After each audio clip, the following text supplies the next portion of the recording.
Chapter 1. Galen. My throat was raw, but that didn't stop the agony of losing Talia from wrenching another howl from me. My mate was gone, taken right out from under my nose. Literally. I should have seen this coming. How had I not seen this coming? I'd brought Darius into the Longclaw Wolf Shifter pack and assigned him roles and responsibilities that I wouldn't have under normal circumstances. But at present, things were about as far from normal as you could get, and his assistance had seemed heaven-sent at the time, if not a little odd. But I hadn't picked up on any sinister vibes, nothing that would make me think he was a threat to my mate or pack. Now demons plagued our town, witches had been forced to take up residence on Longclaw land, and my pack was at war with the neighboring Northwood pack. Not to mention I was in Alaska with Talia, chasing after a demon wolf pack, along with the sordid truth about her family and their wolves' red eyes. After a hell of a journey, we'd found her clan, and a hell of a lot more than we bargained for. It had been one emergency after another since I met Talia, and our trip to Alaska was no exception. We were captured, then caged, and I was beaten to near death. At every turn, Talia's clansmen did their best to tear us apart. They crowned her Princess of the Bone Clan, and planned to offer her to their demon wolf god, forcing her to marry and mate with him. Except, Darius had beat them to it. They hadn't seen him coming either. Fate was certainly not without a sense of irony. I'd brought Talia into my pack to keep her at my side and safe. Instead, my actions ended up being her undoing. I lost her to another member of my pack, a traitor lurking in our midst. The whole situation was a royal clusterfuck, and it just kept getting worse. Every decision I'd made as Alpha, in the lead-up to and after my father's death, could and should be called into question. My short reign had been an unmitigated disaster. From the moment I concocted this stupid plan to kidnap Talia and use her as a bargaining chip against the Northwood pack, I'd put my own people at risk, not to mention Talia herself. And yet, I'd do it again. If I hadn't, I might never have found my mate. Cast out from the Northwoods and on the run, with Darius and a legion of demons haunting her every step, Talia wouldn't have survived on her own. Not that she had fared much better at my side. Still, I was determined to find a way to save her from Darius and her Bone Clan demon wolf enemies, and ensure her safety and future happiness. I never expected to fall in love with her, but the moment my wolf and I laid eyes on Talia, we were goners. Which is why I had no choice now. I have to find her. Mating mark or not, she is the other half of my heart and soul, and I'll never be complete without her. But I had to escape the Alaskan-based Deavol pack first. Glass crunched underfoot as I padded barefoot out of the bathroom, leaving a path of bloody prints on the carpet in my wake. I'd destroyed the room in a fit of blind rage when Darius pulled Talia into the shadows and disappeared before my very eyes. Bits of broken mirror, drywall, and tile littered the floor, and a geyser of water spewed from busted faucets. My temper tantrum didn't get me any closer to finding Talia, but at least my mind was clearer, and I could think straight again, because I needed a plan. Princess? Valerie's thin voice wavered on the other side of the bedroom door. Talia, is everything all right? I heard raised voices and sounds of a struggle. Open the door, please. The high-ranking wolf from the Bone Clan knocked on the door. Each rap of her knuckles on the wood came closer and closer together until they blurred into one continuous sound. "She's gone!" I ripped open the door, yanked the wide-eyed demon wolf inside Talia's bedroom and shut it behind her. "And you're going to help me find her." What? What do you mean she's gone?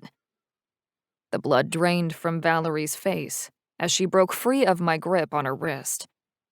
How is that possible? Seems your god got tired of waiting. I moved about the room in search of anything I could use to escape the encampment and survive the frozen hellscape outside. He sent Darius to fetch her. Darius? Who the hell is that? She crossed her arms over her chest and narrowed her gaze. If she's really gone, why are you still here? This could just be a clever ruse so the two of you can run off together. If that's the case, I have to inform you that it won't work. You should just accept the role of consort, the role you agreed to, Galen.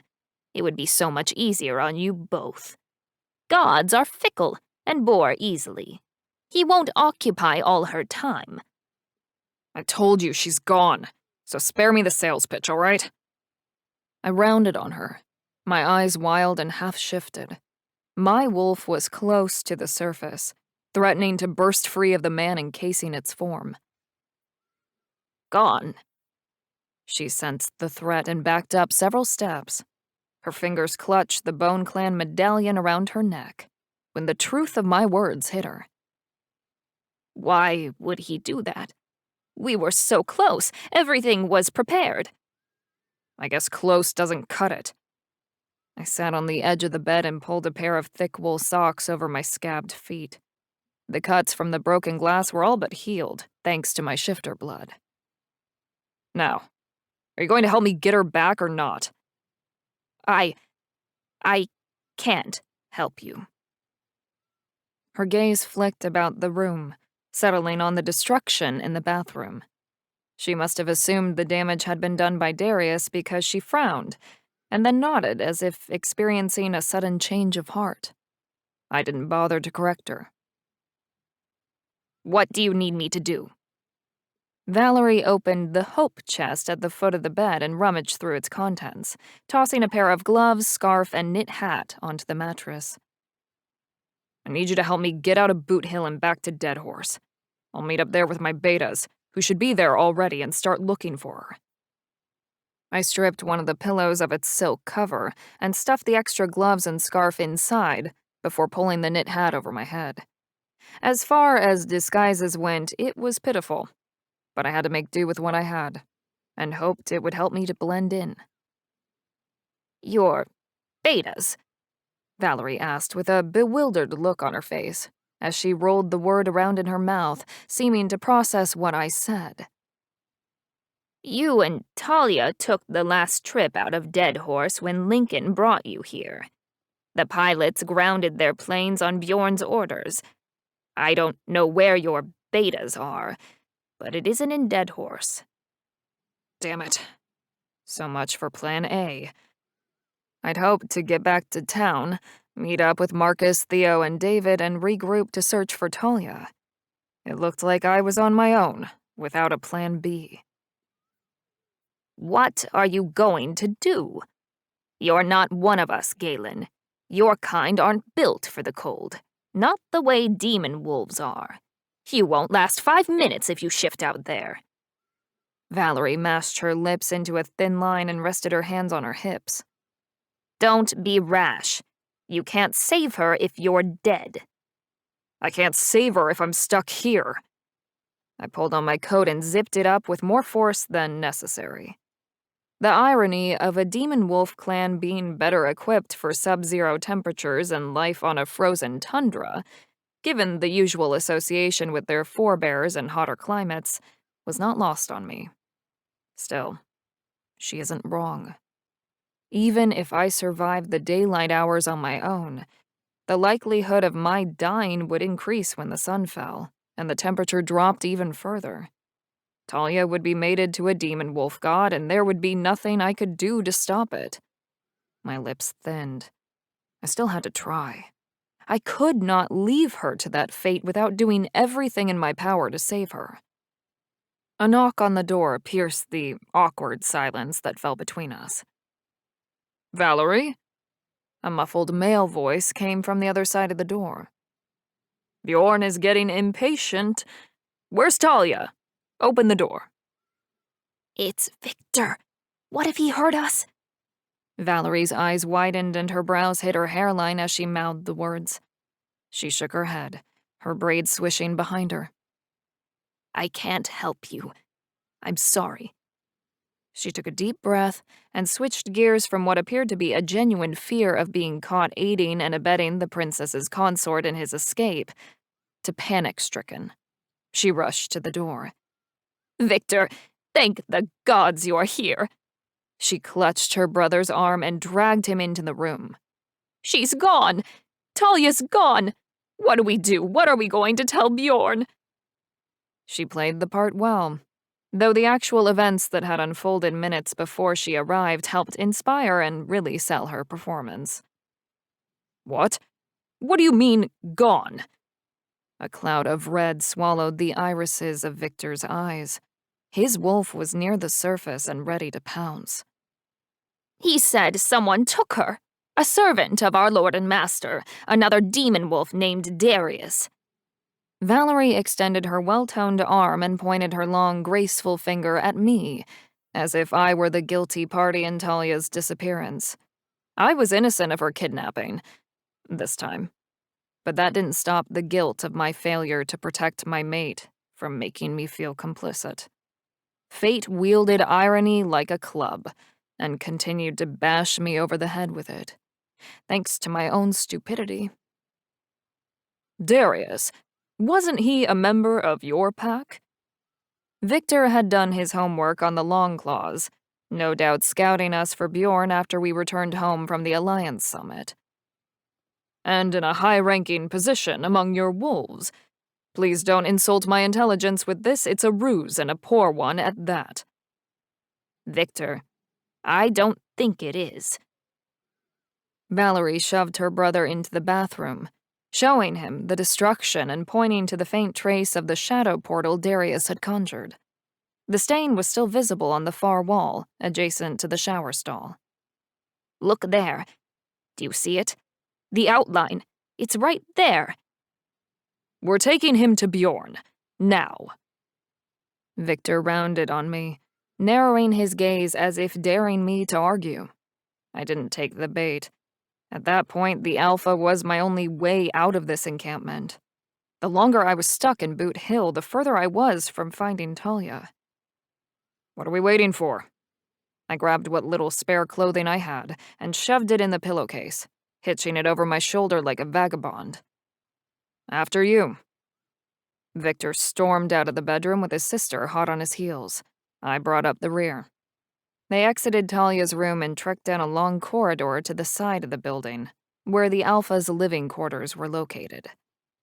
Victor's fist hovered over the door, poised to knock, but it appeared he needed a moment to compose himself before doing so. Pray to the gods he doesn't take his wrath out on us.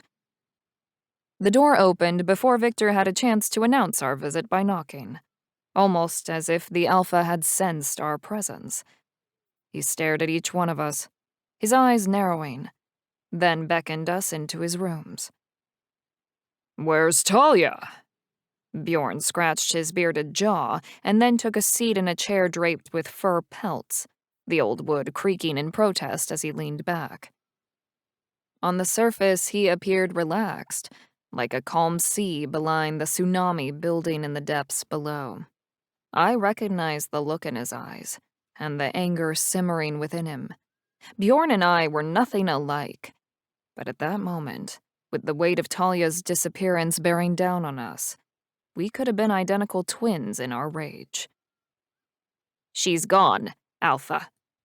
Valerie dropped to her knees and bent at the waist in a deep bow, until her forehead pressed against the floor.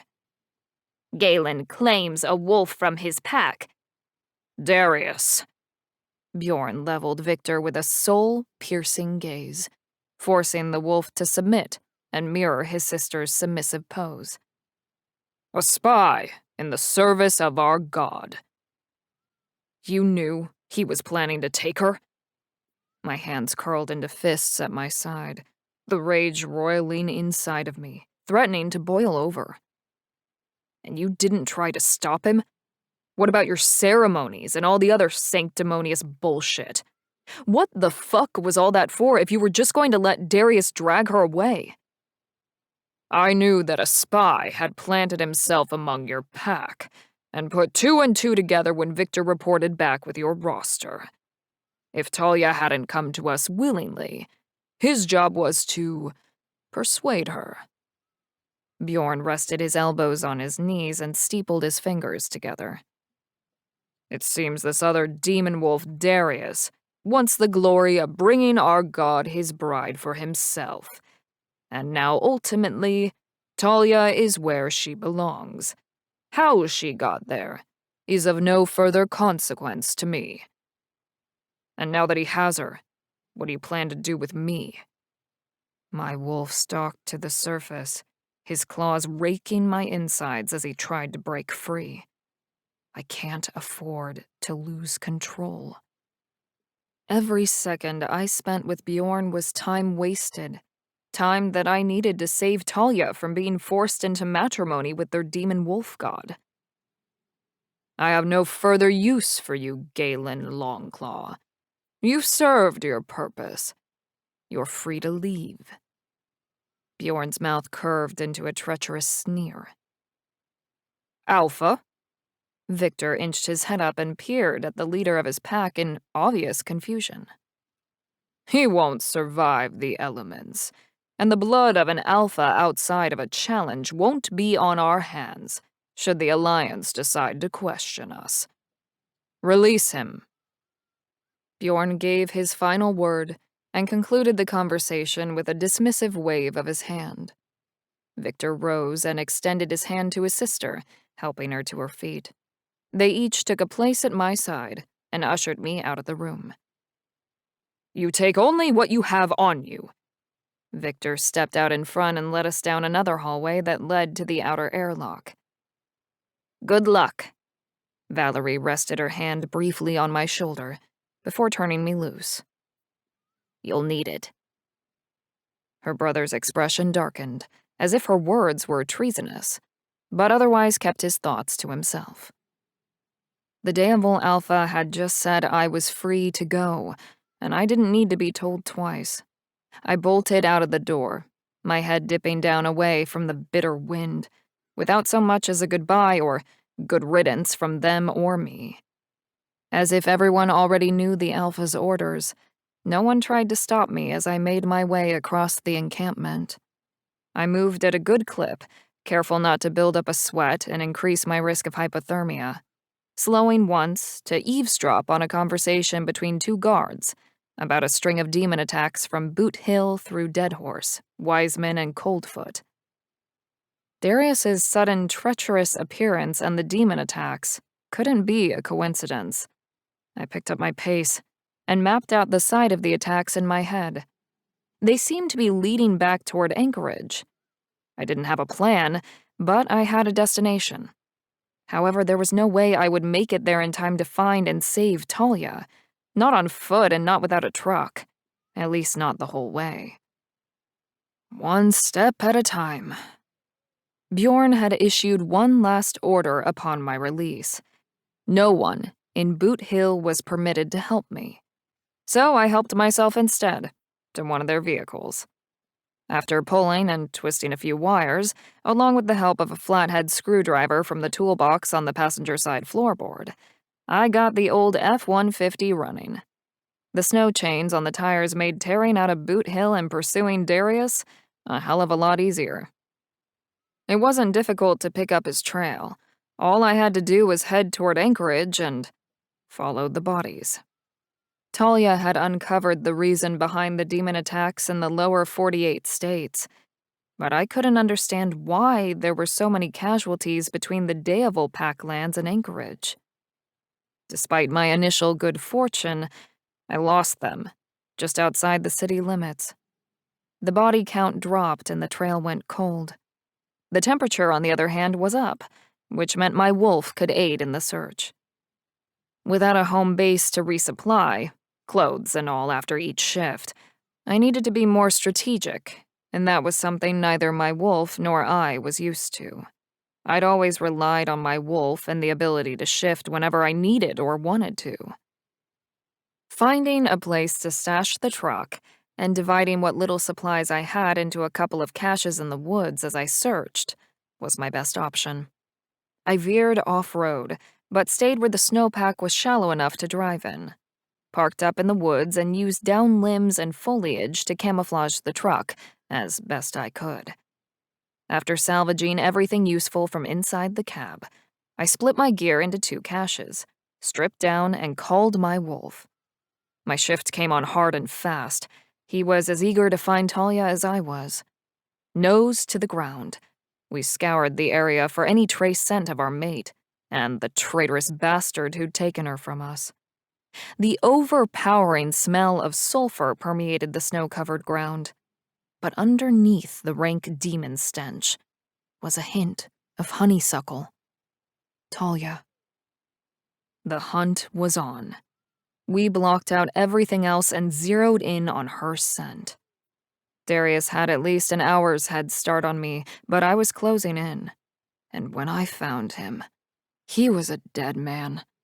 I didn't know if his demon wolf god was merciful, but I would not be. Not when he'd stolen my mate. I ran faster and harder than I ever had in my life, pushing my wolf to his limits without the pack to draw power from. Then, when I had no choice, I slowed down a touch, allowing my wolf to catch his breath. If I wasn't careful, I'd drain myself dry, leaving me in a vulnerable position when I finally caught up with Darius.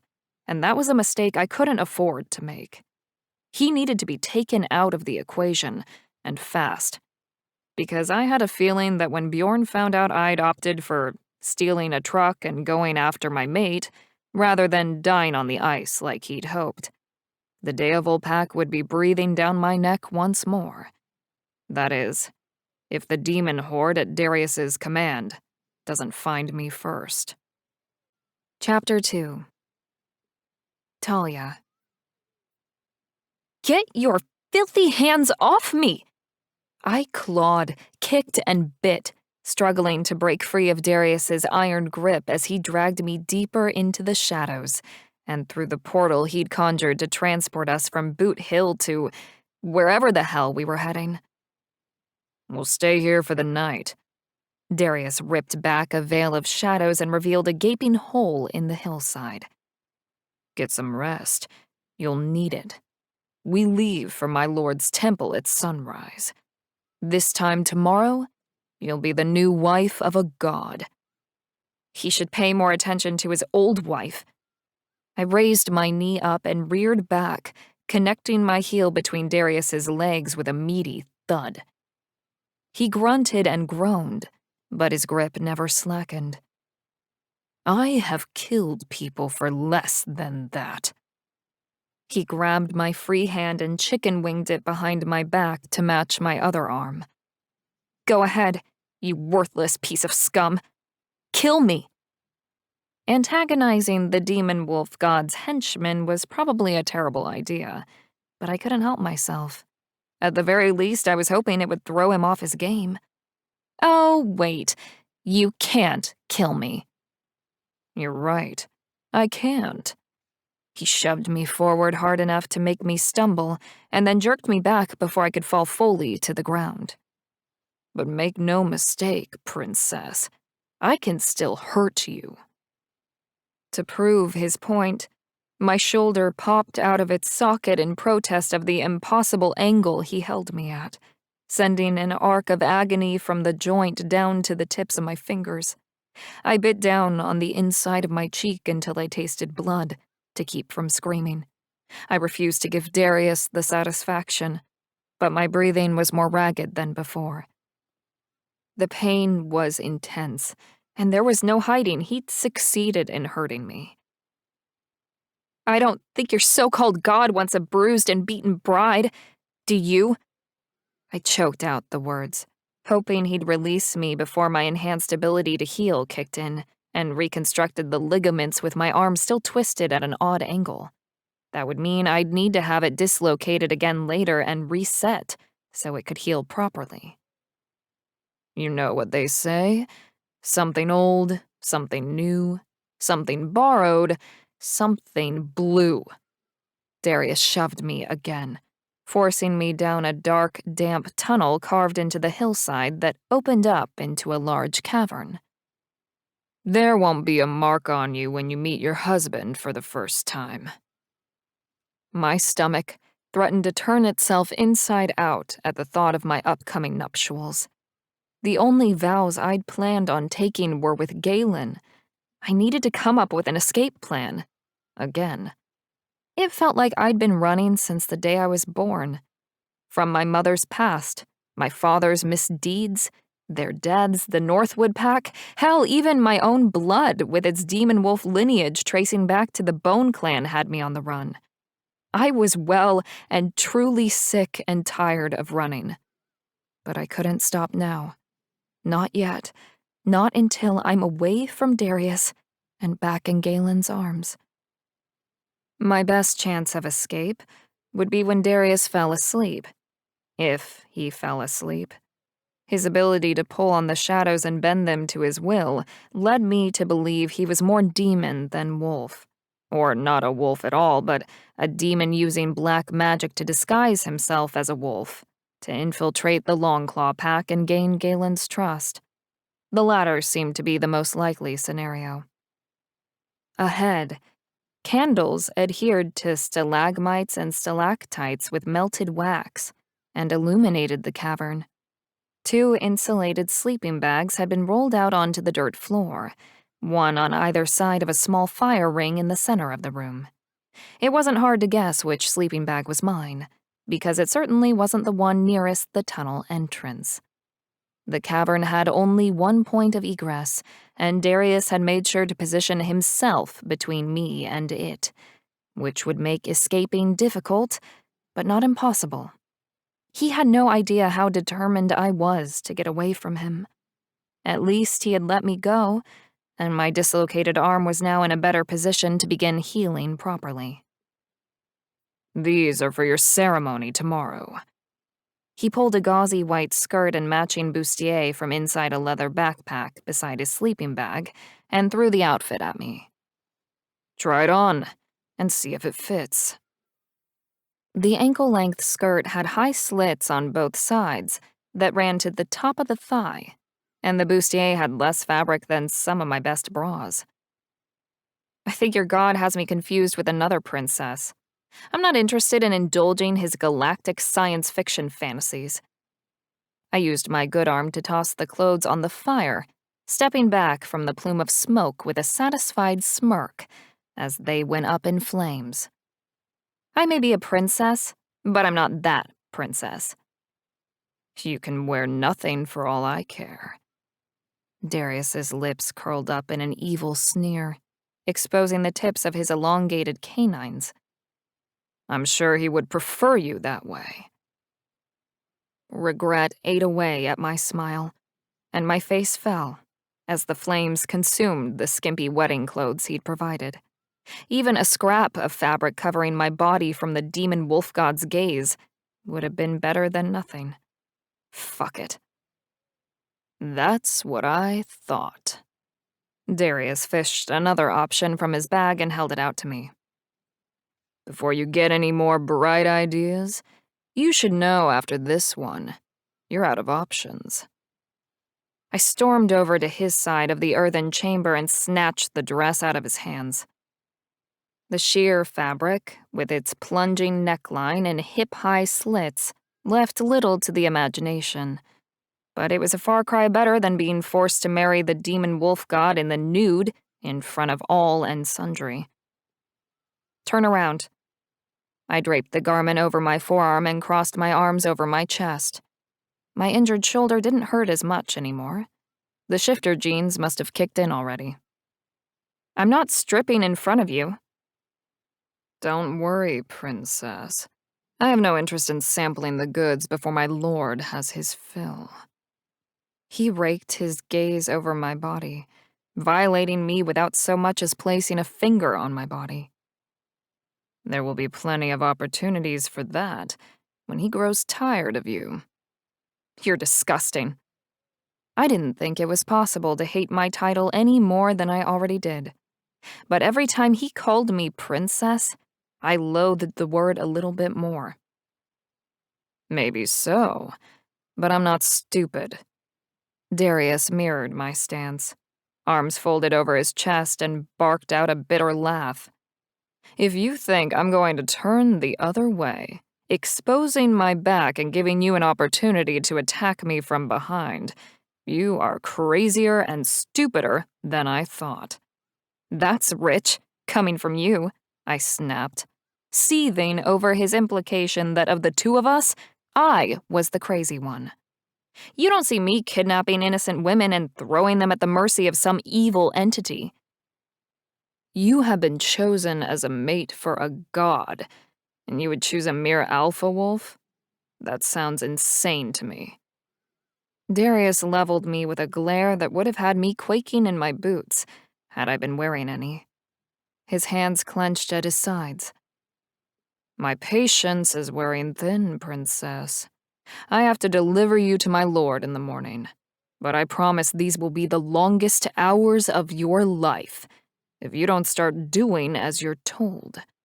Try on the dress. Something flashed in his eyes, a look that said he was close to making good on his threats, and while I knew it was unlikely he would kill me, I had no desire to find out how close he was willing to get to that line before crossing it. I needed to escape, which was something I wouldn't be able to do if I pushed him to his breaking point and he hurt me. We were below the Arctic Circle, but the climate and terrain weren't any more forgiving here than they had been on Bone Clan land. My chances of survival in the elements after I made my move were already low. I couldn't let my pride get in my way and end up trying to make a break for it while injured. I swallowed past the lump in my throat and pivoted on my heel, turning my back on Darius, and uncinched the robe's tie around my waist. After stepping into the dress and inching it up over my hips, I shrugged off the robe and slipped my arms through the spaghetti straps, securing them over my shoulders. It fits. I knelt, grabbed the robe, slipped it back over the dress, and cinched the tie around my waist before turning back around. At this point, I'll take your word for it. Darius relaxed his fists once I'd complied with his demands, but his attitude and body language were as rigid as ever. He pointed to the sleeping bag opposite his. All the comforts of home. Sleep. You'll need your strength for tomorrow. I didn't press him for details on why I'd need my strength.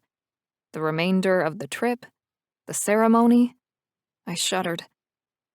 The wedding night, all of the above. It didn't matter because he was right about needing my strength, but all his reasons as to why were wrong. I needed every ounce of strength and energy I could muster to run and to survive. Don't worry, princess. Darius dragged his sleeping bag across the entrance into the tunnel and settled in, with his legs outstretched and his back pressed against one wall. You'll be safe in here with me keeping watch until sunrise. Sweet dreams. You have to sleep sometime. I opted to sleep on top of the sleeping bag, to avoid noise and to enable a quicker getaway.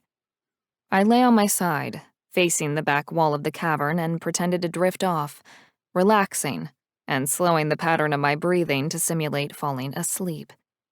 But the only person in danger of succumbing to exhaustion was me. Darius sounded as alert as ever.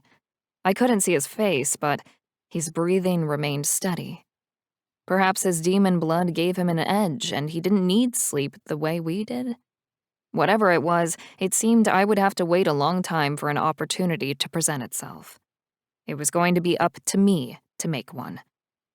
I lay there and ran through ways to distract Darius and make my escape. My options were limited, and by limited I meant practically non-existent. The bond between Galen and I had been blocked for days, but I reached out, in the hope that he could hear me. I could feel him through our connection, but couldn't hear his thoughts. Regardless, I tried communicating anyway, with the hope that something would get through. I sent a reassuring message that I was unharmed and gave him my best guess as to our location. When I felt a vibration in the bond, I almost jerked in shock. Except, it wasn't Galen. The resonance was different. It felt a little bit like Galen, as if part of him was there. I recognized his spiritual signature, but there was something else, something more. I focused on the sensation, the pieces moving through our bond that were different from my mate, and tried to pinpoint what or who it originated from. I clamped my hand over my mouth to stifle a gasp of surprise when I realized the truth. I fought through the initial shock and disbelief, clearing my mind of useless noise until all that remained was the source. It was still there. The more I concentrated, the more familiar it became. It was me. It wasn't two separate energies that I felt, but one, a combination of Galen and me. But that was impossible, or very improbable, isn't it? What were the odds of falling pregnant so soon? We'd only had sex a handful of times. There was no denying the combination I felt was a mix of me and Galen. Either way, I couldn't afford to get my hopes up, especially not for a baby, not when so much was riding on my freedom, on my future with Galen. The cost of losing either of those possibilities would be more than I could bear. So I did the only thing I could. I pushed down my dreams of a happily ever after with Galen and focused all my energy on getting away from Darius and the clutches of his master. My future with Galen went hand in hand with my freedom. I couldn't have one without the other, but it was clear which came first. I had to keep my head and my priorities straight if I wanted to defeat Darius. And losing is not an option. I'd bested more than one alpha, first in a physical fight against the Northwood Alpha, and then a battle of wits against the Alpha of the Deevil Pack. Not to mention the priceless information I'd gained after convincing Valerie that I intended to go along with their plans. The demon wolf goddess was my golden ticket, the answer to all my problems, I hoped. I just needed to get to her and prove that I was not her enemy and wanted nothing to do with her husband. But that conversation wasn't going to happen if I just sat on my ass and did nothing. I had to try something. I called my wolf, gathering what little added strength I could from my mating bond with Galen, and shifted. The borrowed energy provided enough of a boost to reduce the pain and speed up the process of my transformation. Darius never noticed I'd changed until it was too late. "You think you can take me?" He leaped to his feet, spreading his arms and widening his stance to block the exit. My lips curled back, exposing 2 rows of deadly teeth. A growl built in the back of my throat, and I gave myself over to the primal instincts of my wolf. "Little princess wants to play?" Darius taunted me, a malevolent sneer darkening his expression. "Come on then. Let's see what you can do. We've got all night." Bones snapped and cracked out of joint as he succumbed to the change from man to demon wolf. His skin splintered, peeling away to reveal thick obsidian fur coated in an oily sheen. Dingy yellow claws scraped away the last remnants of clothing from the person who'd stood before me moments ago. This version of Darius's wolf was different from the one I'd seen previously, when he'd pretended to be a lone wolf to infiltrate the Longclaw pack. This time he showed his true nature, proving that he was more demon than wolf. Even more unnerving is that Darius didn't drop onto all fours and move like a wolf. He stood erect on hind legs like a man, like an actual werewolf of myth and legend. Saliva dripped from his lower jaw, and when he tipped his head back and howled, the sound rippled through me, reaching for my very soul. I knew at that moment I'd underestimated my opponent. I'd made a grave mistake, but it was too late to change course. The look in Darius's eyes confirmed it. I'd pushed him too far. Even if I submitted and shifted back to my human form without doing anything else, the demon that rode him would not accept my surrender. It wanted blood, and my supernatural ability to heal assured that he could have it. He stalked forward, still on 2 legs, claws scratching and chipping away at the dirt floor with each step. He lashed out, swiping with his left hand. I dodged right, narrowly avoiding what would have been a bone-cracking blow to my ribs. His deadly nails grazed my coat, and my black fur fell to the ground like whispers of ash. Darius howled again and feigned a hit from his right. I took the bait, dodged left, and moved into the path of a solid, left-handed blow to my side. I yelped and slid across the cavern. My nails raked the floor as I tried to regain purchase and avoid smashing into the rock wall. Stubbornly, I bit back a howl, refusing to give him the satisfaction of knowing he'd hurt me, and pushed myself to my feet. My side felt like it was on fire, and every breath I drew caused an arc of searing pain across my abdomen. I tried to take stock of what damage he might have done, but there wasn't enough time for triage or treatment in the midst of a fight, especially against a demon-wolf hybrid as strong as Darius. Despite my efforts to hide the pain, it was obvious I was injured. He sensed my weakness and moved in for a series of knockout, fight-ending blows. The first connected with the side of my jaw and cracked my canine tooth. I collapsed, trapped between Darius and the back wall of the cavern. He extended the razor-sharp claws at the end of his fingers and coiled his arm back. I wasn't sure if he planned to stab or slice, but either would leave me bloodied and with muscle damage. He'd warned me not to test him, and that just because he couldn't kill me didn't mean he couldn't cause me a great deal of pain. I thought about the sensation I'd felt through the mating bond with Galen, that odd combination of both our energies. What if I really was pregnant? If Darius gutted me, I might not die, but I'd lose my baby. Our baby. Galen's baby. That was all the motivation I needed to push myself back up to my feet. Keep fighting, Talia. Stay alive. Break free. I repeated the mantra over and over until I was up on all fours. With no other available option, I used the only advantage I had over a demon-wolf hybrid: my size and speed. With renewed determination, I darted between his legs and clawed his Achilles tendon. Darius staggered forward, but the slash to the back of his ankles wasn't enough to take him down. He pivoted, reached back, and managed to grab the tip of my tail.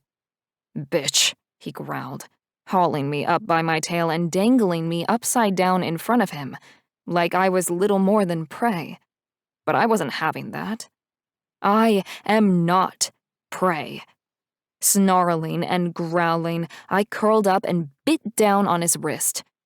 Thick, acrid blood filled my mouth, but I held on tight and forced my jaws together. He howled, and a chunk of flesh was torn from his arm as he violently shook me off. I spat the blood, skin, and flesh at his feet and bolted for the tunnel that led out to the Alaskan wilderness and my freedom. Darius recovered and pounded down the narrow passageway, gaining ground with each step he took. I pushed myself harder and ran faster than I ever had, toward the flicker of moonlight at the end of the tunnel. Something moved in the distance ahead of me, snuffing out the light and plunging us into darkness. Darius's distorted laughter sent a chill down my spine and raised the hackles on the back of my neck. I felt the thunder of his steps vibrating beneath my feet, the heat of his breath on my hide, but I never looked back. I refused to. I just kept running, charging toward whatever blocked my path to freedom. Surely it couldn't be worse than what lay behind me. Chapter 3. Galen. Talia was close. I'd picked up her scent. It was faint and tainted by Darius's rank odor, but I managed to track them through the woods to the entrance of a den carved out in the hillside. The closer I moved, the stronger the connection was through our bond. I felt her, for the first time since Bjorn held us hostage and tampered with it, cutting off our communication, which was something I hadn't even known was possible. Perhaps their demon wolf god taught them things wolves in the lower 48 states had long since forgotten in exchange for their worship and obedience. Or it could have been black magic, a spell they'd purchased from a dark witch as part of their plan to capture Talia. Back in the Daevil encampment, I'd spent the hours trapped in my cage trying to work out how Bjorn broke the connection so I could get it back. I had been terrified the damage to the bond was permanent, but I didn't care how he'd done it. Not anymore. Our connection had been restored, and the ache, that void left behind when the mating bond with Talia had been severed, was gone. Talia was back, and she's in trouble. I felt the beat of her racing heart, the searing pain that arced through her body, and the burn in her lungs with each panting breath she took. She was injured, on the run, and headed straight for me. Talia! I called her name and reached through the bond, letting her know I was there and that everything was going to be okay now that we were together again. Galen, run! Talia and I were on a collision course as she barreled toward me, braking right at the last second as she exited the mouth of the cave to avoid ramming into me. It's Darius! He's... Her fear came through the bond and hit me like a hurricane. A second before the monstrosity that was Darius's wolf burst out of the entrance of the den behind her. He exploded out of the hillside in a hail of dirt and rock, looking unlike any wolf I'd ever seen, natural or supernatural. He'd shifted into a creature straight out of a Hollywood horror film. Get behind me. I pulled on the pack bonds, borrowing as much energy as I could siphon over the vast distance that separated me from the Longclaw wolves. But Talia was never one to take orders. She was a worthy mate, a true match for the alpha I hoped to be. She refused to stand at my back and joined me at my side to face our enemy. He won't stop, Galen. I thought I could take him, but he's stronger than I realized. She clawed the snow-covered earth and hunched down, ready to lunge at Darius. He was glaring at her with evil purpose. I think his half-demon nature gives him an edge. Either way, he's not walking out of here. I mirrored her stance and prepared to attack. Wait for the dust to settle. We need to see him clearly. On my count. 1, 2. The Daevil pack and their demon wolf god were wrong about my mate. Talia wasn't meant to be crowned with a tiara and locked away in a tower. She was a warrior, a shield maiden, destined for the battlefield. But instead of a sword or spear, she was armed with teeth and claws. 3. I gave the signal, coordinating our plan of attack through the bond. I went right. Talia went left, so that we were flanking him on both sides. Darius's eyes widened as he stared between us in shock. It seemed he'd been so focused on Talia that he hadn't realized I'd arrived until now. With his attention divided, we were able to amplify the damage we inflicted. Talia and I launched ourselves at Darius in perfect synchronicity. Without too much effort, he shook Talia off, being the smaller and lighter wolf of us both. Meanwhile, I went to work, latching onto his arm, gnawing through muscle and sinew like our lives depended on it. In his horrific bipedal form, he grabbed the scruff of my neck and ripped me off his forearm like a bandage. But Talia was already back, her teeth sinking all the way to the gums into his calf. He kicked her off with his free leg, momentarily distracted. Without wasting a second, I jumped back into the fray.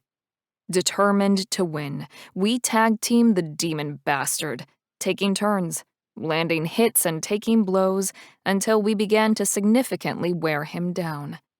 Finally, after one bite too many, and more pain than anyone should have rightfully been able to bear, Darius collapsed in a pool of his own blood. The rank droplets, splatters, and splotches mimicked a Pollock painting, destroying the pristine beauty of the snow. I limped over to the traitor's side, pressed my muzzle against his neck, and checked for a pulse.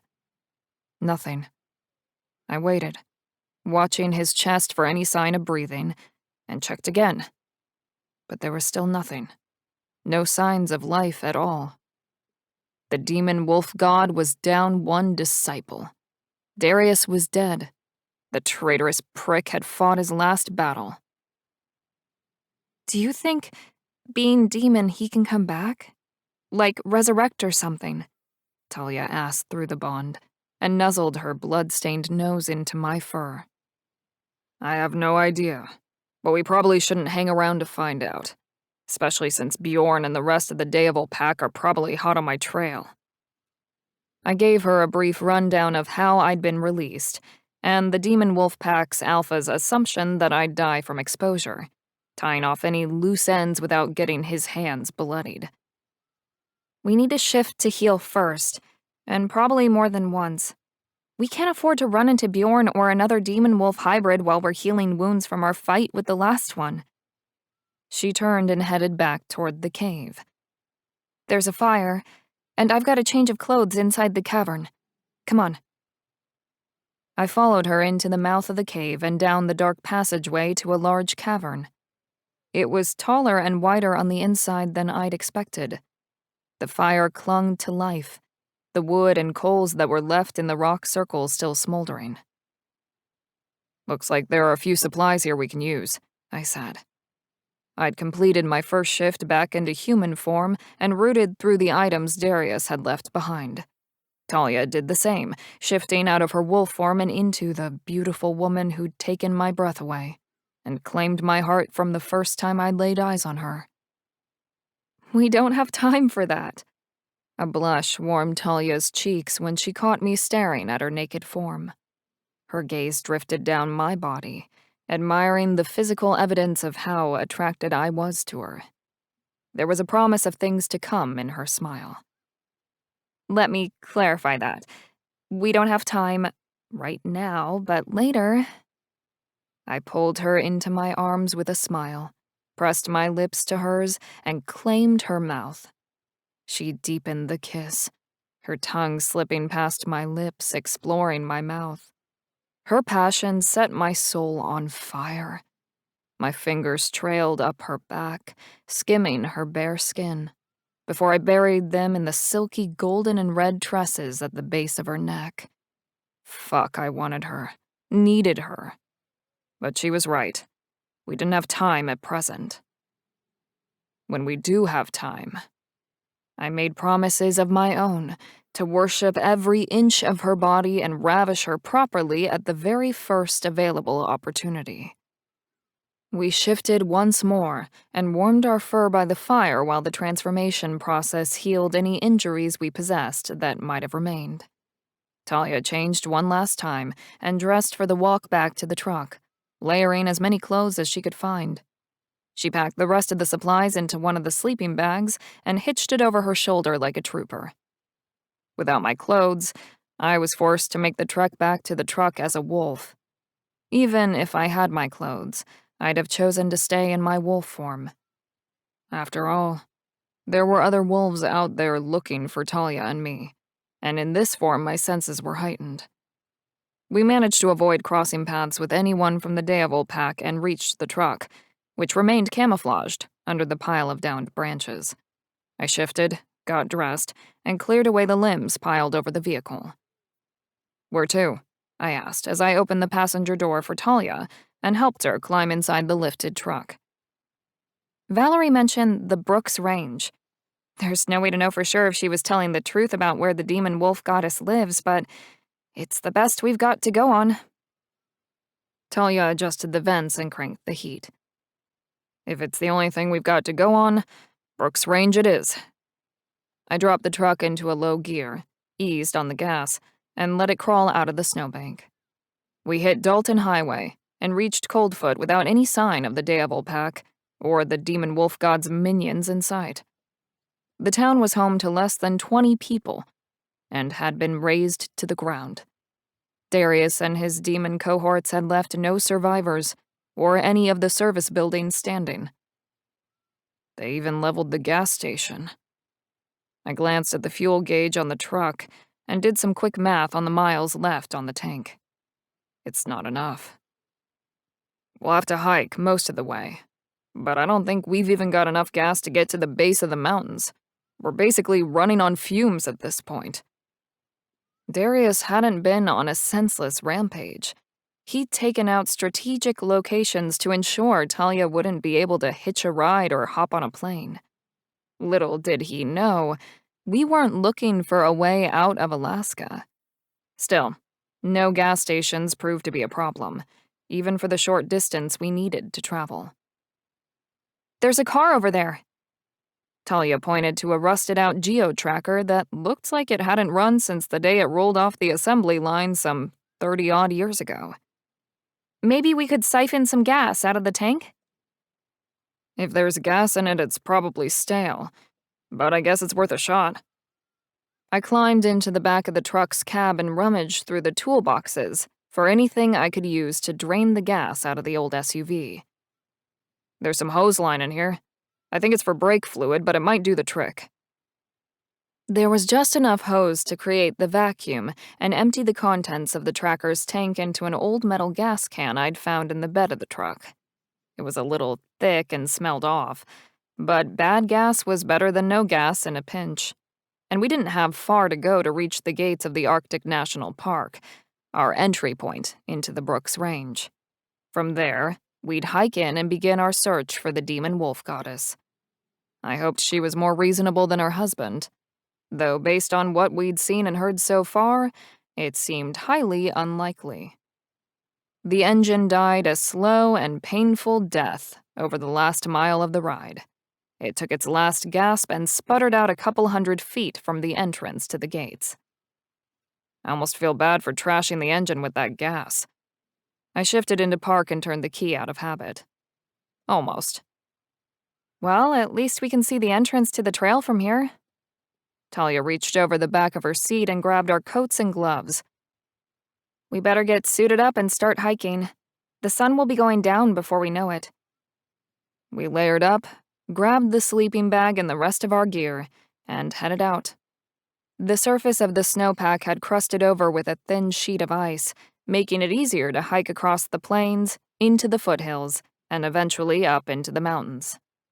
I hoped we'd find the goddess before we had to make our ascent.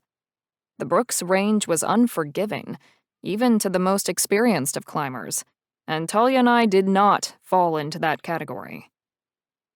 We've got a lot of ground to cover and need to conserve energy, but I don't like you being out in the open like this. I was one step behind Talia and a half step to her left to keep an eye out in case we were attacked. I wouldn't put it past Bjorn, the demon wolf god, or his wife, to try to cut us off at the pass.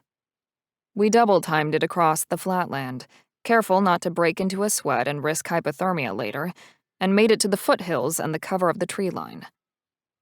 The sun's already going down. We better find some shelter, or make some. Talia had been dutifully keeping track of our time and distance to ensure we could cover ground and still have enough daylight left to set up camp for the night. I doubt we'll find anything, so we'll make use of what we got. I snapped branches off the pine trees, stripping the smaller limbs, and made a lean-to, reserving the greens and twigs for bedding and kindling. I was also fortunate enough to find a piece of fat wood saturated in sap and perfect for starting a fire. Not that we have anything to cook over it. There wasn't much in the way of food in the truck or in the forest. There was no sign nor sound of any animals nearby. I didn't want to leave Talia to go hunting, and without anything to hunt, it would have probably been a waste of time and energy anyway. I used an old soup can I found in the bed of the truck, boiled snow to clean it as best I could, and set about making natural pine needle tea. It was neither nutritious nor delicious, but it was hot, and enough to curb our appetite for a short while. At least we are warm and together. The panic and fear over losing Talia were gone. So was the adrenaline rush. As a result, every bone and muscle in my body ached. I was exhausted from searching for my mate and fighting alongside her to take down Darius, both mentally and physically exhausted. But all of that paled when compared to the reality of just how close I'd come to losing her. My eyes burned and my throat clenched as I choked back emotions that threatened to swallow me whole while watching her warm herself by the fire. Talia had become my whole world. She was more than just a member of the Longclaw pack. She was my pack, my mate, my home. I would do anything to keep her safe. And that includes facing down a demon wolf god and his likely batshit crazy missus. I was so scared we wouldn't find each other again. Talia's eyes glistened with unshed tears. A few threatened to spill over, clinging to her lashes, but she swiped them away with her gloved hand before they fell. I couldn't hear or feel you through our bond for so long. I thought it was broken. Talia's words mirrored my thoughts, and as much as I hated to see her so upset, my heart swelled with the affirmation that she felt the same for me as I did for her. She loved me and made me want to be a better man, a better wolf. Me too. But I would have never stopped looking for you. Ever. I tossed the pine branches in my hand on the fire and went to her, pulling her in my arms. You are my mate, Talia. I don't need a mark or ceremony to prove it. You are the air that I breathe, the water I drink, the food I eat. You nourish my soul, and I cannot imagine a life without you in it. I will never give up on you, or our life together. I love you too. Her tears spilled over her long, lush lashes, crystallizing as they streamed down her cheeks. She wrapped her arms around my waist and nuzzled her face against my neck as she tightened her hold. I just want this to be over. I know, baby. Me too. And it will be. I pressed a kiss to the top of her head and breathed in her scent. Our bond reopened, emotions and thoughts flowing uninhibited both ways for the first time in days. I exhaled the tension coiled inside me when Talia's energy rushed through the connection between us. It's back. She sighed and clutched me tighter. You know, this whole time I thought it was something Bjorn did, but maybe it was Darius all along. I eased back out of our embrace enough to look at her. And now that he's dead, whatever curse he used to block the bond is lifted? Talia gnawed her bottom lip as she tried to puzzle it out. It's possible. I mean, it makes more sense than Bjorn having a way to do it, since Darius had been serving the demon wolf god the whole time. We laid so much of the blame at the feet of the Deavol pack, but it was clear the demon wolf god had more help than we'd ever realized, some of which was headed straight for us. Do you hear that? I asked, despite knowing that she could. Not just by sensing her reaction through our bond, but from her body language. Yes. What is it? Her body tensed and went rigid in my arms. I think it's safe to say whatever it is, it's not of the natural world. I let her go and unzipped my coat, preparing to strip down before I shifted. Talia did the same, preparing herself for the fight we both sensed was coming. Demons? It sounds like more than one. I nodded grimly. Dark energy pressed in on us, and the smell of sulfur grew. They'll try to separate us, to take me out, to take you away. No matter what happens, we stay together. I will not lose her again. We shifted, transforming into our wolves moments before the first demon reached our camp.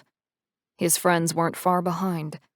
Close to a dozen demons descended on our campsite and, as predicted, tried to divide and conquer. More than half of them came after me, and the rest went after Talia. But they weren't prepared for her wolf. They seemed confused to find an animal where a woman should have been standing. They must have assumed we wouldn't risk the elements, opting for more layers of protective clothing to stay warm and prevent frostbite. That was their first mistake. The second was to assume that Talia would be easy prey. They tried to close in and circle around her, but she refused to be trapped and lunged at one of the demons on her left. 7 or 8 demons launched themselves at me, and I lost sight of her after that. I tracked her movements through our bond. She held her own, taking down 2 demons. All the while I battled with several more. It was a melee of teeth and claws. The demons were armed with similar weapons as shifters, which made the tactics used to fight them in close combat similar to fighting in a challenge or an attack from another pack. I'd had plenty of experience with the latter, thanks to the Northwoods, and put that knowledge to good use. As much as I hated that Talia's life with me had been one battle after another, I was grateful she'd learned to hold her own and had confidence in her ability to fight and defend herself.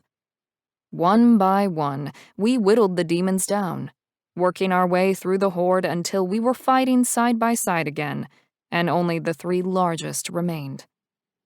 The bodies piled up, and black, viscous blood stained the white crystalline snow in the clearing around us. They should have brought more of their friends with them. Talia's thoughts slid through the bond.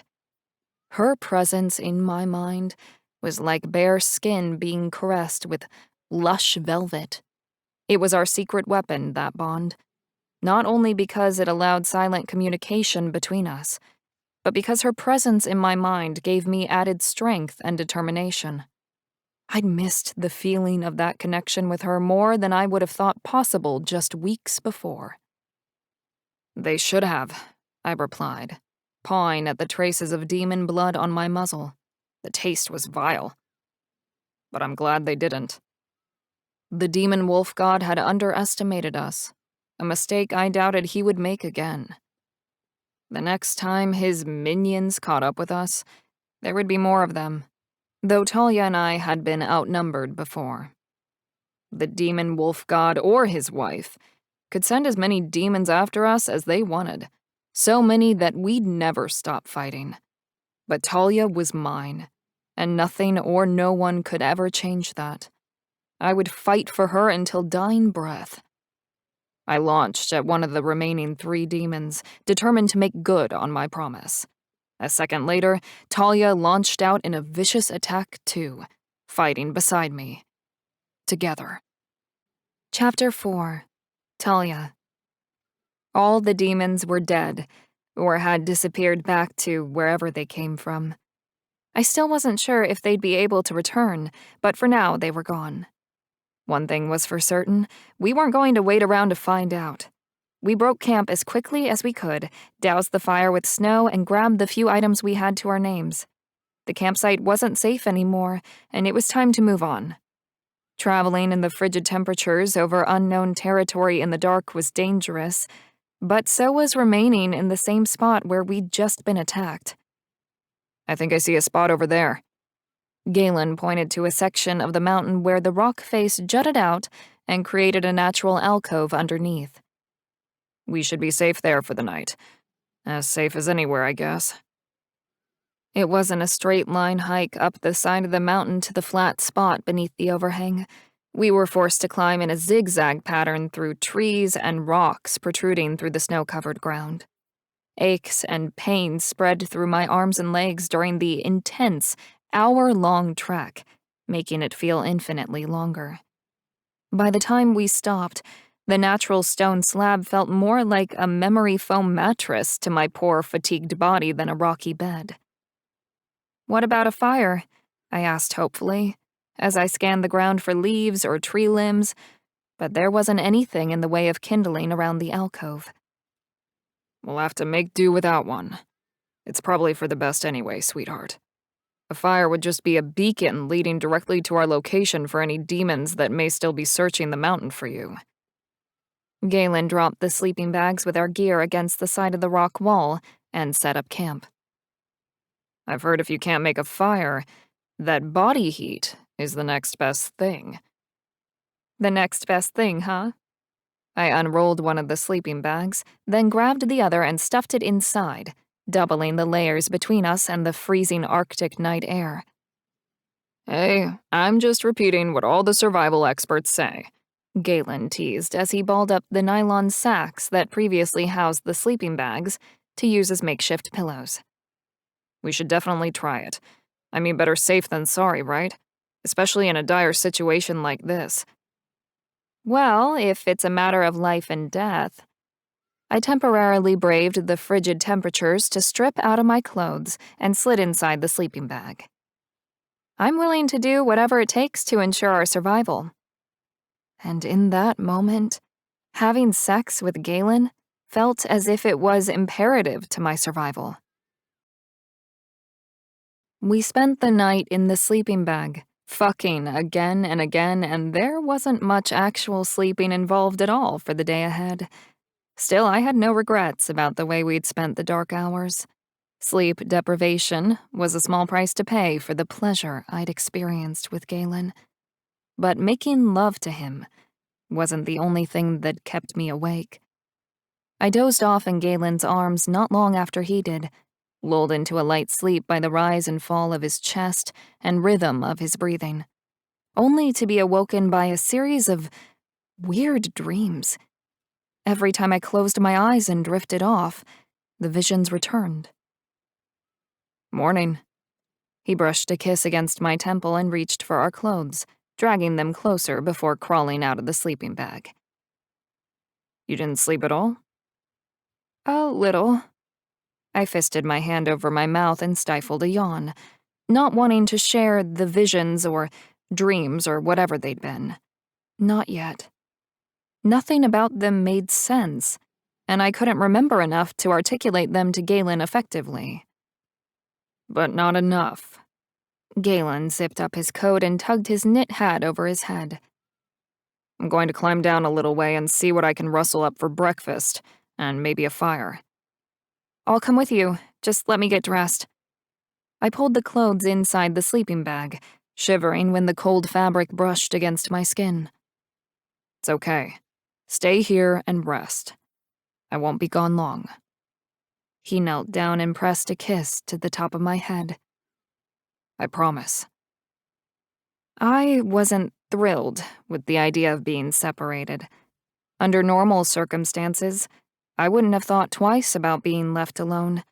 But things had been far from normal for Galen and me since our initial meeting. We had demons on our tail, and probably shifters from the Deevil pack too. Our enemies were closing in from all sides, it seemed, and we were fast running out of options. All the same, we couldn't run on empty, and we'd already run out of what little food we scrounged out of the stolen pickup truck. A fire wouldn't hurt either. I yearned to be warm and comfortable, but we were probably hundreds of miles from the nearest coffee shop, and at this point, even a cup of piping hot water would go a long way toward removing the chill that settled like slivers of ice into my bones, once Galen had gotten out of the sleeping bag and taken his body heat along with him. "Hurry back, okay?" I turned my head, angling for a kiss, and all but sighed in contentment when he pressed his lips to mine. When Galen was near, I was easily pleased. I put on my clothes like it was an Olympic speed event and I was trying to beat the world record. The cold air stung my exposed skin, and I hurried to cover as much of it up as fast as possible. My fingers bordered on numb by the time I zipped up my coat and slipped on my gloves. I am so fucking done with winter and the cold and the bloody snow. When we found the demon wolf goddess and put a stop to her legion and her husband, Galen and I were going on a long vacation. Somewhere warm, preferably near the equator, with an ocean view and drinks with chunks of pineapple stabbed with those cute little colorful umbrellas.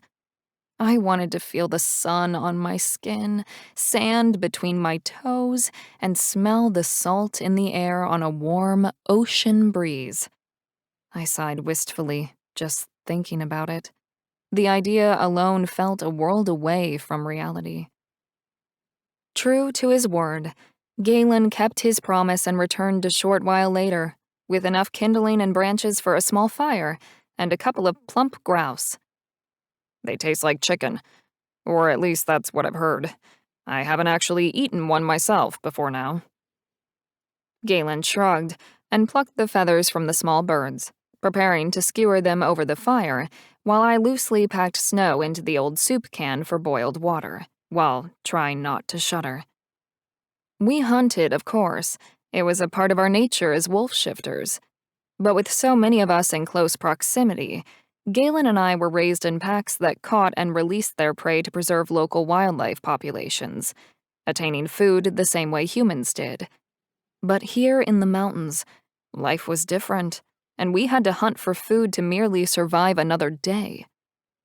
I picked at the flame-grilled wild poultry absently and tried to recall the details of my dreams. Unable to shake the feeling that they held a deeper meaning, I concentrated on the images conjured by my subconscious. What's wrong? Apart from the obvious, I mean. You've hardly touched your food. Galen took notice of my distraction and unfinished meal. You need to eat, Talia. I know it's not a Sunday roast, but we haven't taken in nearly enough calories to sustain ourselves as humans, let alone to accommodating shifting when we need to. Especially after all the calories we burned last night, I teased, flashing him a heated smile, the warmth spreading over my face, as well as 2 places lower on my body, as thoughts of our intense fuck-fest replaced those of my chaotic and obscure dreams. All the more reason to finish your breakfast. His wink and mischievous smile rekindled my desire, increasing my appetite for things other than cooked grouse. But he was quick to douse the flames that flickered inside me.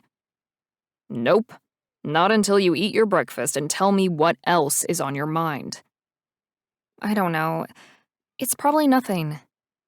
I pulled a hunk of breast meat from the bone and took a bite, finishing my thoughts around a mouthful of my food. I had these weird dreams last night, every time I drifted off, and I can't help but think they mean something. It's crazy, right? I'm probably overthinking it, or maybe I'm crazy. You're not crazy. You knew there was more to the demon mark, just like you knew there was more behind the red eyes of your wolf. I think you need to trust your intuition and instincts more, Talia.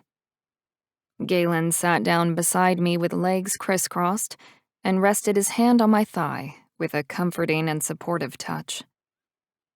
Tell me about your dreams. I saw her, the demon wolf goddess, and she was angry. Furious might be a better word, and she's definitely not my biggest fan. I picked off another piece of meat and forced myself to take a bite, swallowing down the food before I revealed the worst of my dreams. She wants to stop her husband from marrying me, and she's happy to kill me in order to achieve that end. You saw all of that in your dreams? Galen's eyes widened, not in disbelief, but in fear and awe. I could tell by the worry lines around his eyes and deepening creases in his brow. I told you, I sighed and rested my head in my hands, covering my face to hide my embarrassment. It sounds even crazier now that I've said it out loud. Talia. Galen tugged at my hands, moving them from my face and tipping my chin until I met his gaze. It doesn't sound crazy at all. But it does sound like we need to rethink our plan. If she's even half as dangerous as you say, and angry to boot, we can't just go marching in demanding her help. I don't know about your plan, but mine was going to involve a lot of begging, I joked, adding a meager laugh that didn't quite reach the level of levity I'd been aiming for. Maybe groveling on your hands and knees? He leaned in and rested his forehead against mine. That might work. Or we could put our heads together and figure something out. The only thing I have to convince her to help us is the truth. I don't want to have anything to do with the demon wolf god. I have a life of my own and a mate already. There isn't a single part of my future that should involve her husband. I closed the small distance between us and claimed his mouth with a tender kiss.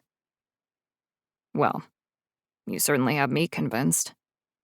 Galen brushed his nose against mine before pulling away to get up and douse the dwindling fire with handfuls of snow. Now all we have to do is find her and convince her too. He watched the plume of smoke drift away from the alcove, over the treetops below, and into the cloudy horizon, as if it would somehow mark a trail from our campsite to the demon wolf goddess's abode. I think I already know where she is. My attempt at a smile felt more like a grimace. At least, in my dream I did. You saw where she lives? That's more than what we had to go on a few hours ago. Galen rounded on me, clasping his hands and rubbing them together. He seemed eager, if not excited, by my announcement. I wished I felt the same way. But apprehension sat like a stone in my stomach, heavy and cold. Yeah, but think about this.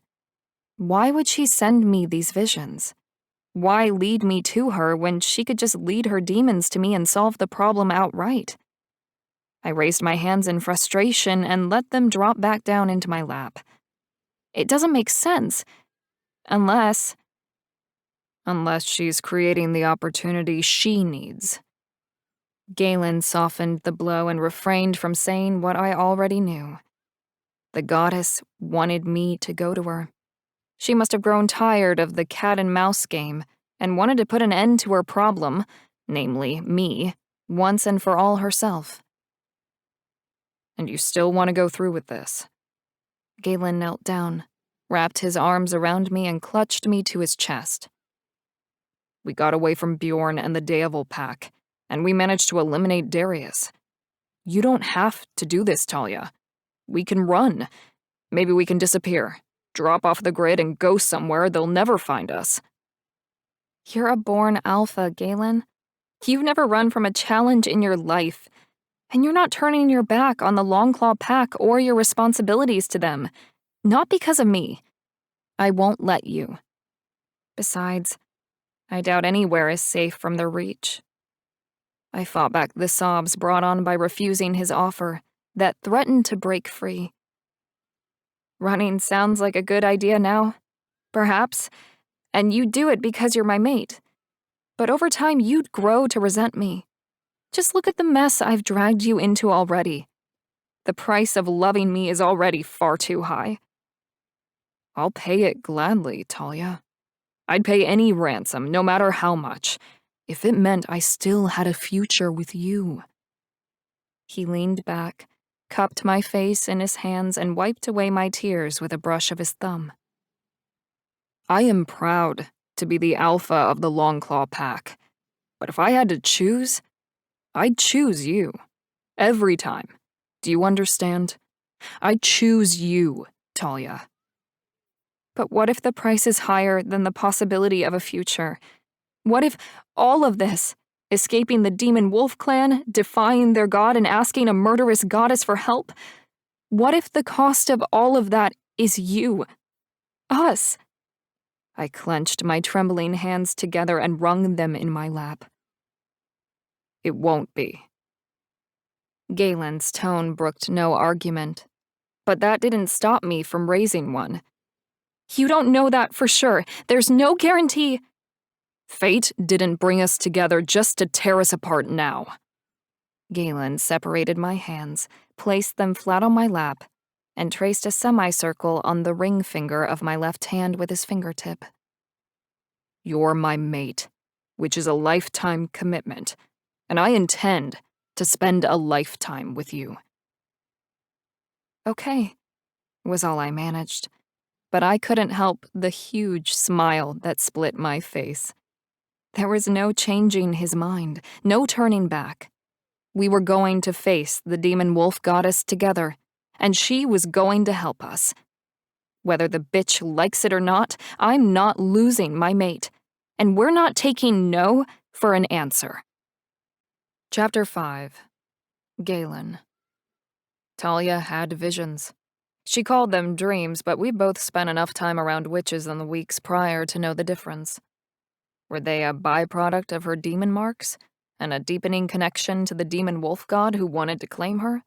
A latent skill she'd inherited from a mother she never knew, made active by the stress we were under? Or was the demon wolf goddess somehow invading Talia's mind? I wasn't a betting man, but if I had to wager, my money was firmly on the latter. The demon wolf goddess was screwing with us, baiting us into a trap, and we had no choice but to walk right into it. Talia felt certain the goddess wanted to kill her, and based on what we'd learned, I was inclined to believe her. Hell hath no fury like a woman scorned. The demon wolf goddess had certainly been scorned, and she'd chosen to unleash her fury on Talia rather than the one who had betrayed her. I suppose we made for an easier target than her husband. The goddess had tactfully revealed her location to Talia, which was a small mercy, despite the potential doom we were walking into. Because truth be told, I wasn't sure we would have found her in the wilds of Alaska on our own. The backcountry was vast and unforgiving, with plenty of places for the demon wolf goddess to hide her lair. "Ready?" Talia asked as she started packing, stuffing most of our gear into the sleeping bag's carrying case and sliding the plastic lock down the drawstring. I wanted to ask if she was ready, but I already knew the answer. To climb down from the relative safety of our camp and face down a powerful and pissed-off goddess? I paused for a little comedic effect and gave her a wink. Absolutely. I'm just waiting on you. Then make yourself useful and help me pack up. The sooner we're done, the sooner we're on the road. She was unsettlingly calm and confident for someone who could lose her life before lunch. I just wished I felt the same confidence in our ability to survive. My insides were twisted up in knots, and I was mortally terrified of losing her. If things went wrong, the demon wolf goddess would capture or kill her. However, if we did nothing, I'd lose her regardless, just to the demon wolf god instead. It felt like a lose-lose scenario, but approaching the demon wolf goddess remained our best bet. We worked our way down the mountain and picked up the trail, well-worn and visible even with the freshly fallen layers of snowfall. The hike out was difficult, so we took our time, trudging through snow that was calf-deep in some places. After all, what would be the point of rushing only to risk injury when we were already on our way to our potential demise? The irony was not lost on me. Galen? Talia stopped walking and sniffed the air, picking up a scent. I smell them too. It was impossible not to. The demons reeked of sulfur and brimstone. They've been tracking us for the last mile and a half. They'd stayed downwind of us, but every once in a while, the breeze shifted and carried a whiff of their foul odor to our sensitive noses. Can we outrun them? Maybe if we get off the trail, we could lose them in the forest. Talia scanned the woods, searching for an alternate path. In these conditions, it's unlikely. We'll lose time we don't have by veering off course now. I dropped the makeshift pack with our gear and peeled off my clothes one layer at a time. We'll have to take them out here. We have no other choice. Talia followed my lead, removing her clothes in preparation for the shift, and called on the magic inherent in all shifters. Her wolf's black fur was breathtaking against the pristine snow. Use that snowdrift over there by the pine trees for cover. When the demons get here, flank them from the right. I waited a breath for her to respond before calling my wolf and giving myself over to the shift. The transformation came slower and with more pain than it should have, but it was to be expected. I was running on empty. I'd tapped myself out more than once, healing injuries sustained at the hands of the Devil Pack, and each time my energy refilled, the well was left lower than before. I'd been away from my pack for too long, and there were too many miles between us to borrow the resources I needed through my connection with them. It was an experience I needed to become accustomed to. If things went south, forcing Talia and I to go on the run, I would be forced to abdicate my position as alpha, and I'd lose the ability to connect with my pack altogether. For Talia, I would give that up and more.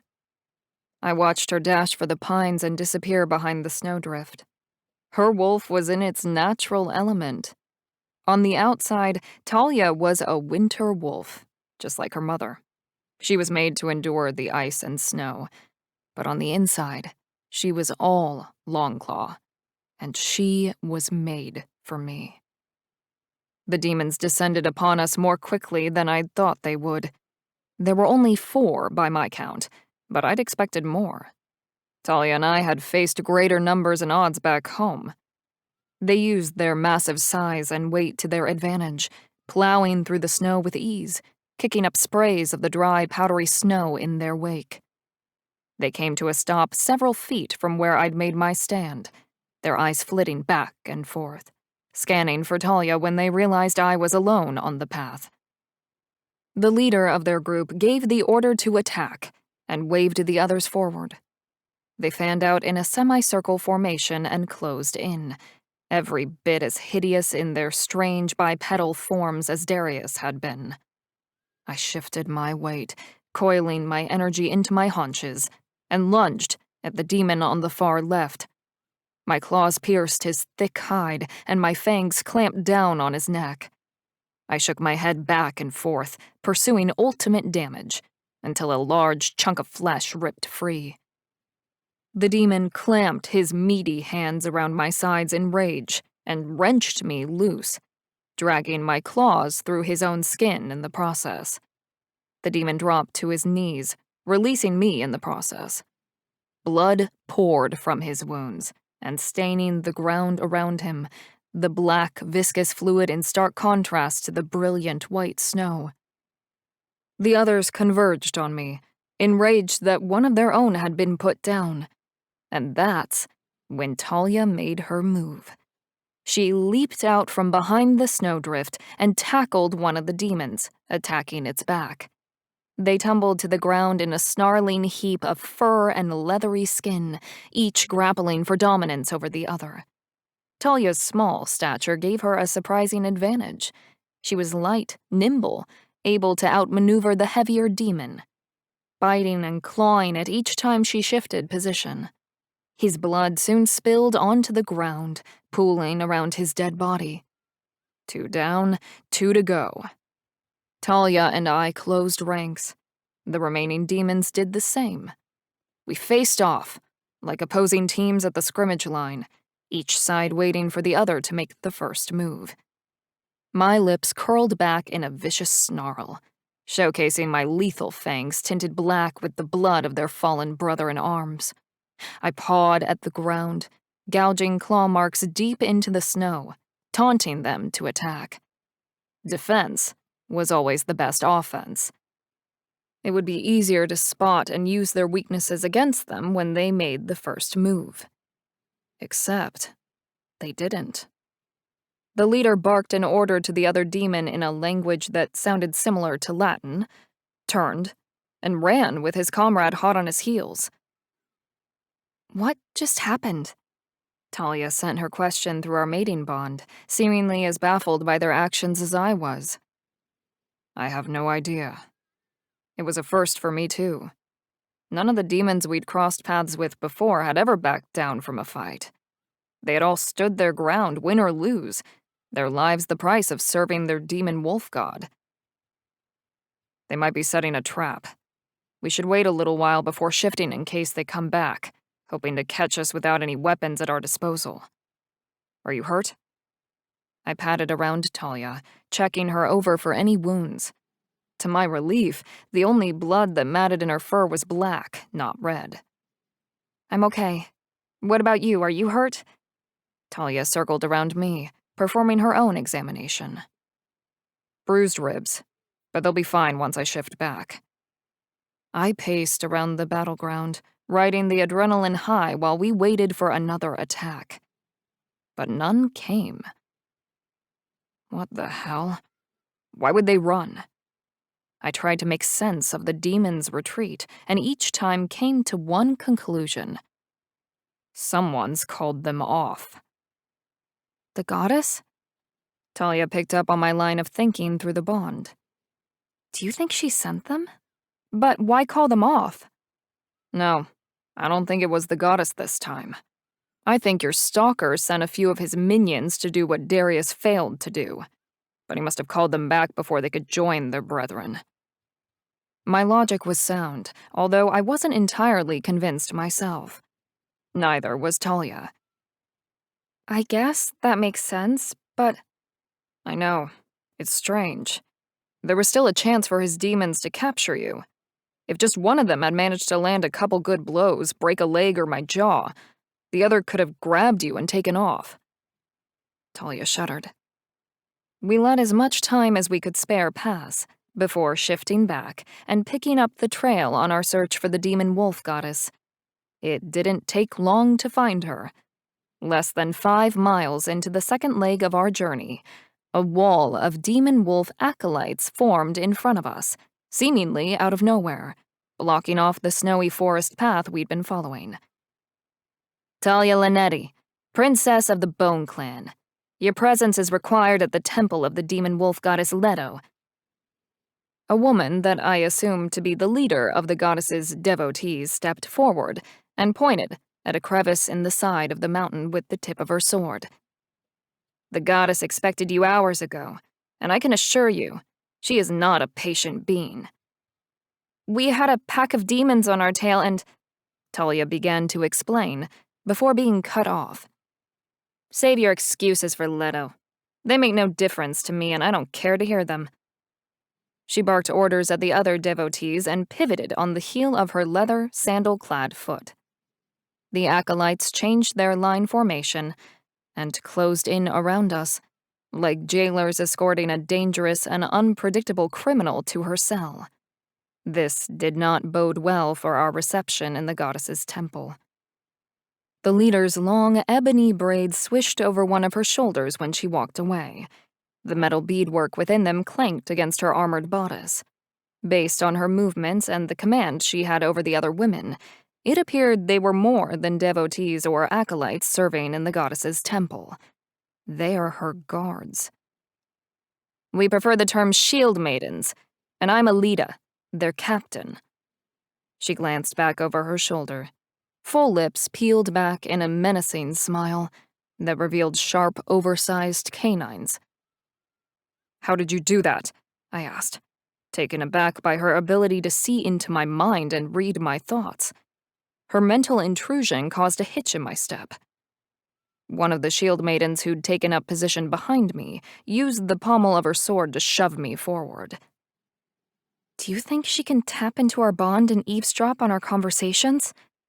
Talia used our connection and sent her question through the bond. I waited a moment to see if Alida answered Talia's question the same way she had mine.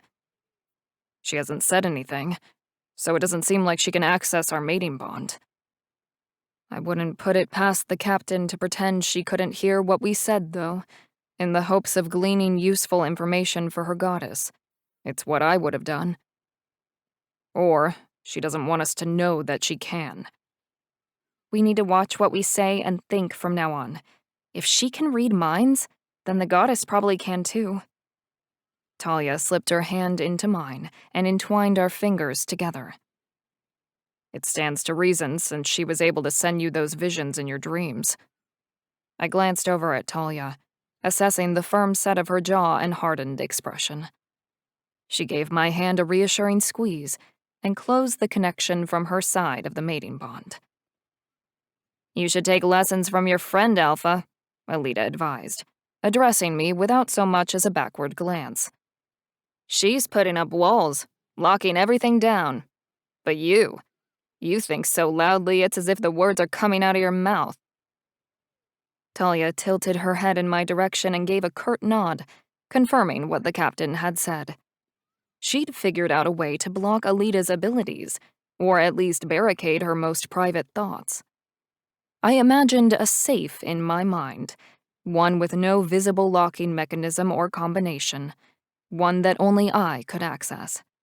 The thoughts and memories I held most dear, or were of the greatest importance, became files that I stored inside of it for safekeeping. Fast learner. Alita grunted with what sounded akin to approval and marched on toward the widening crack in the rock face. I couldn't help but wonder why she bothered to say anything to me at all about blocking her out, but erased the questions from my mind before I projected my thoughts. The temple is on the other side of the mountain. We go through here. Alita reached the crevice and pressed her palm against the side of the cracked stone. I don't see any ropes or harnesses. Where's your climbing gear? Talia glanced around, searching for any equipment that would help us on our ascent. You don't expect us to free climb, do you? There was a hint of apprehension in her voice, but she was quick to tamp it down. She must have realized it wouldn't be smart to show any sign of weakness before the shield maidens, in case they used it against her. I did not say over, I said through. Use your ears, princess. Our goddess does not appreciate being made to repeat herself. Alita closed her eyes and muttered something in another language. The mountainside rumbled and shook as the crack in the rock face splintered open, expanding until it revealed a tunnel wide enough for a well-equipped demon army to pass through with ease. That must have been where the demons who attacked us had come from. How they had appeared seemingly out of nowhere, both here in Alaska, back home on our Pack lands, and in the territory of others in the Pack Alliance. It stood to reason that there were more cracks between the two worlds spread out all over the country, with portals just like this one. Such an advantage made it hard to fight them, and even if we had known, they could still simply appear, taking us off guard at any time. But perhaps this particular opening was the central hub of the demon's portal system? Given we were in the wolf goddess's home territory, so to speak, we were about to find out. After you. Alita jerked her head toward the opening of the tunnel and fell in step behind us, with the point of her sword needling my back. Two of the acolytes waited for the portal to close once the entire party had passed through. When I glanced back, I saw them take up positions on either side of the crevice inside the mountain. But my attention was drawn ahead once more, as a warm glow, the size of a lightning bug, shot past us, expanding into a full flame as torches on the walls beside and ahead of us ignited, illuminating the tunnel. Talia grabbed my hand, her palm clammy as she clutched me. I squeezed her lightly to try and reassure her. Not sure how effective the tiny comfort was, but I was just as on edge. We'd gone all in and risked it all. Talia's freedom, my pack, our future, to find the demon wolf goddess and plead for her help and mercy. If the goddess Leto refused our plea, then our risk would have all been for nothing, and Talia and I were as good as dead. The tunnel led us to an underground city, with sand-packed roads, aquifers, and stone bridges that arched over an inky black river that resembled demon blood. I almost asked Alita if it was, but thought better of it. Unless the goddess planned on forcing me to go for a swim, I didn't want to know the answer. There were small homes, with terracotta tiled roofs and smooth clay walls. A bustling marketplace occupied the village square, and high on a hill overlooking it all sat a massive temple carved out of glistening white marble, complete with Greek-style columns and statues that resembled the old gods of a long-abandoned ancient religion. "This looks like something straight out of a history book." Talia's voice was soft, but her eyes were wide as she took in the expansive city the goddess had created deep within the earth. We were overdressed in our Arctic gear for the warmer climate, and stopped to shed a couple of layers of clothing to adjust our bodies to the milder temperature. "Keep moving." Lita pushed ahead, assuming her position at the head of the group again, to lead us down the sandy streets and up the temple steps to Leto's temple. We didn't have to wait for an audience, it seemed. The goddess already watched us proceed toward her, with obvious hatred in her eyes. She sat on a marble throne, her dusky olive skin and ebony hair the only contrast to the stark white stone and silken robes that adorned her body. "Ah, finally. I can cast my gaze upon the princess who has captured the attention of my dear husband." Leto's venomous tone suggested the feelings she held for her husband were anything but affectionate. "A fair-haired, fiery beauty, blessed with the suppleness of youth." "Goddess, I must speak with you." Talia stepped forward, ready to plead her case at Leto's feet. But the pointed glare of the demon wolf goddess stopped her in her tracks. "You dare to enter my temple and make demands after all the trouble you've caused me, nymph?"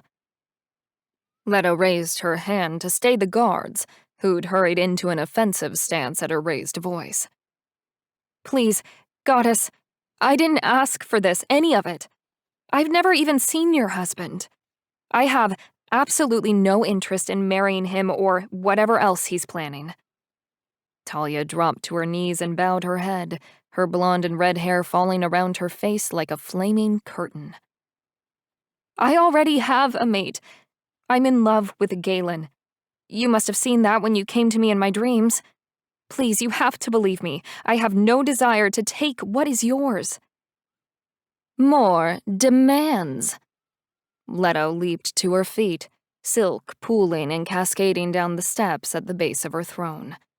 I stiffened, ready to pounce to Talia's defense if the goddess physically attacked her. "How bold you are, to assume that I have to do anything you say, especially to believe the lies that fall from your serpent tongue. You remind me of another temptress who collapsed once, begging at the feet of a goddess. You would do well to hold your tongue before your physical likeness matches hers as well."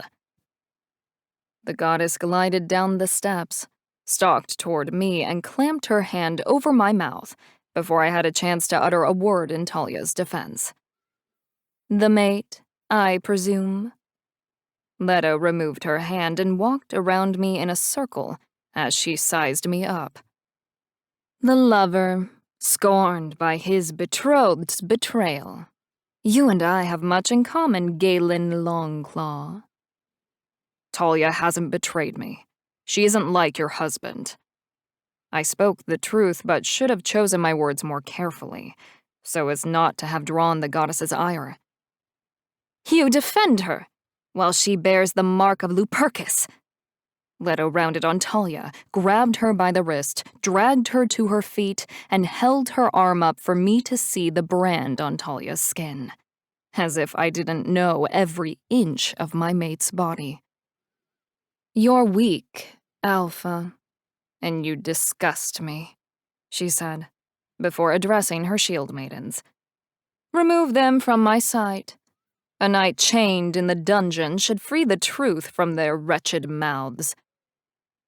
Talia glanced at me, her expression neutral, but I could see the apprehension in her eyes. Our first encounter with the demon wolf goddess hadn't gone as we'd hoped. Still, things could have gone much worse. Leto hadn't killed us. Yet. Chapter 6. Talia. I was hoping to at least be imprisoned with Galen. I needed the warmth of his embrace when he wrapped his arms around me. But Leto ordered Alida and the other shield maidens to take us from the temple and throw us into separate prison cells in their dungeon. At least we still had the mating bond, which allowed us to communicate. Don't fight them, not yet. Galen reached out through our bond and explained why he'd accepted imprisonment over trying to battle our way out of the temple. She isn't through with us. I think we still have a chance to convince her to help us, but we'll lose that chance if we fight. He was right. I knew it in my bones. I'd come to the same conclusion and planned on suggesting it before he communicated with me through our bond. All the same, that knowledge did little to quell my wolf's innate desire to fight her way out of the temple, past the acolytes that stood guard at the portal, and back out onto Alaska's frozen ground. She was tired of cells and chains, of being locked away for doing nothing but merely existing. So am I. But I followed Galen's advice, and my own inner judgment, and allowed myself to be taken into the goddess's custody without putting up a fight. My hands were bound behind my back, as were Galen's, with iron shackles attached by a chain to a collar around our necks. Alida split her team of guards in two. The first group was assigned to Galen, while she and 4 other shield maidens took charge of moving me into my dungeon accommodations for the night. Burlap sacks were then pulled over our heads before we were marched out of Leto's throne room and down into the catacombs below the temple. I couldn't see or hear Galen in the traditional sense, even though they removed the burlap sack from my head once I was imprisoned. They made sure that we were placed in cells at opposite ends of the dungeon, but I knew he was okay. I could feel him and talk with him through our bond. That was enough to get me through the night. We'd been right in assuming Leto wasn't finished with us. Alida and her fellow acolytes hadn't laid a hand on us other than to place us in our cells, but that was as far as their kindness extended. The chains stayed on, and our collars were fastened to a bolt secured in the wall near the ceiling, forcing us to remain on our feet, or in my case on tiptoe, for the duration of our confinement. It was another long night, with no food or water and no relief from the burning ache in my shoulders and legs. I'd lost sensation from my fingertips to my elbows, due to the position of my arms twisted behind my back, hours before Alida returned and unlocked the door to my cell. She unhooked my collar from the wall mount, catching hold of the shackles around my wrists before I collapsed on the floor. "Where's Galen? Is he all right?" I shifted my weight in her arms, turning so that I could look her in the eyes. "Please, princess," Alida scoffed and shoved me toward the cell door. "There's no need to pretend you don't already know. Your ability to speak to Galen Longclaw through a mating bond is the only reason the 2 of you are still alive." "I knew it!" I cast a backward glance over my shoulder at the captain of the goddess's guards. "Galen did too. You weren't fooling anybody yesterday." "You think you're clever, princess." Alida arched her brow and smirked.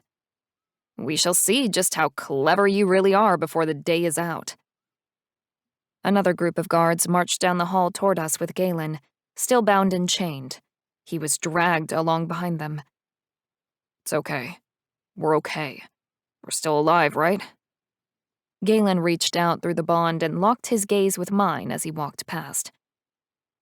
"The goddess wants something from you, or we'd both be dead by now." Alida made her presence known inside our connection for the first time, but I felt certain she'd been there from the moment she stepped into our path, back on the hiking trail in the gates of the Arctic. "Enough." Her voice cut like a knife through our mating bond. "Silence from this moment on. You are prisoners in the house of the goddess Leto. You only speak when spoken to, with or without your precious bond." She waited for the other group to take Galen upstairs before stepping out into the corridor and jerking on my chains. She led me back up to Leto's throne room. We moved slowly, and I couldn't help but wonder if she was giving the goddess time to speak with Galen first before we arrived. I used the time to flex my fingers as best I could, trying to get some circulation going and regain sensation in my arms. My legs protested from the position they'd been in all night, but at least I could still feel them. When we arrived in the throne room, Galen was seated on the steps at the base of Leto's throne, as if he were her pet. His chains had been removed, but he was in no way free to leave. Whatever had transpired between the goddess and Galen, I had no doubt it involved multiple threats on my life. "There you are, little nymph. Have you come to speak the truth about the mark you bear on your arm and the blessed day of your union with my husband?" Leto said, phrasing her question as if I had a choice in appearing before her. "Goddess Leto, I spoke the truth yesterday. These marks were forced upon me, just as his proposal was. Galen is my chosen mate. My only mate." I fought the urge to scream my innocence at the top of my lungs and checked my tone. Acting defensive was not the way to sway Leto to my side. "Perhaps, perhaps not." Leto ran her hands over her lap, smoothing the folds of her flowing gown even though she was already the picture of perfection. "I fear there is nothing you can say that will convince me. Though I do admit an interest in the presence of a bond between you and the Alpha." "What can I do to prove to you that I am telling the truth?" I dipped my head and bent at the waist in a submissive pose, at least as much as the chains that bound me would allow. "I came seeking your help and am at your mercy." "That may be the first honest thing you have said since entering my temple." She clapped her hands twice and ordered Alita to remove my chains. "You are at my mercy. Both of you are."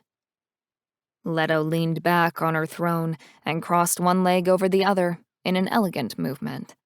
She tapped her fingernails against the carved arms of the marble seat and pretended to contemplate my fate. Everyone in the room knew it was a show. She'd made her decision about what she planned to do with me long before Galen and I arrived. "I find myself in a generous mood today, Princess. You wish to prove your innocence, and I'm willing to allow it." Leto stood, her power surging and giving the impression she loomed over the throne room and the acolytes assembled inside it. "You will complete 3 trials. Your innocence will be determined by your success or failure in the challenges I set before you. Fail, and you die. It's that simple. Your first trial begins now." Alita drew her sword from its sheath and smacked it against her armored breastplate, leaving no confusion as to what the first trial entailed. I had to fight Alita, and somehow I have to win. The shield maidens answered their leader's call with a thunderous clang of hardened steel blades colliding with their own body armor. Galen's hands clenched into fists at his side, but he made no attempt to get up from his place at the goddess's feet. Her hand being clenched tightly in his hair may have had something to do with it. A seed of fear planted itself in my mind, threatening to grow wild and choke out my last shred of confidence. Alita was a seasoned warrior, dressed and armed for battle. There did not seem to be any rules of engagement, which meant I wasn't left defenseless. I still had my wolf and the ability to shift. But my fangs and claws were useless, unless I could get close enough to my target to use them, which meant I needed to get past the point of her very long and perilously sharp sword, a feat easier said than done. If I succeeded, her armor posed yet another problem. Hard leather cuffs covered her forearms and matched the make of the boots laced up to her knees. Chainmail adorned her neck and draped down to her elbows, making her body all but impenetrable. I was still sizing her up, searching for weak spots in her armor and stance, when the line of shield maidens changed position. They formed a ring, circling around me and Alita. The captain of the guard raised her sword above her head and shouted a battle cry, loud enough to rattle the rafters and strike fear into the hearts of her enemies. It sure as hell worked on me. Alita dropped into a fighting stance, with her arm drawn back and sword poised to drive its way through her opponent, me. With no time to remove my clothes, I called to my wolf, tapping on the mating bond I shared with Galen, to borrow his strength and increase the speed of my transformation. She rushed forward, ripping through my skin and taking control. Shredded clothing showered down and littered the floor around my paws, like bits of confetti in a ticker tape parade. I crouched down, coiling energy in my hind legs, judging the distance and opportunity before making the first move. I pushed off and leapt across the makeshift ring. Alita saw me coming and adjusted her stance, driving her sword up to spear my wolf as we came down. There wasn't enough time to adjust my course midair and avoid Alita's sword entirely. My wolf rolled right instinctively, the razor-sharp edge of her blade grazing our side. I gritted my teeth and growled in pain. The captain of the goddess's guard had drawn first blood. My wolf briefly fell to the floor before righting herself, her black fur streaked with red. Alita returned to her defensive stance, ready for another attack. The fight was unfolding just as I feared, with the goddess's champion holding her position and waiting for me to attack, preventing me from getting on the inside. My wolf and I couldn't see a weakness to exploit, or any other way to gain the upper hand, and yet I couldn't lose. Not in the first of the goddess's trials. If I did, it would be my last. One cut and a little blood wasn't enough to stop my wolf. She wanted to charge again, but that same tactic wouldn't work. We couldn't defeat Alita that way. That much was now obvious. She'd carve us to pieces with one slice of her sword at a time, and barely break a sweat while doing so. We needed to make her move, to get her on the offensive and attack us instead. It sounded like a solid plan, but there was just one problem. I had no idea how to achieve it, or how I was supposed to convince my wolf to go along with it. Galen's energy flowed through our mating bond and settled my wolf. As an alpha, he knew how to bring his wolves to heel, and I was one of his wolves as well as his mate. He asserted his dominance as pack leader over my wolf, and helped me bring her back under my control, instead of the other way around. She growled deep inside our chest, but she agreed to follow my lead. I stayed on my side of the ring, planted my paws on the ground, and dug in. If Alita wanted to defend her goddess's honor and the title of champion, she'd have to come to me to get it. But she held her ground, and only stepped right. I stepped left to match her. Neither of us moved forward. We were at a stalemate. My wolf grinned at her, showing our canines, and that taunt seemed to tip the balance. The captain had clearly grown tired of waiting. She dropped her sword and rushed forward, shifting midair before her paws even hit the ground. I had known that Alita was obviously a demon wolf, but what I hadn't realized until this very moment was that she was a demon dire wolf. She was at least twice my size. On paper, it probably seemed like I had no chance, but my heart leaped with hope for the first time.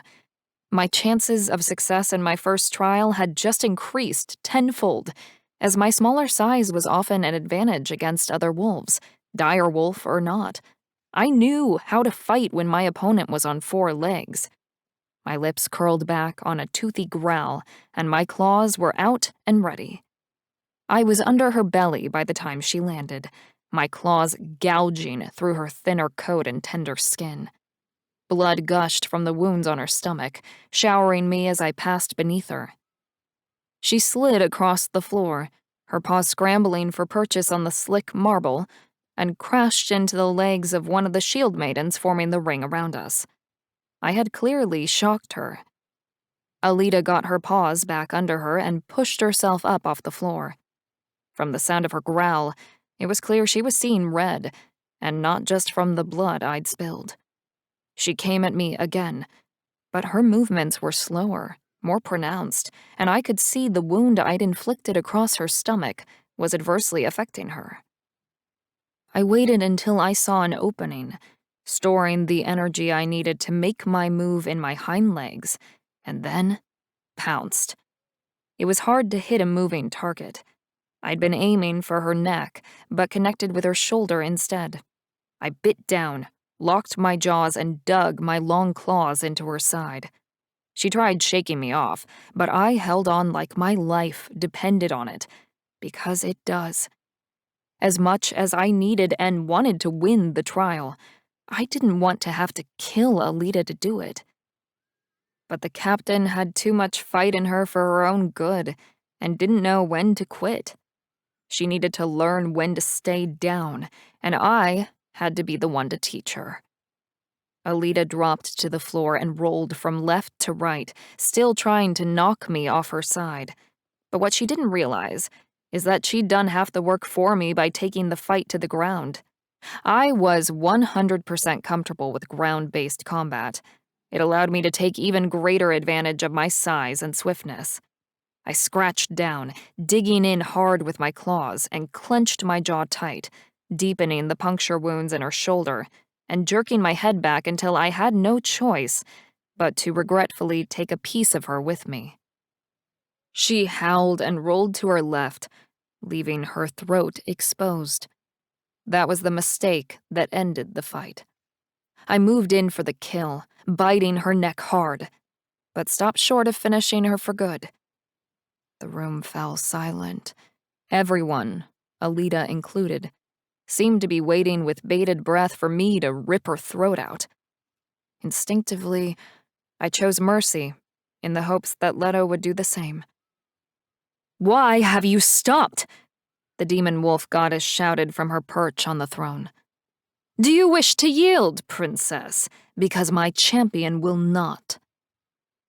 Alita crawled to the edge of the ring, taking refuge at the feet of her shield maidens. She shifted to her human form and back again to heal her wounds faster. "There, you see." Leto rose from her seat and ordered her captain to finish me off. "Victory was within your grasp, and you threw it away, princess." But it appeared the demon wolf goddess had overestimated the captain of her guard. Alita, her fur coated with tacky blood, padded across the floor to stand before me, lowered her head, and dropped into a submissive pose. The captain of the guard, Leto's champion, was admitting defeat and yielding the fight. I shifted and stood before the demon wolf goddess in my human form, naked, exposed, and completely vulnerable. If she decided to go back on her word and kill me, I would be helpless against her. "It would seem you bested my champion." Leto stepped off her dais and crossed the throne room, stepping through the opening the shield maidens created in their line to provide for her. She hovered over her captain, and it was clear by the look of disdain in her eyes that there would be repercussions for Alita's actions, or lack thereof. "It would seem so, goddess." I bowed before her, low enough to expose my neck, and waited for a blow that never came, before standing once again at my full height.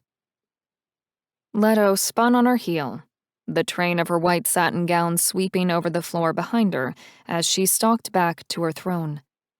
She stopped when she reached Galen, stooping to cup his face in her hands.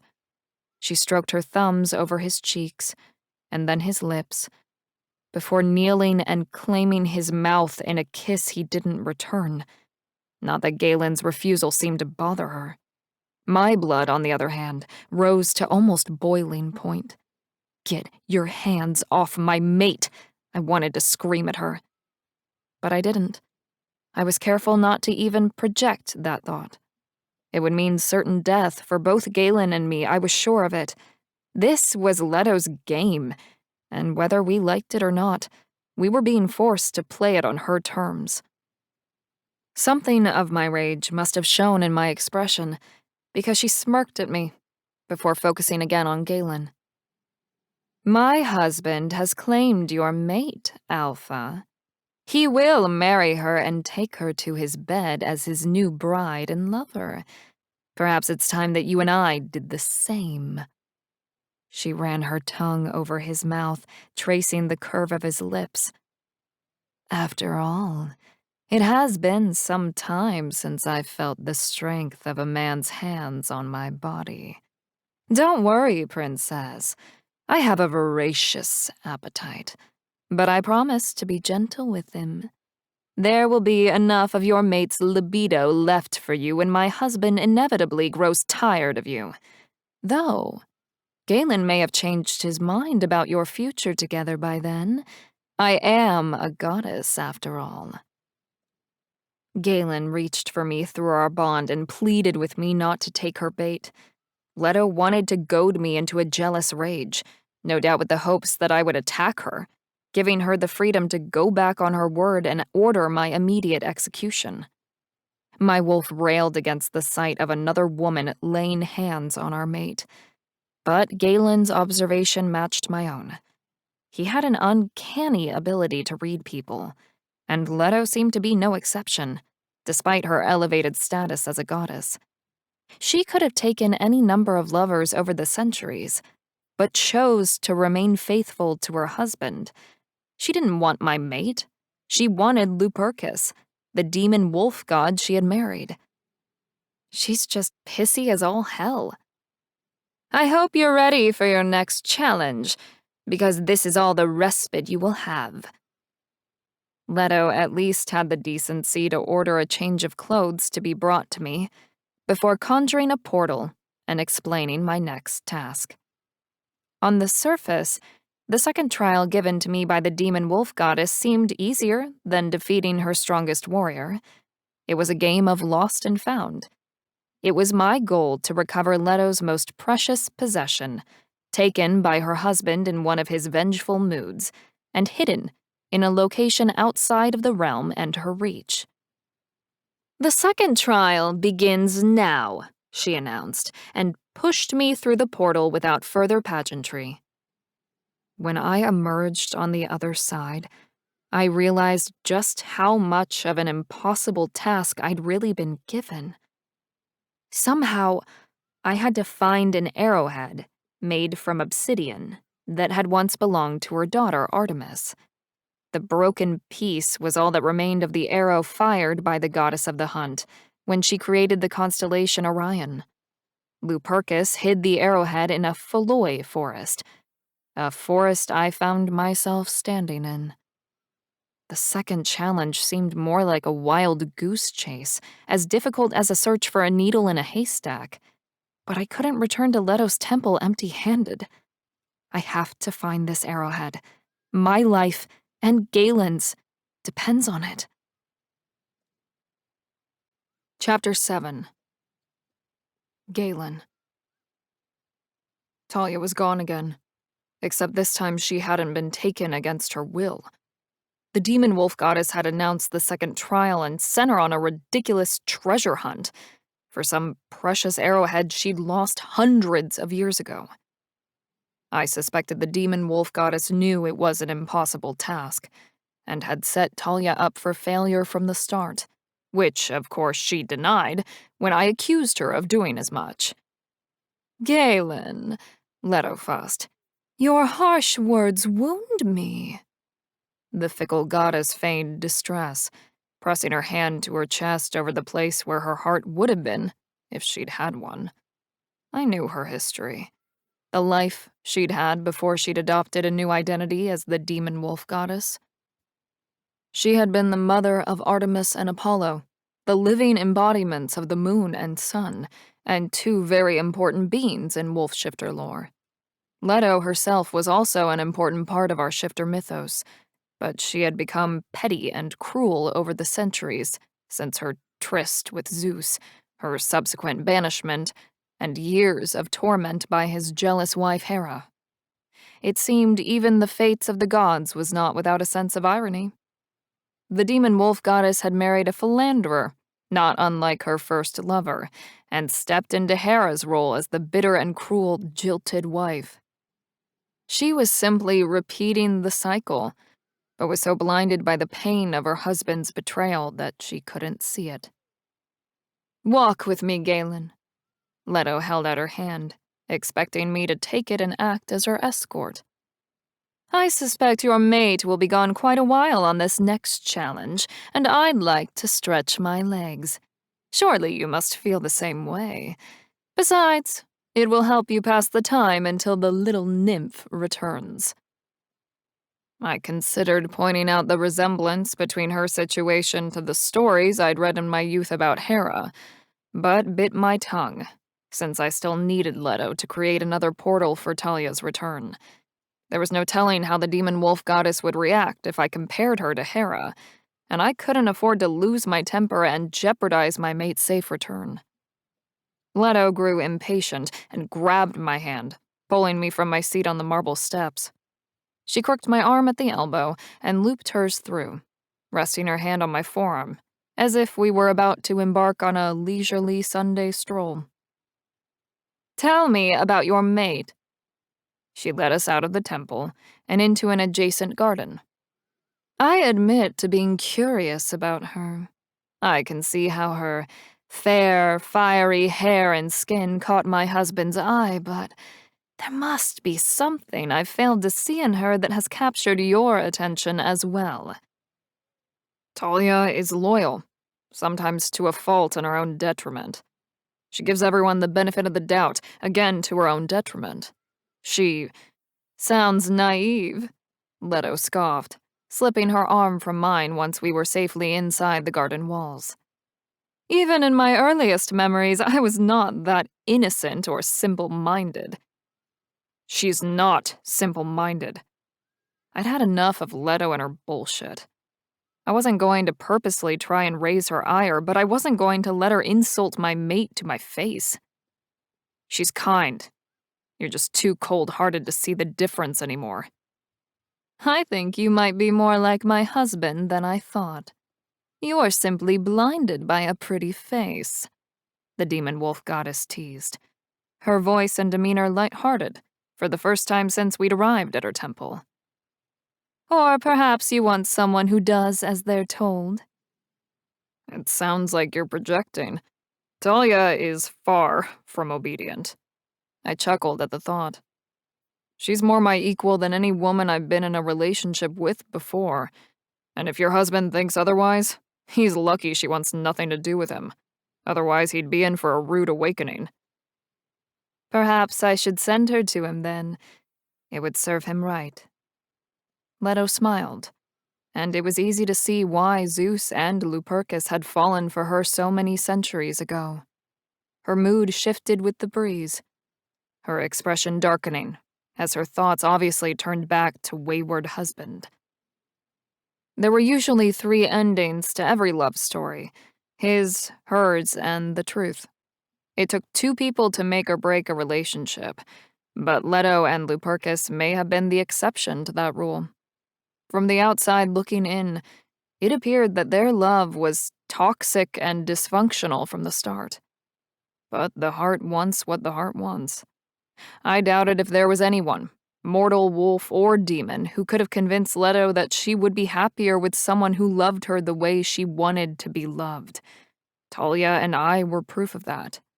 Despite everything we'd been through, we had formed a mating bond and found our other half. Ours is a love worth fighting for. And Talia was still fighting for it. She'd gone through the portal alone in search of Leto's token.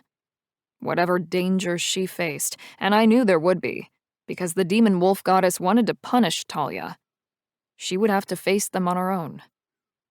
My wolf stirred, stalking out of the shadows of my soul to claw at the barrier of my consciousness that separated our two natures.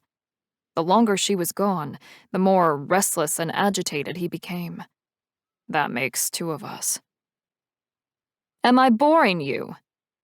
Leto's question and acidic tone pulled me out of my thoughts and back into the moment. Maybe you'd find my husband better company. You have so much in common. I'm certain the conversation would be entertaining. I'm not interested in having a conversation with Lupercus, unless my fists can do the talking. He'll have a hell of a time getting me to shut up then. My wolf perked up. He'd wanted to take the fight to the demon wolf god ever since we learned he was the one who'd marked Talia. Part of me, a massive part, agreed with him. But Talia had a plan, and I'd promised to try things her way. Anger. Leto pinched a wilted bloom from a plant that I didn't recognize, examined the browned edges of the shriveled orange flower, and tossed it on the ground. That is an emotion I am quite familiar with. I do long to feel other things. It has been so long since I've felt happiness. I would even welcome a bout of melancholy as respite from the hatred that has settled into every fiber of my being. I believe this was the true punishment Hera intended for me all along. I wasn't sure what she expected me to say, if anything. So I said nothing, and just listened while she relived past tragedies. I almost felt sorry for her. Almost. But then I thought of the demons she'd unleashed upon the descendants of the Devil Pack and cities across the country. When I remembered all the innocent shifters, witches, and ordinary people who had died just because Leto had a broken heart, I couldn't scrounge up an ounce of pity for her. Is that how you justify all of this? I asked, tired of indulging her sob story. I couldn't hold my tongue any longer. The demons you sent to do your dirty work, the destruction and death. Do you have any idea what they've been doing while you sat around and moped? Do you take issue with the way I rule over my dominion? Leto raised her hand, curled her fingers inward, and squeezed them into a fist in front of my face. The demon wolf goddess's power rose instantly with her temper, sparking to life like a flame. I had the feeling I was about to learn firsthand how she had come by her name, and exactly who fell under her dominion. Wolves, and that included shifters. We were at her command.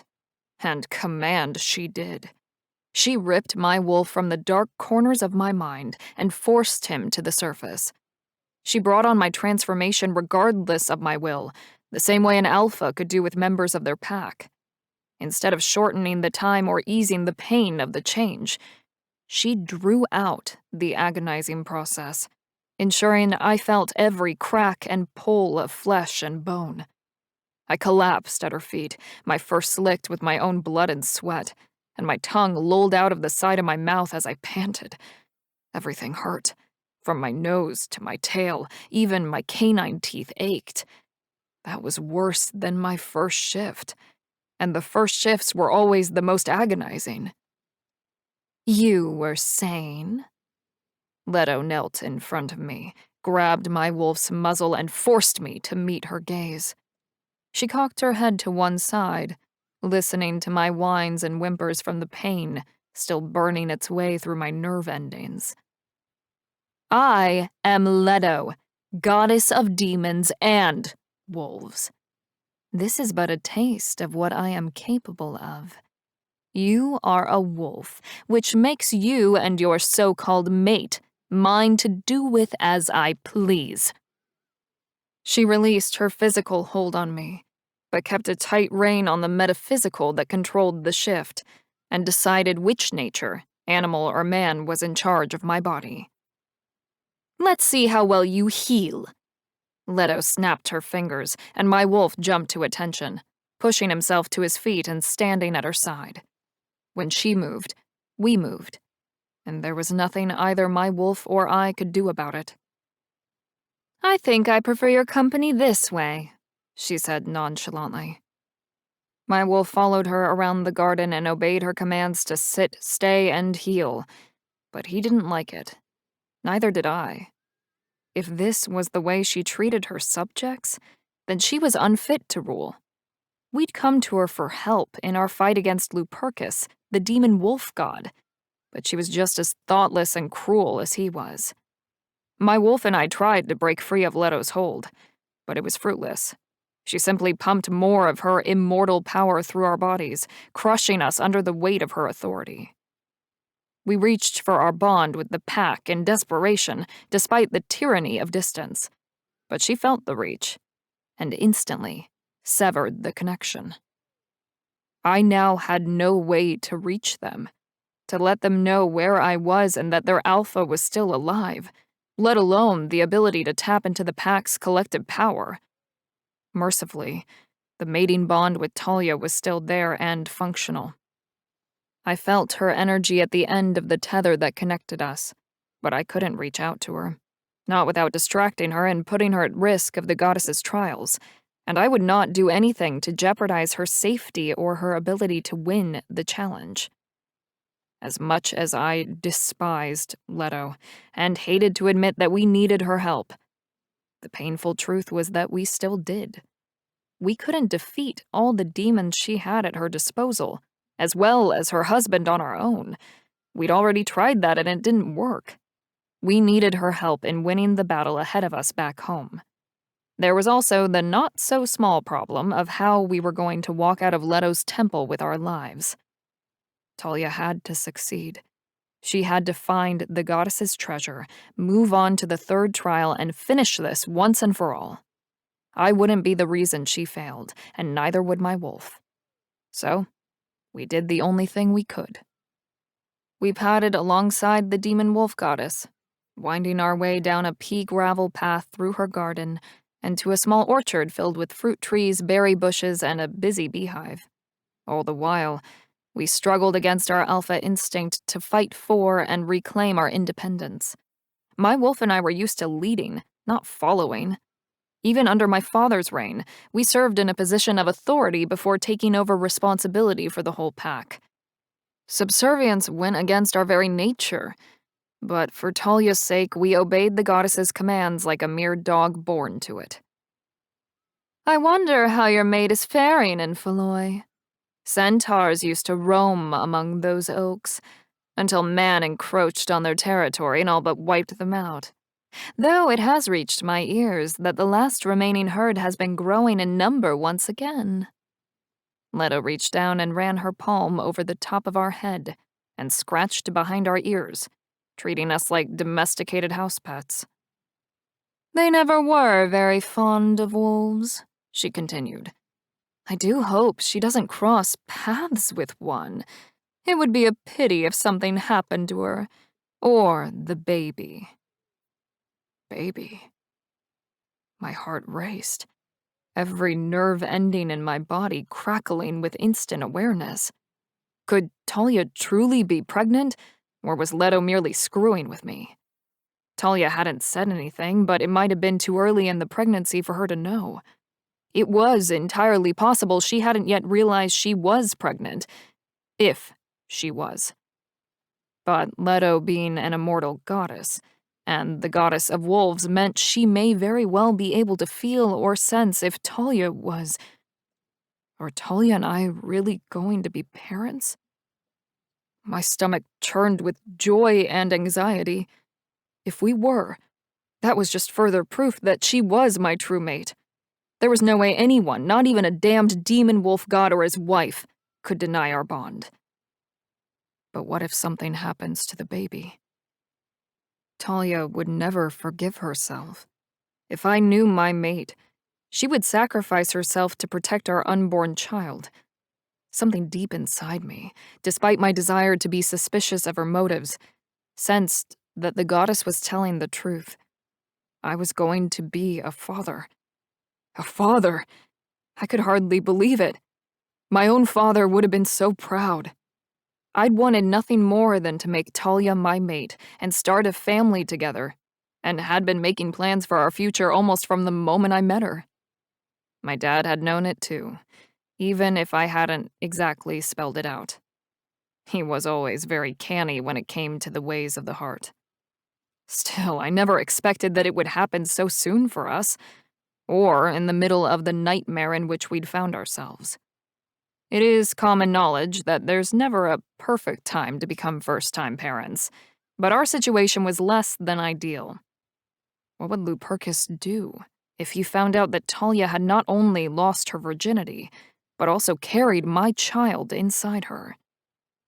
It was unlikely he'd change his mind. He'd set his sights on Talia, and gone through a hell of a lot of trouble to not only claim her but bring her to his temple, wherever that was. We'd yet to find his location. Valerie had been quick to give up information that led us to the goddess, but their god, not so much. At some point, they had abandoned worshipping Leto, which may have been another point of contention between her and her husband. He received all the accolades, the love and devotion of the followers they had once shared, while she'd been left with nothing, not even the scraps of the demon wolf's affection. But I couldn't fix Leto's problems. Hell, I couldn't even fix my own without her help. The whole situation was a fucking mess. Yet somehow, against all odds, Talia and I had managed to create life. I just wished my father was alive to hear the news that the Longclaw pack would have a new heir or heiress to the throne, that he would have become a grandfather. He would have been so thrilled with the news. He, like me, wouldn't care if the child was a boy or a girl. There had never been a female alpha in the history of our pack, but there was a first time for everything. My heart thumped, swelling with pride. Of course, I had yet to confirm with Talia, but somehow I knew that Leto spoke the truth. She may have let news of Talia's pregnancy slip, but I suspected she'd done it to instill fear, in an attempt to push my alpha wolf over the edge with the hopes that I would do something rash, something stupid that would cause Talia to forfeit the challenge. From whom or how I'd found out didn't matter. I was going to be a dad. My strong, beautiful mate had given me the greatest gift anyone could ever give. If Talia gave birth to a baby girl, she'd grow up to be just like her mother. She wouldn't be just another pretty face. Our daughter would have the strength, wisdom, and patience to lead, just like her mother. Of course, if our baby was a boy, he would follow in his father's footsteps, the same way I had followed in mine, and my father in his, all the way down the line to the first Longclaw and the founding of our pack. That is, assuming we all survive. I wasn't one to just assume anything, not in these uncertain times. The old adage about making assumptions often proved to be true, so I preferred to deal with facts. Something that we'd been lacking since the onset of this whole situation, that had begun with the random demon attacks. We'd been in the dark since the demons first arrived on our side of the barrier, between the gods' and goddesses' world and ours. It was high time we turned a light on the resultant darkness and kicked some demon ass. For the Longclaws, my father, for us, and our baby. And it all started with Leto. Chapter 8. Talia. Searching for an ancient obsidian arrowhead in a dense forest of old oaks was no easy feat. Adding to my task, the centaurs and dryads that called the woodland area home made it all but impossible. The centaurs in particular hated wolves. All wolves, even half-breeds like shifters. I had found that out damn quick when I'd stepped out into a clearing and came upon a passing centaur by accident. His scream of rage as he charged at me and muttered curses about the evil of dual-natured creatures left no doubt in my mind that he would kill me if he caught me, as would any centaur, I deduced from his words. And so, I fled. I would have pointed out the irony in that, given their own dual natures, if only I'd have thought he would stop and listen, rather than trying to rid his forest of me. Escaping from and avoiding woodland creatures had slowed me down, I spent more time hiding from them than I did looking for the damned arrowhead. At the rate I was going, I would be forced to forfeit the challenge. Leto hadn't set a time limit on the second trial, but I seriously doubted it was infinite. She would put an end to my search and make a declaration that I had lost the challenge and my life. It didn't make sense that the demon wolf goddess blamed me for her husband's misdeeds. But then, nothing about our situation made sense, especially the demon wolf god's infatuation with me, or the pact between him and the Devil Pack. Their relationship seemed awfully one-sided to me. He got his pick of their women, and they got what in return? Territory in Alaska? I had to assume they wanted the oil rights and the money and power that went along with it, because it sure as hell can't be for the weather. If my calculations were correct, I'd spent the better part of half an hour crouched behind a pile of decomposing moss and mushroom-covered wood. My legs were cramped, and I was growing anxious as fuck at my lack of progress. If my hiding spot was discovered by a centaur or a dryad, the knots in my legs would prevent me from running. Another herd of centaurs galloped past. Once the last of them cleared my line of sight, I made the decision to make a break for it from my hiding spot and continue my search for the lost arrowhead. I pressed my hand to the ground, checking for any vibrations caused by thundering hooves in the distance, and when I felt none, I dashed out from behind the pile of rotted tree limbs. I made it across a clearing into another cluster of trees and scurried around to hide myself behind the thick trunk. So far, so good. I'd been lucky enough to avoid capture, but there was a first time for everything. If only that luck had continued, because, of course, it did not. A dryad dropped down from her perch in a fork in the branches above me. She'd been so quiet and still. Her natural coloring was the perfect camouflage to disappear within the leafy canopy, that I hadn't sensed her presence. She even smelled like the forest, making her undetectable to my heightened senses. The dryad caught me off guard and had me at a disadvantage. "What business does a wolf have in Feloy?" She palmed a small blade, aimed for my face and prepared to throw the knife. "Wolves are forbidden in this forest. Leto sent me to the demon wolf goddess."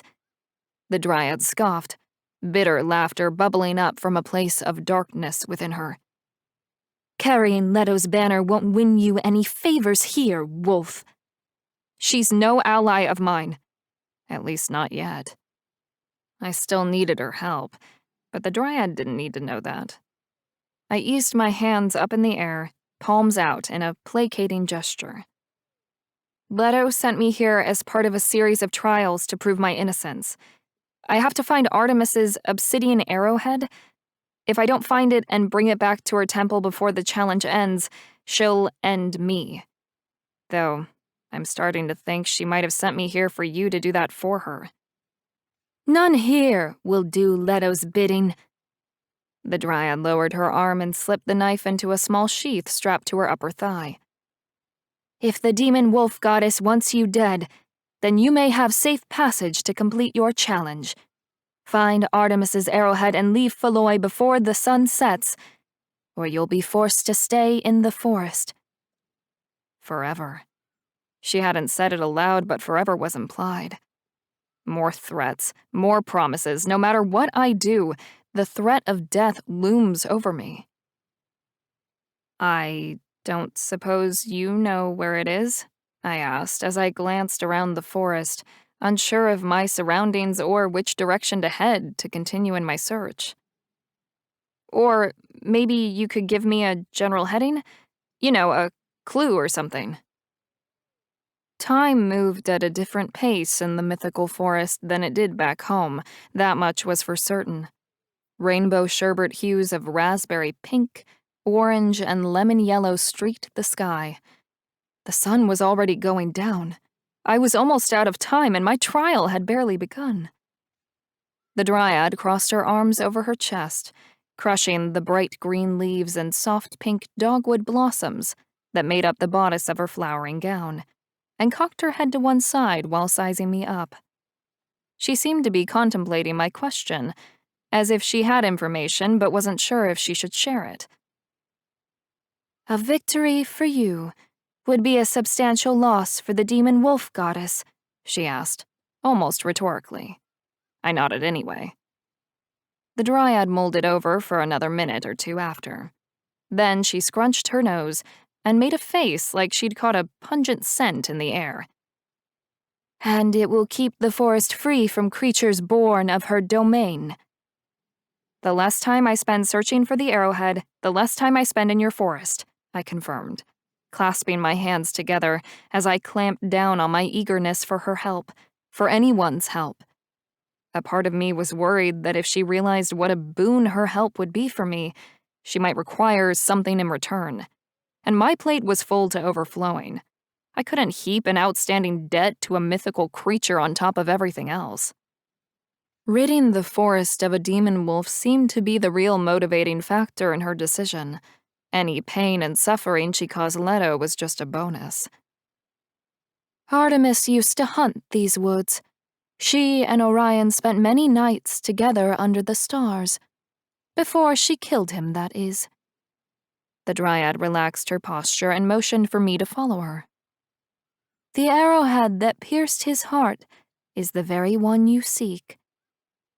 I screwed up my nose as she led me through the forest, weaving a path through the trees to a small glen that opened up into a larger pasture on the left side.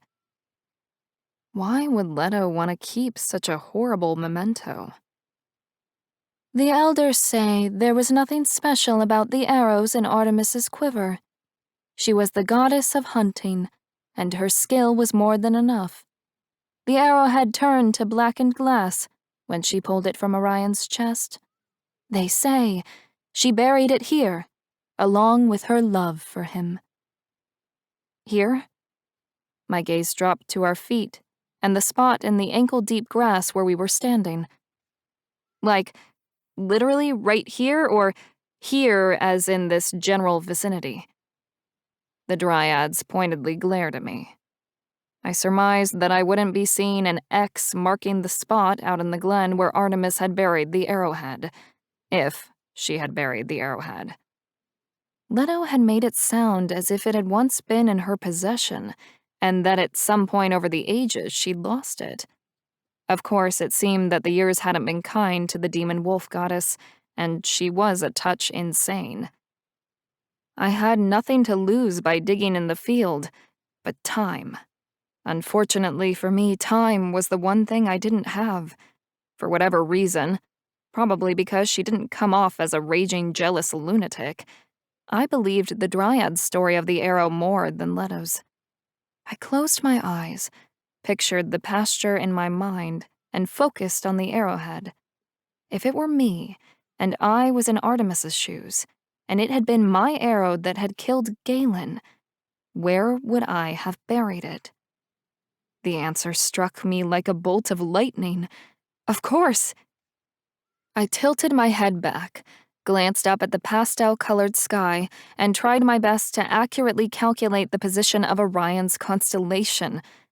When I felt confident that I'd reached an accurate location, I went out into the pasture and ripped the grass from the ground, roots and all. This would be much easier with paws. I stripped down, called to my wolf, and let the shift rip through me. The dig went much faster with paws and a whole lot of claws. My wolf and I tore through the dirt, widening and deepening the hole, until we found what we were looking for. The black arrowhead, with its mirror-like surface and razor-sharp edges, protruded from the bottom of the hole that I'd dug. I couldn't believe that I'd found the arrowhead. It had been an educated guess, but a guess nonetheless, and a huge part of me hadn't expected it to pay off. I thought I would have been digging long past sunset until I was trapped in the forest for good. "The sun is almost gone. Grab your prize and go, wolf." The dryad seemed equally pleased, no doubt because it meant that I would not be trapped in the forest with her and her kin. I shoved my muzzle into the hole, plucked the arrowhead from its hiding place, and held it in my mouth, taking care not to cut the inside of my cheeks with the sharp edges. Not bothering to waste time shifting back to my mortal form, I yipped my thanks to the dryad and ran off the field, back the way we had come through the woods to the portal that Leto had created. The arrowhead worked as a key and activated the portal, opening it wide enough for me to pass through. My wolf struggled with the magic working to transport us from one place to another. It felt wild and dangerous to her, and unknown. We fought the urge to run in the opposite direction of the pole of Leto's portal, and popped back out inside the throne room of her temple. I had to admit, part of me enjoyed the look of shock on everyone's faces as I padded across the marble floor, up the steps of the dais, and to the base of the throne to drop the arrowhead at Leto's feet. Galen was in wolf form. He darted across the dais from his position seated on the floor in front of Leto and nudged me with his muzzle. He licked my face before walking a circle around me to examine me for wounds. I felt his relief through our mating bond when he'd completed his once-over and confirmed for himself that I was okay. I was so worried. Galen's emotions, all the anxiety and fear he'd felt regarding my well-being, combined with the love he felt for me, blew the bond wide open. The force of it overwhelmed me and knocked me back a step, but despite that, I welcomed the emotional onslaught. I was back with my mate, and that made everything right. I'm happy to see you too. I licked his muzzle and nuzzled against his neck, burrowing into his fur and drawing in his scent. We curled up beside each other, spooning my back to his front at the bottom of the stairs, and waited for Leto's confirmation that I had found the right arrowhead and completed the trial. I tamped down the fear and distrust of anyone outside the Longclaw pack and listened as Leto retold the story of her son's betrayal of his sister, tricking her into killing her lover. The demon wolf goddess's version was like the Dryad's, if not a little sadder. Whatever she felt for the gods who wronged her, for her husband or the wolves under her domain, she loved her children. Her gratitude at having the arrowhead returned to her felt genuine. It was still hard to reconcile a loving mother with the cold and terrible goddess peering down at us. She hadn't exactly given off motherly vibes. Still, I hoped against hope that she would extend her appreciation by canceling the next trial. But those hopes were dashed when Leto ordered that I be prepared for the third and final challenge at sunrise. At least she was giving me time to breathe between the second and third trials. Her acolytes came in with wood for a small fire, bundles of freshly cut herbs that I wasn't able to identify, and a black metal tea kettle. One of them set about stacking the wood for the fire, while another prepared the herbs, and a third carried the tea kettle to fill with water from the creek that flowed through her garden. You need to get some rest tonight. Galen's voice caressed my mind, the way his hands would have caressed my body if we were alone. I'm not tired. Rest was the last thing on my mind, when I was safe once more and plastered so close to Galen. I was addicted to his touch, to him, and craved him the way a junkie craved their next fix.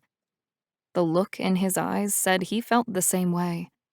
Frustration bubbled between us, flowing through both ends of the bond over our inability to do anything about it. Talia, there's something you need to know. His gaze flicked to the demon wolf goddess's devotees. And you need to hear it before you start the next challenge. His sudden shift in mood was concerning. I tracked his line of sight to the women working by the fire. Whatever had happened while I was in Feloy had obviously kicked his overprotective nature into hyperdrive. You're going to make yourself sick with worry, Galen. Just tell me what it is. My heart rate increased as the nervousness he projected through the bond began to rub off on me.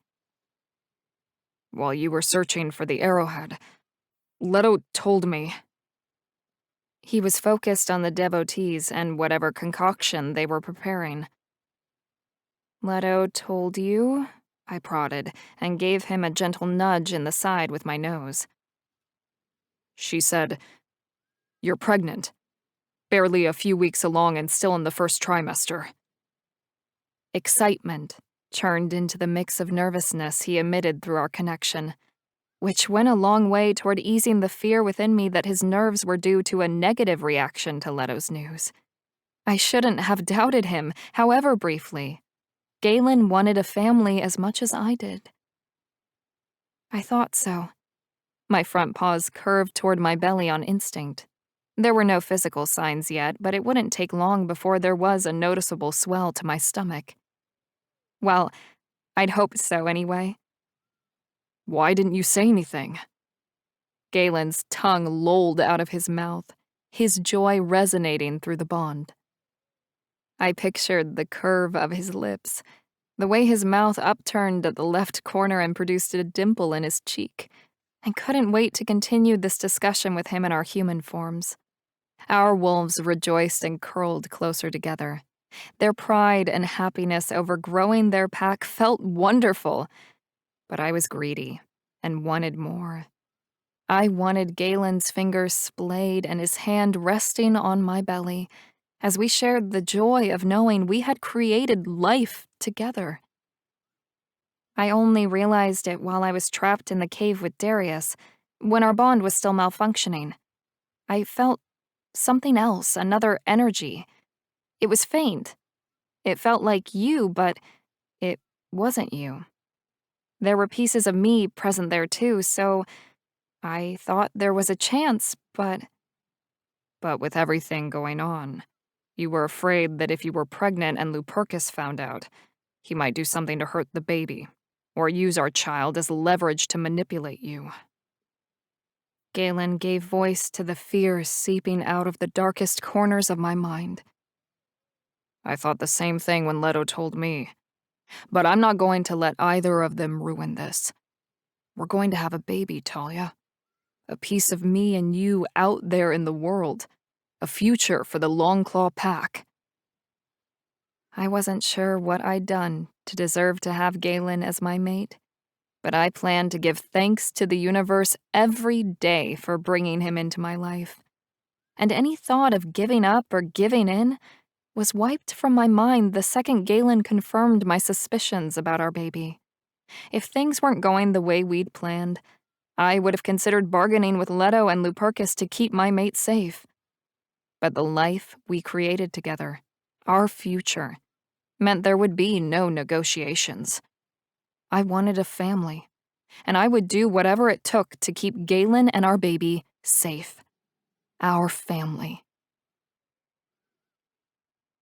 Chapter 9. Galen. Talia and I spent the night in our wolf forms inside Leto's temple, curled up together at the base of the stairs that led to her throne. It was a step up from being shackled separately in the dungeons, at least. I wanted to hold her in my arms, but we decided that until we could get her back home with access to medical care for her and the baby, it would be best if she limited her shifts. Neither of us had personal experience with prenatal care, and while pack magic infused in our DNA controlled our transformations, shifting was just as much a physical experience as it was a magical one. The manipulations and rearrangement of muscle, skin, and bone applied to our developing baby as much as it did the two of us. We knew it could be done. Other female pack members had shifted while pregnant, but we didn't know whether each shift would hurt the baby or what the long-term effects of too many shifts might be. So, Talia would only shift if and when she had to, and my wolf and I wanted to keep her company in our wolf form. There were no windows to the outside to denote night or day, but my inner clock told me when it was morning. I uncurled from behind Talia and stretched my legs. It had been a long time since I'd spent so many consecutive hours and even slept through the night as a wolf, but I promised Talia that I would try to stay on the same schedule and rotation as her shifts whenever possible. My wolf certainly hadn't complained. Besides, in the event of an emergency or injury, we healed faster in our wolf forms. The fire had burned down from a small campfire to a bed of smoldering coal. Steam billowed from the neck of the kettle that hung from a frame pitched over the fire pit. But there was no one to tend the brew that had been cooking over the flames. Leto and her acolytes had disappeared at some point during the wee hours of the morning. I used my nose to nudge Talia gently in her ribs to wake her up. We were both exhausted, but she needed the rest more than I did. Still, as much as I hated to wake her, it needed to be done. We had to see if we could figure out who, besides the demon wolf goddess, would want to hurt us.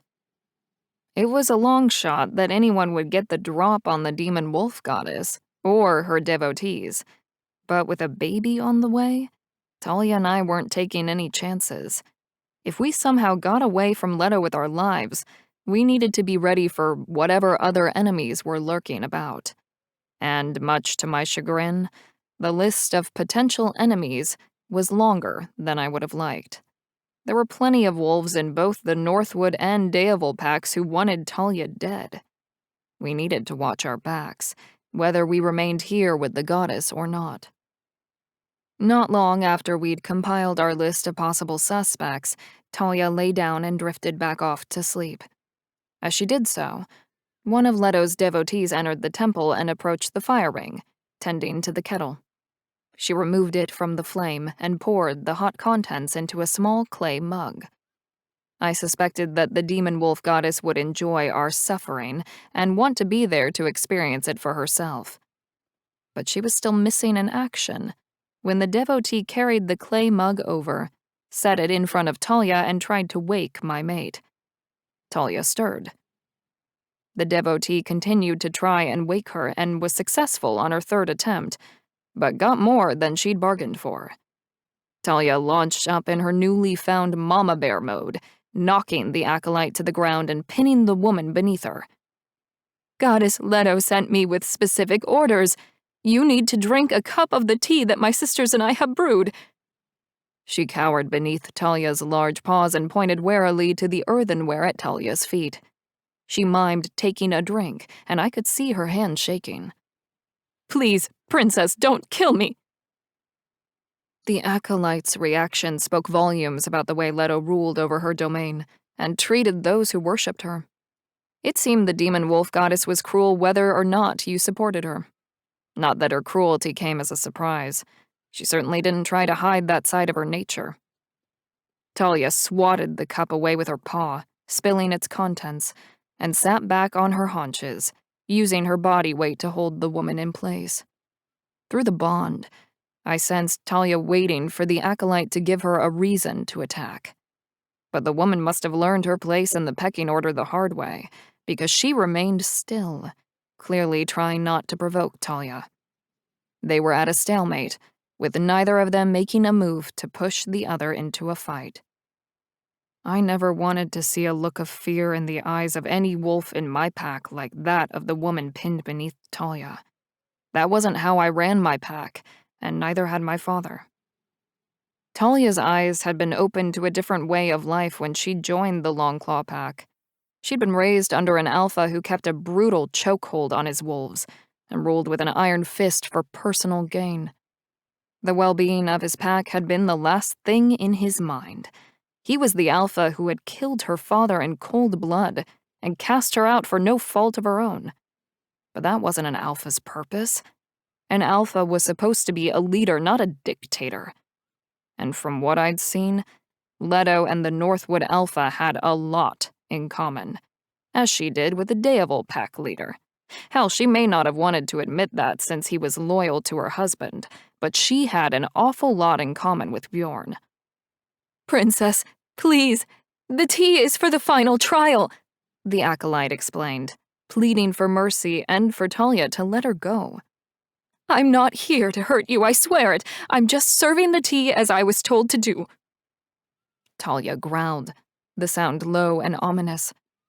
I reached out to her through our bond to calm her down and soothe her agitated wolf. "Talia, it's all right, sweetheart. She isn't going to hurt you or the baby. The tea could be poison, Talia snarled, her hackles raised. She was clearly more skittish than usual, which probably had to do with the fact that she was carrying our baby. The instinct to protect their children was built into a female wolf's nature, so Talia and her wolf would do whatever they felt necessary to keep themselves and our unborn child safe. But right now, the situation needed to be diffused. I genuinely didn't feel that the acolyte was trying to harm my mate or our unborn child, so I approached Talia and nuzzled her coat, infusing calm into our bond. The growling ceased, and she was just about to remove her weight from the acolyte when we were interrupted. Leto glided into the room. The lightweight fabric of the goddess's flowy gown swept the marble floor tiles behind her. She studied the scene before her, then clasped her hands together and slowly clapped as she crossed the throne room.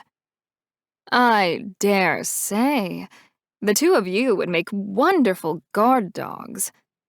She stopped clapping, gripped the hem of her dress, and hiked it up above her leather sandals as she made her way up the steps to her throne. Like Remus and Romulus, she mused. In fact, if you refuse the third trial, nymph, I won't kill you. You will simply remain here in your natural form and keep watch over my throne. I give you my word. Talia sniffed the air and sneezed, like she'd caught a whiff of something she didn't like.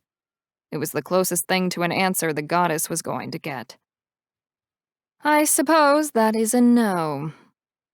Leto adjusted her gown and sat on the throne with one leg crossed elegantly over the other.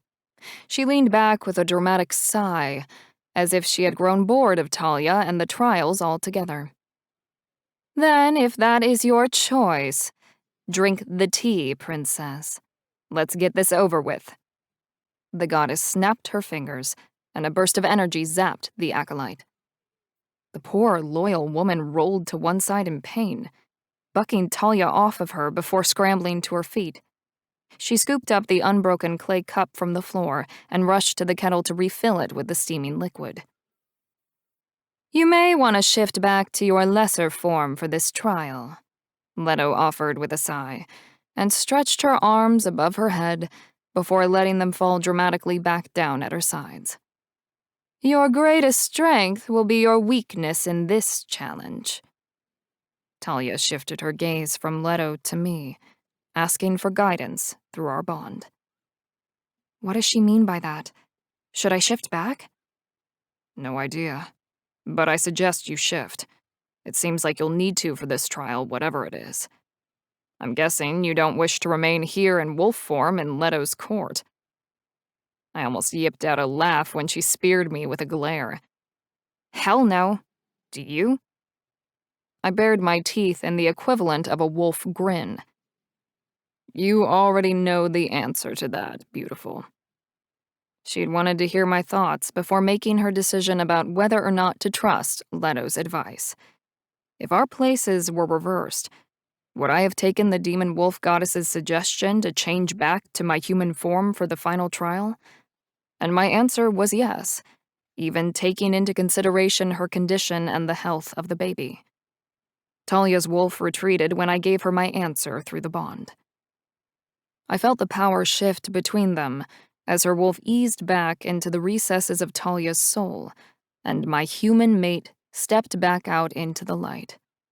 Her change had always been quick for a non-alpha shifter, but this time, Talia slowed her shift right down to a crawl, clearly trying to be as gentle as she could for the sake of our baby. I stayed with her, connected through our bond, and felt every joint, bone, and muscle shift and stretch as our bodies realigned and reformed into human guise. I drew as much of the pain of her shift into myself as I could, sparing her the suffering. It was the only thing I could do to help her and our child. It was my plan to experience as much of this pregnancy as I could with her, sharing the highs and lows, easing her pain when I could through our bond. The acolyte slowed her pace on the return trip after refilling the cup from the kettle with fresh tea, taking care not to spill a single drop on the marble floor. She handed the tea to Talia, who accepted the clay cup with a soft smile of apology and an offer of thanks. "Drink it all, down to the last drop," Leto instructed, as she rested her elbows on her knees and propped her head up with her hands. Her posture was casual, almost aloof, but I caught the flicker of interest in her eye. I wasn't a witch, nor skilled in herbal lore, and hadn't recognized any of the herbs that the devotees had used to prepare the tea, but I thought I smelled licorice or anise while they steeped the brew, but I couldn't say for sure. What I did know was that whatever was in the kettle was no ordinary tea. Not only that, but the demon wolf goddess seemed very attentive and interested in what Talia's reaction to taking it would be. Once again, my mate was about to embark on a journey of her own, somewhere I couldn't follow, where I would be unable to protect her or our baby. I could do no more than put my trust in Talia to keep herself and our child safe, and I had every confidence that she would. But trusting that Talia didn't need my help, and that she was more than capable and would do everything and anything to prevent harm from coming to either of them, didn't make it any easier to let her go. Talia finished her drink and passed the clay cup back to the devotee. "The tea is a strong psychedelic, used by wolfpack medicine men and midwives for centuries. It thins the barrier between this world and the next, between consciousness and the subconscious." The goddess steepled her fingers in front of her face and tapped the side of her index fingers against her lips. "Ready or not, princess, your final trial is about to begin." Talia's eyelids fluttered, then drifted shut. She rocked on her feet, swaying left and right like a drunken sailor on rough seas. I started forward to grab her and prevent my mate from falling. Letta waved her arm, and her power held me in place, unable to reach Talia. I gritted my teeth, straining against her invisible hold, but couldn't break through. Leto eased back onto her throne, draped her legs over the sidearm, and snapped her fingers. 3 acolytes rushed across the room in response to her summons. I assumed that they were there at her beck and call to answer to her every whim. But the women moved over to Talia, 1 on each side, and the 3rd at her back, and eased her carefully down onto the floor. A tiny bit of tension left me, the courtesy catching me off guard. Perhaps there is a sliver of Leto's humanity left, and she isn't entirely irredeemable. Talia lay on her back, her naked body bowed, arching toward the ceiling, writhing. She seemed to be in pain, but the bond between us had been muted, most likely by whatever had been in the tea. Her arms flailed above her head as if she was swatting at some invisible assailant. She spoke through her moans and cries of pain, but the words were indecipherable. I couldn't understand what she was trying to tell me. It bordered on unbearable to watch Talia suffer without any way to stop it, or at the very least console her. But I forced myself not to look away. It was the only thing I could think to do. I couldn't fix it, or take her pain and make it mine so that she never had to feel any of it, not while the bond was so muted. But I could stand witness for her. Talia groaned, grimaced, and clenched her teeth. A sheen of sweat coated her skin, but she was racked with shudders as if she were freezing. She curled into the fetal position, rolling to the side and tucking her knees into her chest, then wrapped her arms around her legs. I knew the bond was muted, but I reached out anyway. The connection was muddied by all of the emotional energy she pushed through the tie that bound us together. It felt like wading chest deep against the current of a storm surge. Whenever I gained an inch, moving closer to the center of our bond and about to reach Talia, I was pushed back by another wave of emotion. "You can't help her," a soft feminine voice whispered in my ear. An acolyte, who had crept forward at her goddess's bidding. "There's nothing you can do for her."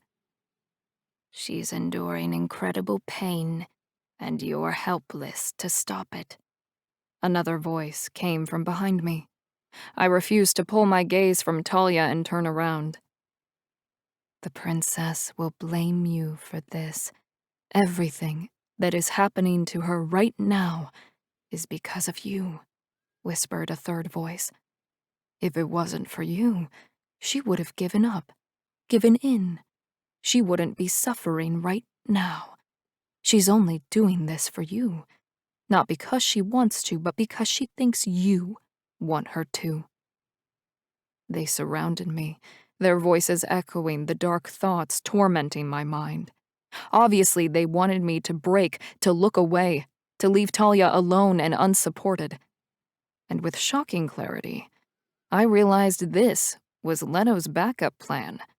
If Talia somehow survived the trial and beat the goddess at her own game, she wanted another way to make my mate suffer, the same way she had, by breaking us apart. But I wouldn't give in. The goddess wanted to break my spirit and my ties to my mate. But her ploy had the opposite effect. Talia was going through the trial of her life, and I would never give up on her. Their attempts to make me do so only solidified my resolve to stand by my mate, no matter what peril may come. I was there when Talia started the challenge, and I was damn sure going to be there when she ended it, cheering her on the finish line because I had every faith in her. She was going to win the challenge, and we were going to walk out of Leto's temple as a family. And the bitter goddess was going to keep her word, or I will make her regret it. Chapter 10. Talia. One moment, I was with Galen in the goddess's temple, and the next, I wasn't. I blinked at the transition, my mind whirling and my senses out of kilter, as I stared around in shock. I stood in my father's house. My suitcase was packed and waiting for me by the front door. My car had been backed up the driveway and the trunk was open, waiting for me to shove the last of my worldly belongings inside. The scene felt familiar because it was. Familiar, but not exactly how I remembered it, or how I'd experienced it. For one thing, Nissa and Celia weren't there to help me pack and get out of town before Maddox and his father made good on their promise to kill me. My father's cologne suddenly overwhelmed me. The woodsy scent with citrus undertones wafted from the living room, tugging at my heartstrings and filling my mind with memories, especially the last time I saw him, witnessing his execution. "Talia, is that you?" His raspy voice was music to my ears. My legs threatened to give out on me, buckling at my knees as a wave of emotion hit me with the strength of a tidal wave. I grabbed the door jamb for support, only just managing to keep myself upright. "Daddy?" I answered before I could stop myself. My voice was soft, barely a strangled, hopeful whisper, but I knew he'd heard me. "What are you doing here?" The arms of his favorite chair creaked under his weight as he pushed himself up. I didn't need to be in the same room to know that's what made those sounds. I'd seen him get in and out of that old recliner too many times to count. It had been my father and me in that old house my entire life. I knew every creak and every crack the house made, and I knew my father's schedule by heart. I pried my fingers from the door jamb and turned toward the sound of his voice. I knew this wasn't true. It couldn't be, and yet it felt so damn real. I couldn't believe I'd been granted another chance to see my father, or that Leto had been the one to provide it. A part of me wanted to know how the goddess had managed to resurrect my father's memory, but the other part didn't care or want to look into the magic too hard. I was afraid if I dared to ask too many questions, the spell would unravel, and I'd lose him all over again. "Didn't I tell you to pack your shit and go?" Why are you still hanging around here, huh? You know if Maddox and his father see you here, I'm a dead man." My father stumbled into the small foyer, reeking of cheap beer and stale cigars. It had been a long time since I'd seen him this way. He'd gone on a few benders when I was little in the wake of my mother's death. He'd come home from the bar drunk and mean, saying hateful things. But he never hit me, and he always apologized in the morning for whatever nastiness he'd inflicted the night before. It didn't make it right, but my father was a broken man after he'd lost Mother. He'd obviously used alcohol as a crutch to help survive his grief. He had done the best he could, given the circumstances, and I loved him regardless. "Daddy, they didn't come here looking for me. They came for you after the raid on the Longclaw Pack. Something happened and things didn't go according to plan." I summarized the events that led up to his death, hoping it would jog his memory. But he continued to lay the blame for his death at my feet, and my mother's. "I never should have brought her home. Things would have been different if I hadn't married her." He'd said that before, and to some extent I think he meant it, even though he'd adored her. But he'd never said anything like that where I was concerned. His regret had never been about me. It was for the pain he suffered after she had gone. It'd always been the pain of losing her. "Your mother ruined everything," he said. "Even her own daughter. Just look at you. Demons, the both of you. Tainted right from the start, and you both left an evil mark on me and my life. You ruined everything. It's all your fault." This isn't my father. My logical mind knew that. It couldn't be. He'd placed my mother on a pedestal from the moment he'd met her. But all the same, the part of me that ached for closure couldn't pass up this opportunity, whether it was a hallucination, a dream, or something else. "Dad?" I inched my way across the foyer, closing the distance between us. "I love you, and I miss you so much." I pulled him into a hug, wrapping my arms around him one last time, something I'd wanted to do 1,000,000 times since he was murdered by my former alpha. But he didn't hug me back. He just spewed the same venomous, hateful words over and over again, blaming me for his death and the death of my mother. The last one all but broke me. When I was a little girl, all my birthday wishes were the same. I wanted my mother to be with me and my dad. "She would still be alive if it wasn't for you. Everyone dies around you, Talia. The cost of loving you is a high price to pay, and it's not worth it. I'd trade 1,000 of you on the exotic animal trader market for one of her." I turned on my heel and grabbed the doorknob, yanked it open, and stumbled out of my childhood home and into the streets I used to run when I was a teenager. The same streets where I'd met and fallen in love with Maddox. Where he was waiting for me, like he had every day before school. "Talia?" Maddox pulled his long hair back in a low ponytail, twisting it into a knot at the nape of his neck. He wore the same letterman's jacket from high school, but there were fine lines around the corners of his mouth and eyes that aged him beyond his senior year. I rushed out onto the street to meet him, dazed and confused. I needed to be held, to have my mate's arms around me. I needed him to hold me tight and tell me everything was going to be okay. Maddox had filled that role for years, and while my heart wanted Galen, my memories brought me back to him. "Whoa, what are you doing?" Maddox said as he thrust his hand out, pressing the flat of his palm against the center of my chest to keep me at arm's length.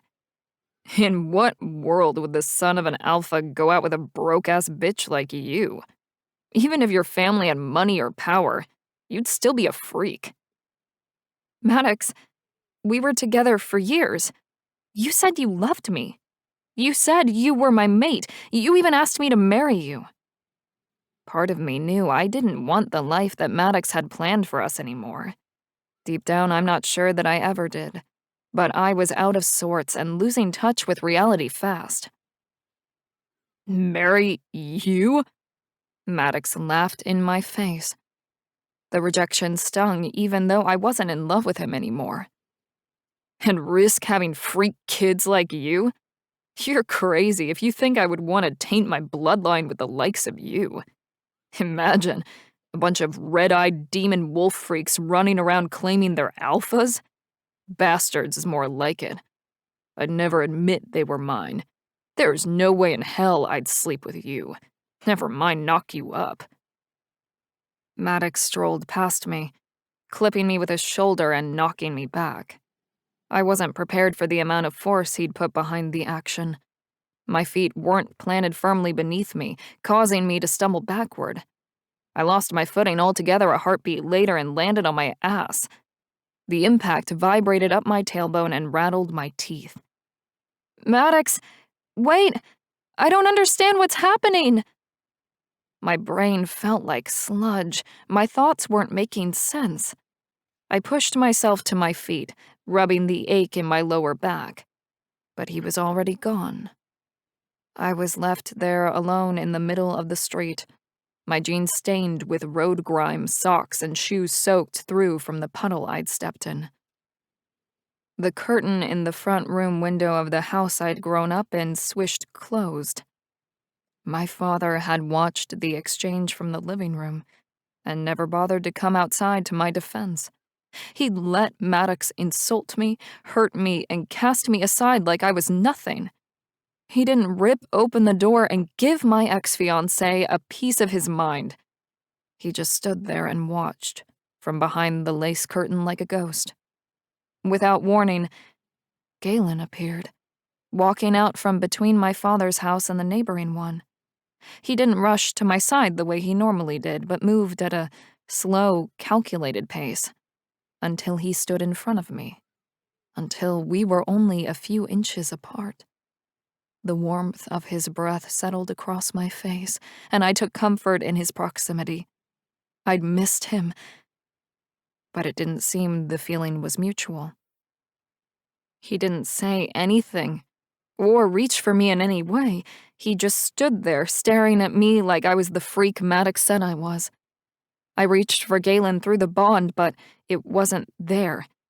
No, that wasn't exactly true. The bond was still there, but it wasn't accessible to me. It had been blocked off from Galen's side, completely shut down. Galen had closed himself off to me. Why would he do that? Do you know how many of my pack have died because of you? How many shifters? How many witches? His hands curled into fists at his sides. Including my father. All of them died because of you. My father, Talia, because of you, he's dead.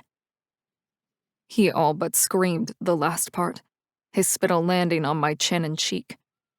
Galen pressed his forehead to mine, pushing bone against bone.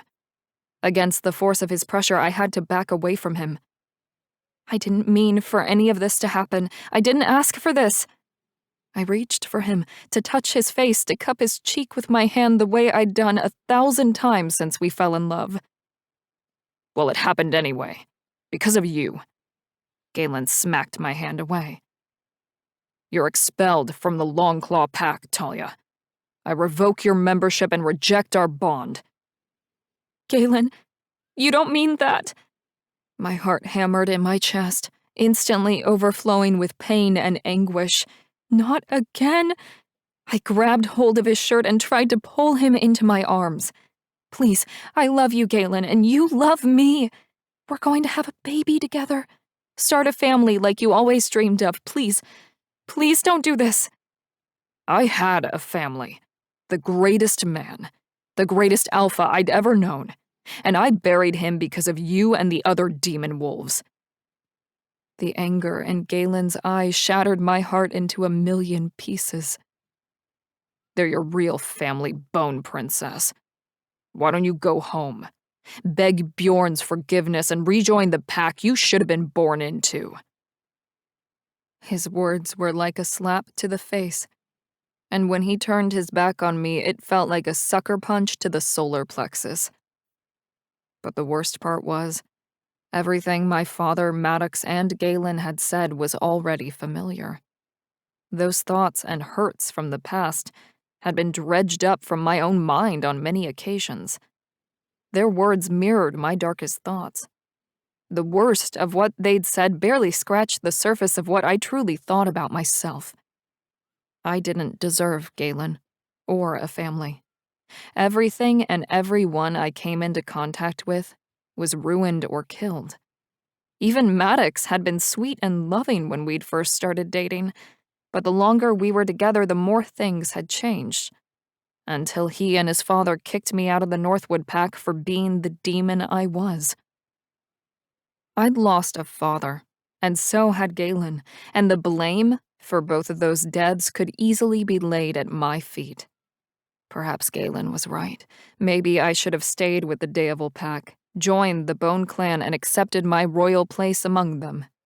In truth, the demon wolf god was the only one who wanted me, despite the fact that I wanted nothing to do with him.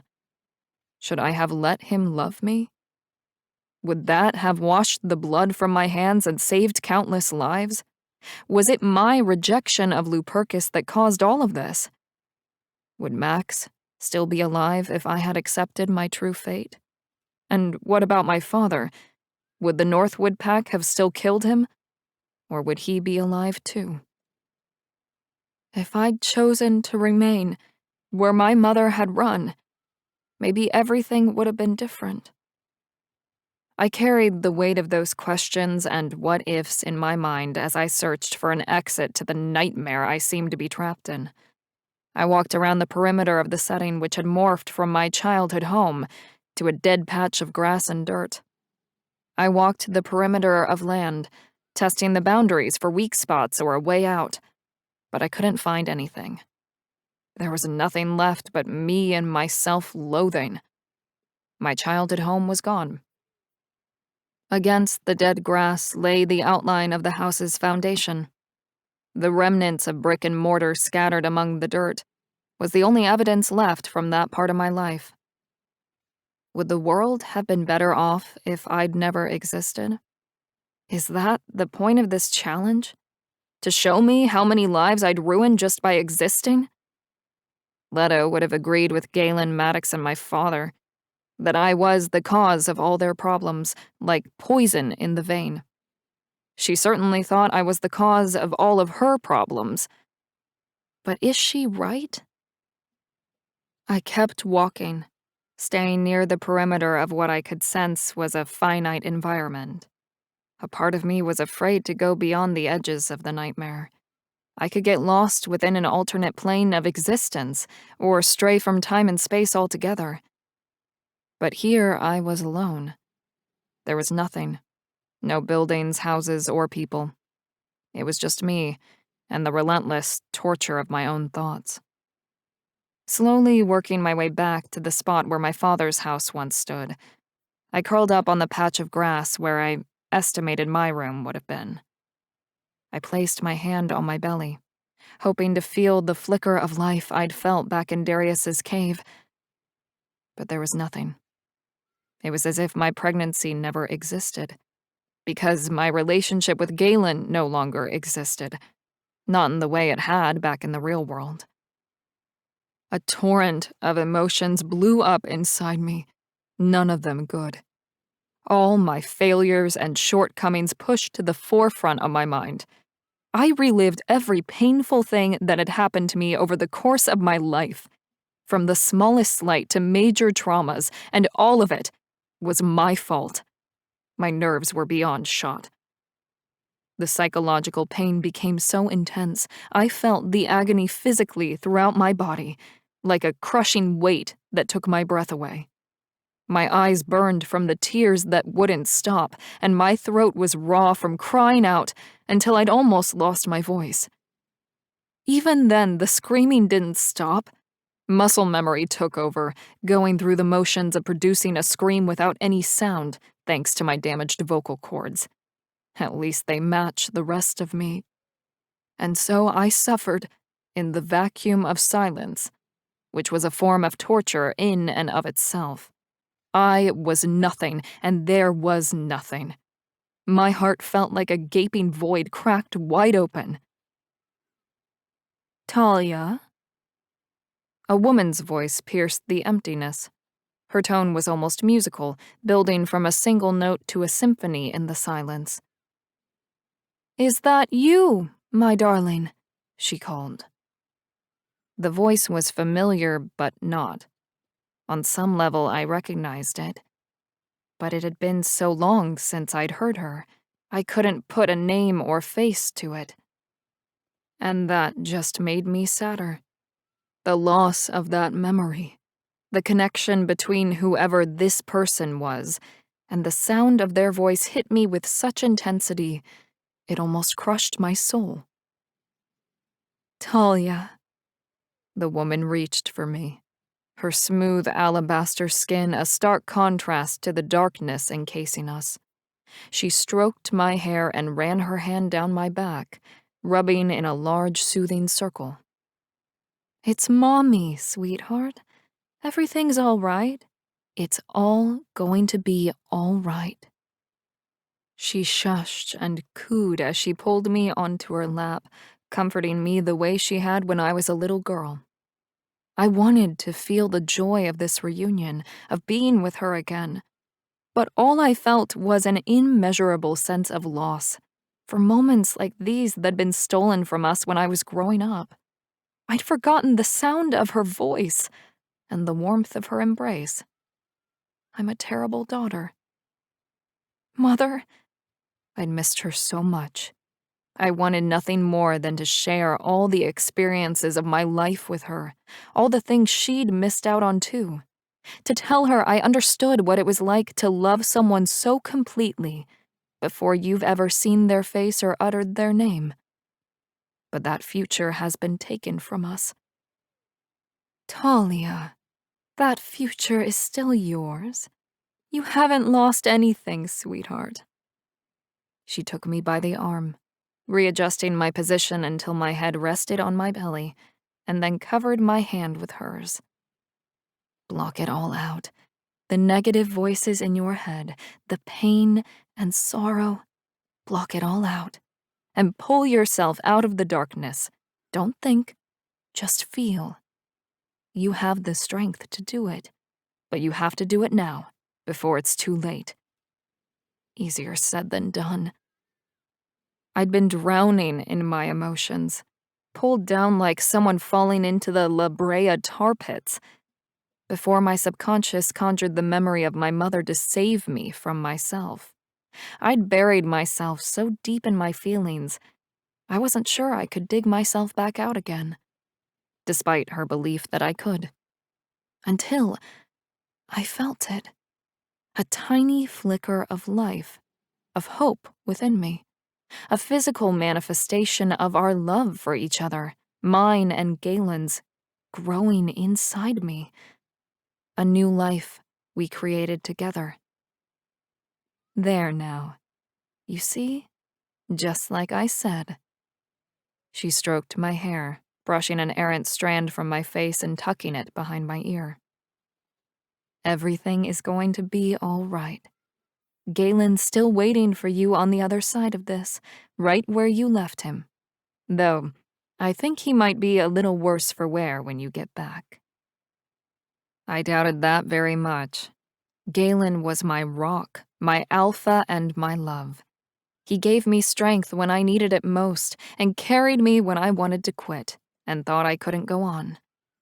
He can handle anything. Oh, my sweet girl. My mother's gentle laugh said I still had a lot to learn. Wind and water will wear down even the mightiest of mountains over time. Men are fragile creatures. Her words rang true, but Galen had to be the exception to the rule. I leaned on him far more than he'd ever leaned on me. You'll see. Her body vibrated with laughter, and I knew she was smiling without seeing her face. Trust me, you'll see. I've missed you so much, Mom. I readjusted my position, rolling more to my side, and craned my neck so I could look up at her properly. She was beautiful. I wanted to add as beautiful as I remembered, but that would have been a lie. My father never talked about my mom. Her pictures had been taken down from the walls and the mantel above the fireplace to be stored away, forever from our sight. Our house had been scrubbed and sterilized of her image, like a hospital being scrubbed clean. And over time, that memory, the finer details of what she looked and sounded like, began to fade away. Her words hit home. Fragile creatures indeed. I missed you too, sweetheart. And as much as I would love to keep you here with me, to catch up on all the precious time we've lost, you can't stay here. You need to go back, not just for him or you, but for the life you created together. Your child will— No more prophecies. I covered her mouth with my hand and shook my head gently before pulling it away. I've had my fill of destiny and fate. True enough. Her smile was infectious, and so much like my own. My heart lurched at the realization. People had always said I'd reminded them of her, but I'd never realized just how much I resembled her in a physical sense, or how much harder that must have been for my father every time he laid eyes on me. He'd tried so hard to get rid of the painful reminders of her, but he couldn't get rid of me. No wonder he'd turned to drink. No, Talia. No more negativity. It's time to go home, my daughter. Galen is waiting for you, and so is your future. She pulled me up, urging me to leave the darkness and reemerge back into the light, where my mate would be waiting for me on the other side. As much as I wanted to stay there with her too, to reclaim the time and memories that'd been stolen from us, I knew if I stayed in this strange, nebulous place, I'd be giving up my future, on the life I'd fought tooth and nail for right up until this point. I'm going to miss you all over again, I whispered, and wrapped my arms around her, pulling her into a bone-crushing hug. Not as much as I'll always miss you, my darling. She hugged me in return, and squeezed me tight before easing back and taking me by the shoulders, holding me at arm's length. But you never really forgot me, did you? She asked with a wobbly smile, her eyes gleaming with unshed tears. I've been with you your whole life. She leaned in again and rested her forehead against mine. I've always been right here, all this time. The darkness I'd entombed myself within began to fade, along with my mother's physical presence. The more light that poured into my heart and soul, the more translucent she became, until she disappeared from my sight altogether. She was gone from the alternate reality, this dream within a nightmare that I'd created for myself. But she wasn't gone this time. Not really.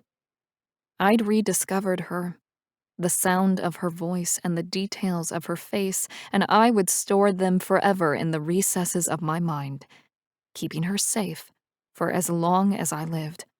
And I knew she would be there when I needed her, a mere thought away. All I had to do was close my eyes and remember. My mother is right. It was time to pull myself out of the emotional muck I dredged up and get back to my true mate, to my life, and to our precious future which hung by a thread. I'd faced down my own demons, and now it was time I faced Leto's. Chapter 11. Galen. Talia's voice had long since left her, and the screams that pierced my heart as much as my ears had stopped. I'd wished for it, prayed to whatever gods were listening for her screaming would come to an end. But I hadn't realized the silence would be worse, so much worse. At least when she screamed, as tormented as she was, I knew that she was still there with me in some way. A rational part that existed outside of the nightmare she was trapped in. I knew my pain and the suffering I experienced on the sidelines was nothing compared to whatever she was enduring inside her own mind. More than once, I considered throwing in the towel on her behalf to save her from herself. The only thing that had prevented me from doing so was knowing Talia would never forgive me. Talia seized. Then a series of small muscle tremors worked their way across her body before she went rigid, board stiff, with her limbs pinned at her sides. I rushed over and cradled her frozen body in my arms as best I could. The rise and fall of her chest had slowed to a crawl, making it difficult to tell if she'd stopped breathing. Calling upon my wolf senses, I dipped my head and leaned in, my face close to hers, and waited for the inhalation and exhale of her breath. My heart almost beat out of my chest, its pace increasing until I thought it might burst. Watching her suffer was the most difficult thing I'd ever had to do. Even more difficult than burying my father. There wasn't a clock in the temple, but I didn't need one to know how long it'd been since Talia drank the tea and disappeared inside herself. I'd counted down the minutes and hours until she woke up like it was my life's purpose. 3 hours, 14 minutes, and 27 seconds passed from the time Talia closed her eyes until I saw the first twitch and flutter of her eyelids, and my heart started beating properly again. Talia, can you hear me? I brushed the back of my hand over her cheeks, caressing her skin. Take a deep breath, baby. You're okay. Everything's going to be okay. I'm right here. I've got you. Galen? She blinked those wide, violet sapphire eyes at me, confusion swirling behind the glisten of unshed tears. The uncertainty and sadness in her expression broke me all over again. It was as if she'd faced demons of her own and fought her way out, but was suddenly uncertain if I would be waiting for her when she came back. She slid one arm around my waist and the other around the back of my neck and pulled me down until the tips of our noses touched. You're here, she whispered. Her lips brushed mine when she spoke, the barest hint of a kiss. I saw my mom, Galen. Yeah? I kissed her lips, her brow, her cheek, leaving promises of things to come once she'd rested and regained her strength. You'll have to tell me all about it. Without a moment's hesitation, I opened the bond and sent a wave of energy her way, enough to jumpstart her own healing processes without overloading her system. She took that boost of energy and then some, reaching through the bond to take more energy for what she had planned next. Talia communicated through our connection and gave me a heads up about her plans. She intended to claim her winnings right away, not wanting to give Leto a chance to welsh on their deal. But to do that, she needed to replenish her strength before making her demands of the demon wolf goddess. Take what you need. I reached out through the pack bonds that had been cut off until now. Something has changed. Was it because Talia had successfully completed the 3 trials? I didn't wait to question it. I simply tapped into the well of energy stored within our collective pack bond and opened the floodgates for her. She was every bit as Longclaw as I was, and it was hers to take as she needed. Within seconds, Talia no longer looked washed out or drained of color. Her skin flushed a beautiful pink, and her natural glow was restored. Her eyes brightened and her spirits perked up. The energy boost was just what she'd needed. If I hadn't witnessed it myself firsthand, I never would have believed she'd run a gauntlet of physical and mental trials back to back the way she just had. Talia pushed herself to her feet, brushed herself off, and moved to the center of the room. I met the challenges you set before me and completed all 3 of your trials, Leto. She faced the goddess like the princess she was, chin up, eyes calm, and body strong, ready for anything. I had never been prouder of her. We made a deal, and I've kept up my end. Are you going to keep yours? She didn't bow, kneel, or curtsy before the demon wolf goddess. Instead, she chose to stand at her full height, with her head held high as if she were Leto's equal. In my eyes, she was. Talia was a warrior, a goddess in her own right, my mate, and the mother of my child. No woman, demon wolf goddess or otherwise, could ever hope to hold a candle to her. Are you insinuating I would not uphold the terms of our agreement? Leto met our skeptical gazes with a knowing smile. Your suspicions have been hard-earned, but I assure you, my word is my bond. You bested my warrior, returned from conquest with Artemis's arrowhead, defeated your inner demons, and were victorious in the 3rd trial. Your heart is true, as are your words. Thank you, goddess. Talia dipped her head then, tucked her chin against her chest to bow at the waist. Galen and I are grateful for your help in getting rid of the demons, but I would appreciate getting rid of these marks first. Talia made a graceful transition from bowing to standing again to her full height. She pointed to the marks made by Lupercus, the demon wolf god, on her skin. I know you are eager to remove my husband's claim on you, and nothing would give me greater pleasure than removing Lupercus's marks from your body, believe me. But that requires a moon ritual, child. Leto rose from her throne and glided down the stairs of the dais, crossing the room to a pedestal table located in the left corner. She ran the tip of her index finger across her tongue and flipped through the pages of an old leather-bound tome that lay atop the table, prepared in advance for this very moment. Here it is, she said. The ceremony is simple enough, and there will be plenty of moonlight as the spell requires. My priestesses will gather the necessary supplies and make the preparations. She ran her hand down the center of the book, applying pressure to encourage the book to remain open. As for the demons, eradicating them will not be as simple as me, or both of you, willing it, I'm afraid. You mean, they don't listen to you? I asked, baffled by the revelation. I'd assumed they were under her control and unable to refuse her. But you sent them after us. Can't you just call them back or something? Had we traveled all the way to Alaska, survived the demon wolf pack, Darius's betrayals, not to mention the challenges Talia had to face on her own, for nothing? We'd put all our eggs into the one basket in seeking out Leto. It was too late to change course and try something else. We were out of options. If Leto couldn't help us, the world as we knew it would be over. I am not the only supreme being they listen to.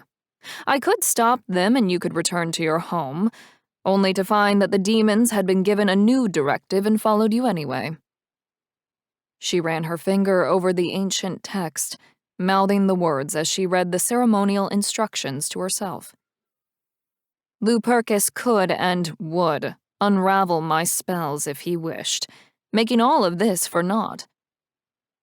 Without dragging her eyes from the book, she unfastened the silk sash draped over her shoulder and offered it to Talia, as if realizing the Bone Clan princess was still naked.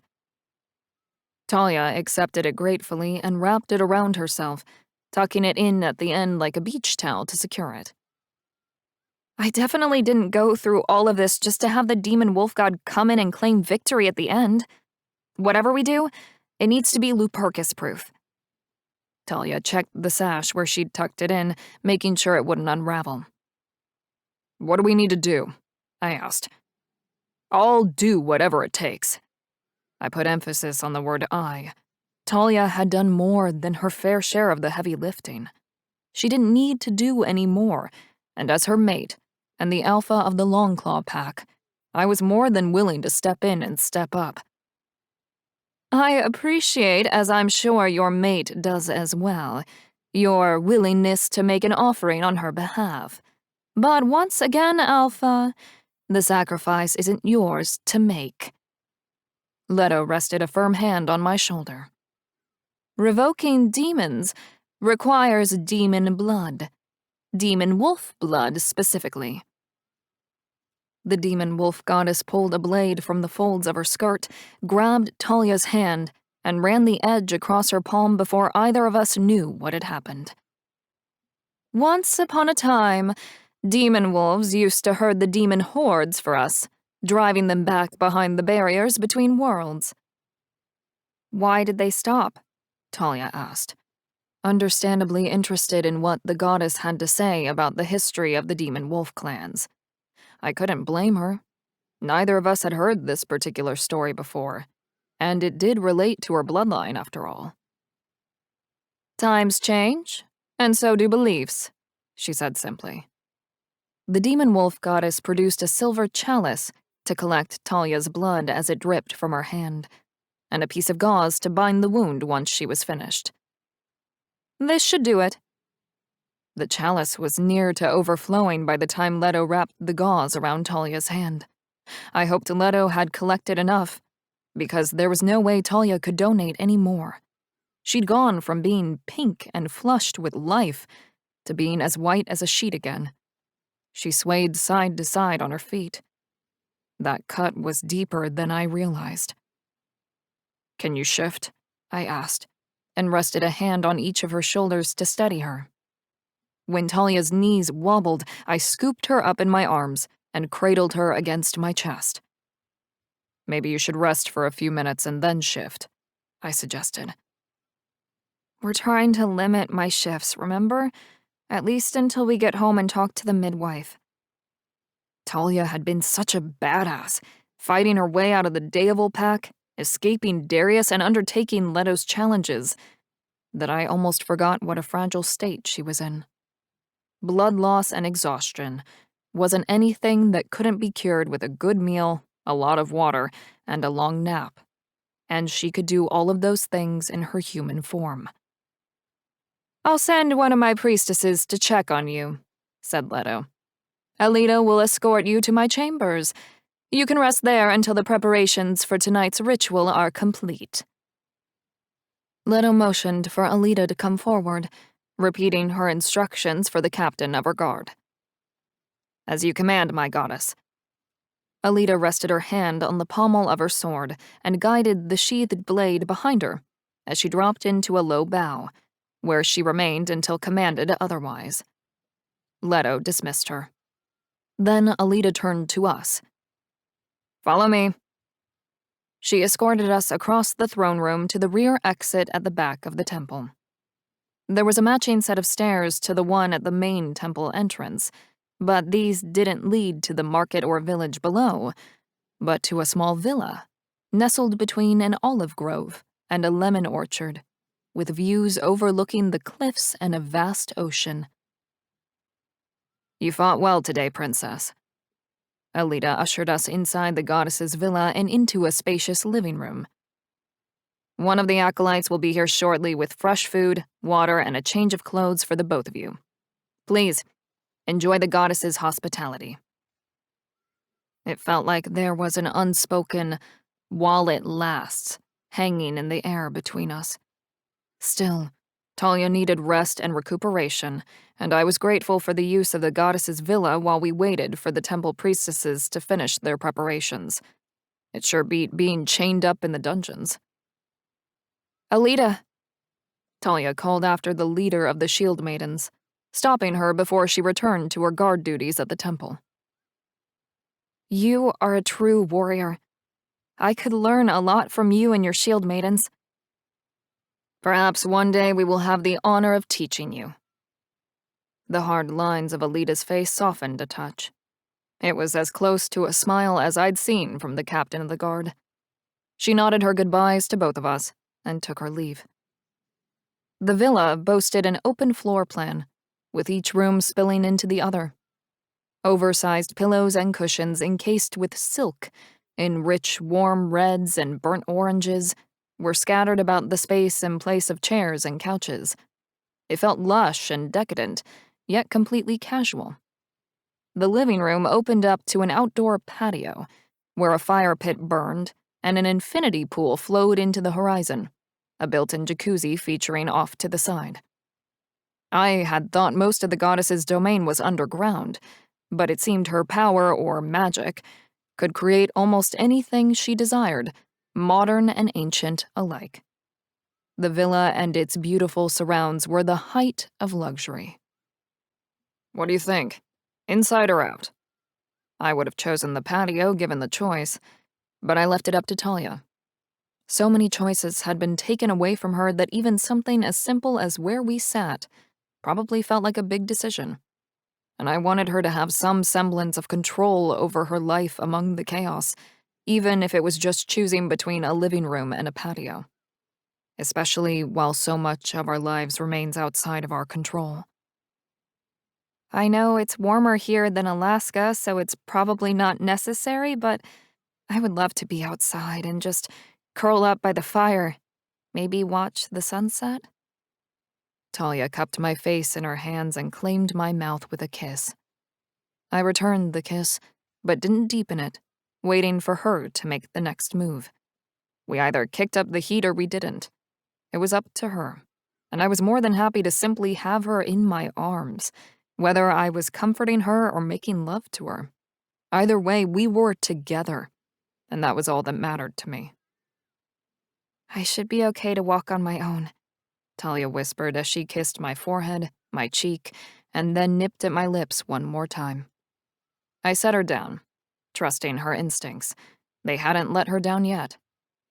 She took her time getting out to the patio, but she kept her footing. I hovered behind, ready to catch her if she fell. When we made it to her desired resting place, I busied myself arranging logs in the fire pit. Meanwhile, Talia arranged the cushions and stacked a few pillows to her liking. Before long, we were nestled up by a cozy fire with a platter of sliced breads, dried meats, fruits, nuts, and cheeses, and a carafe of cool mineral water. It was a complete 360 from where we'd been when we'd first arrived, and even more so from the reception we'd received from the Daevil pack. Say what you want about her, and I know there's a lot to say, Talia said with a heart-filled laugh. But the goddess has good taste. Good taste in cheese, maybe, I teased. Or even villas with a view, but her taste in husbands? It was a good thing Talia's seat was already on the floor, or she would have fallen off the cushion when she doubled over with laughter. Her good mood and boisterous laughs were contagious. And so we joked around, cracking each other up with dad jokes and cheesy punchlines until our sides hurt and we had tears in our eyes. It felt good to forget our situation, even for a short time. The stitch in my side was a welcome pain, especially compared to the injuries we'd sustained over the past several weeks. It was good to see her lit up with a genuine smile, to hear her laughter fill the quiet of the early evening. I caught a glimpse of our future together, and it was filled with joy. But you couldn't have joy without pain.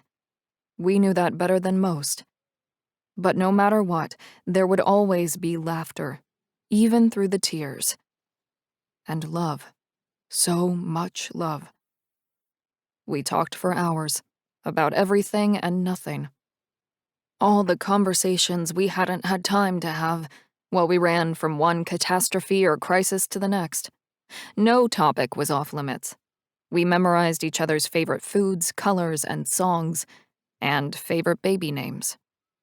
Talia sat by the fire, basking in its light and warmth, making lists of names, one for a girl and one for a boy, her heart swollen to overflowing with maternal rapture.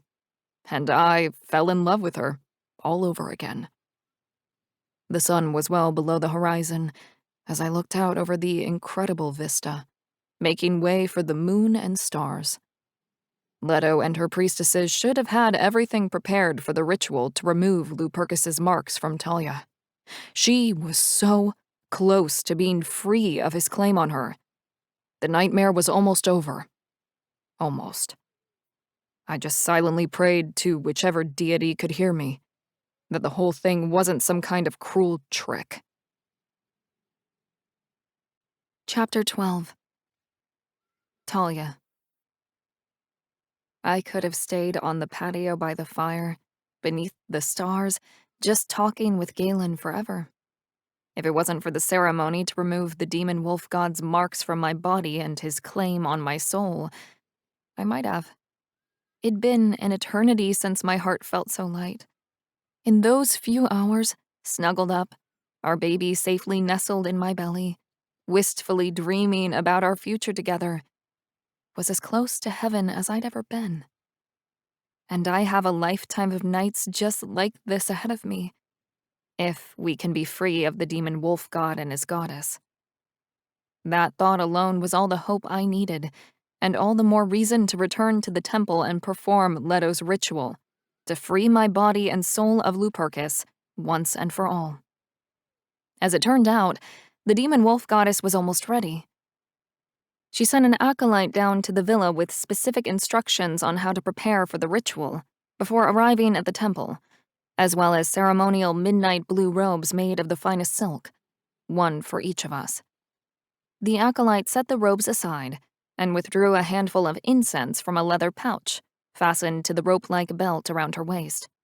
She bid us to remove our clothes while she set the incense in a glass dish, set them alight before extinguishing the flames when the tips of the fragrant cones turned a smoldering cherry red.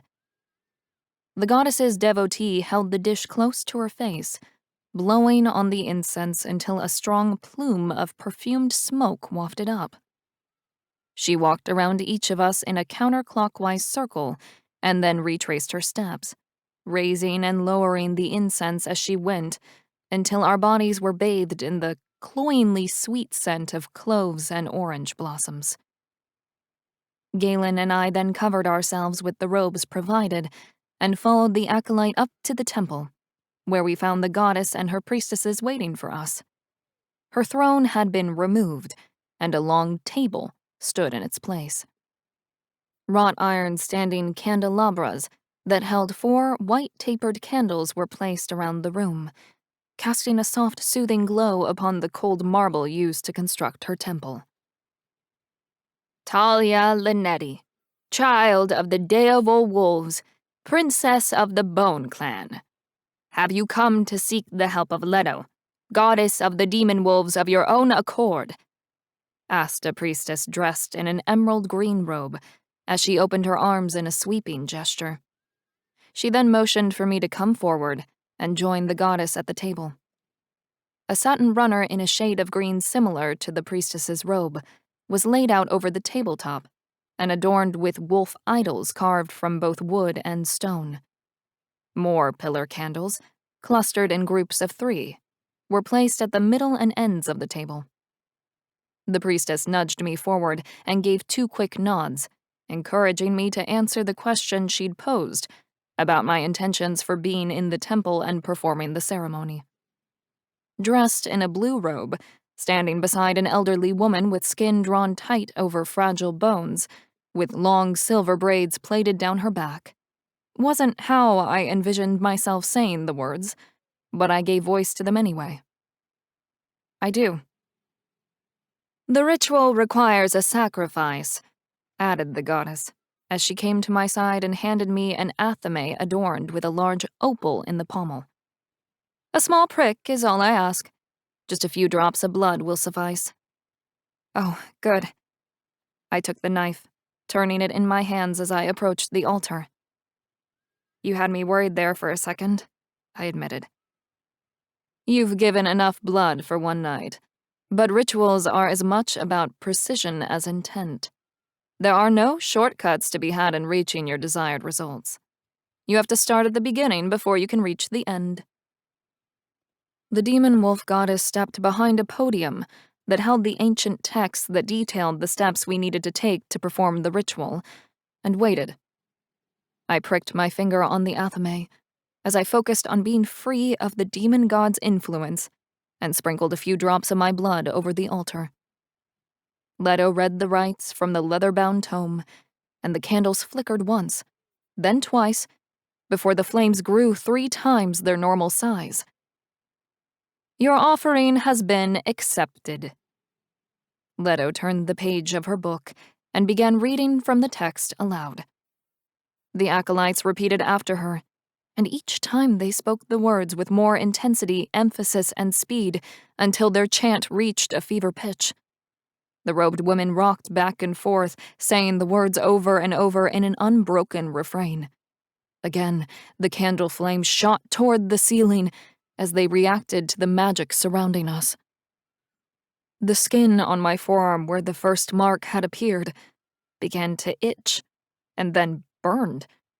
The ink of the symbol turned from black to an angry red, and smoke wafted off my skin as the area around the mark began to bubble with blisters that split and cracked. Panic and instinct drove my hand to the blistering wound to cover it and prevent any more damage. The acolytes grabbed my wrists, intervening, and held my arms out in front of me. Galen rushed to my side, unsure of how to help, but his presence was enough to remind me of precisely why I was doing this, and what was at stake if I didn't follow through with it. "It's working," I grated out, managing to find my voice despite the agony emanating from my skin. More than half the mark had already disappeared from my forearm, and my heart swelled with hope. "Galen, it's working! She's doing it!" We'd tried everything to remove the mark back home. Even the high priestess of our local coven had failed where Leto was succeeding. I was finally going to be free of the demon wolf god's marks and his claim on me. But it seemed Lupercus would not let me go so easily. Without warning, white wolves with blazing red eyes charged into the temple and attacked the acolytes. A battle cry tearing from her lips, Alida and the shield maidens rushed in with their swords drawn and shields raised. But they were too late to save all of their goddesses' attending followers. They were unarmed and unprepared. There was nothing they could have done. Leto growled, and was forced to stop the ritual to defend her temple from an attack by the Devil Pack. Lupercus is close. I felt his increasing presence through the second mark, which had yet to fade. "Galen, he's here." I managed to warn my true mate mere seconds before it was too late. The demon wolf god exploded onto the scene and overturned the altar. It was the first time I'd ever laid eyes on him. The demon wolf god was handsome, with raven black hair, a strong jaw, full lips, and a chiseled physique. A woman could certainly do worse than Lupercus in the looks department. Until he opened his mouth, and every arrogant thought in his head came pouring out like vile poison. Still, it was easy to understand how Leto had fallen for her husband and become so jealous of his extramarital activities. But regardless of his classic good looks, my heart didn't belong to him. It belonged to Galen. "I see that." Galen moved in front of me, using his body to shield me from what we both expected. Lupercus's wrath, which, for the moment, was directed at his wife. "Leto, you dare to interfere with my plans." Lupercus's full form materialized in the throne room, his power intensifying even further. "Your jealousy has grown tiresome over the years. I am bored of you, pet. Though raising a demon horde was a new twist on an old game. I admit it caught me by surprise at first. I thought one of my creatures had stirred an uprising, but they would not dare." Members of the Devil Pack, Lupercus's most devoted followers, had slaughtered most of the acolytes, and in doing so defiled Leto's sacred temple. She let out a ferocious growl that would have rivaled any wolf in our pack, her eyes taking on the yellowish glow I'd seen in the eyes of every pack member I'd ever known. Leto's body never shifted, But in every other way, she looked and sounded just like a wild wolf. And in that moment, Leto proved why she had been given the title of the Wolf Goddess. She lashed out at the first demon wolf who crossed her path, slicing through its thick coat and into muscle and through bone with ease. The wolf fell, and she tossed the carcass aside with disdain before moving on to the next, slashing and slicing and dicing with apparent glee. Leto was soon covered in blood and gore from head to toe, but it didn't seem to bother her. She was every bit a warrior as much as a goddess. 2 more wolves split off from the Devil pack and lunged in my direction. Galen shifted in an instant, pulling on our bond and that of the pack, which had been growing stronger ever since I'd completed the 3rd challenge. His wolf burst from his skin in record time, and he charged at the 2 wolves, attacking them before they could even reach me. But that wasn't why the demon wolf god had unleashed them in the temple. The whole attack was one big diversion. Lupercus had directed his wolves to distract Galen and his wife so he could set his sights on me. His gaze seared me with the intensity of his possession. "You belong to me, princess." The demon wolf god was suddenly at my side and grabbed my arm just below the mark his wife had begun to successfully remove before he'd interrupted the ritual. "You can try to remove the marks all you want, princess, but the fact remains. You are mine. Her attempts to stop me have failed before, and she would have failed with you too." "No!" I dug my claws into the top of his hand and raked them through skin and muscle. "I won't go with you. I don't belong to you, and I'm not your mate." I fought against his hold, shifting my weight to one side for leverage as I tried to yank myself free. "You dare to defy me.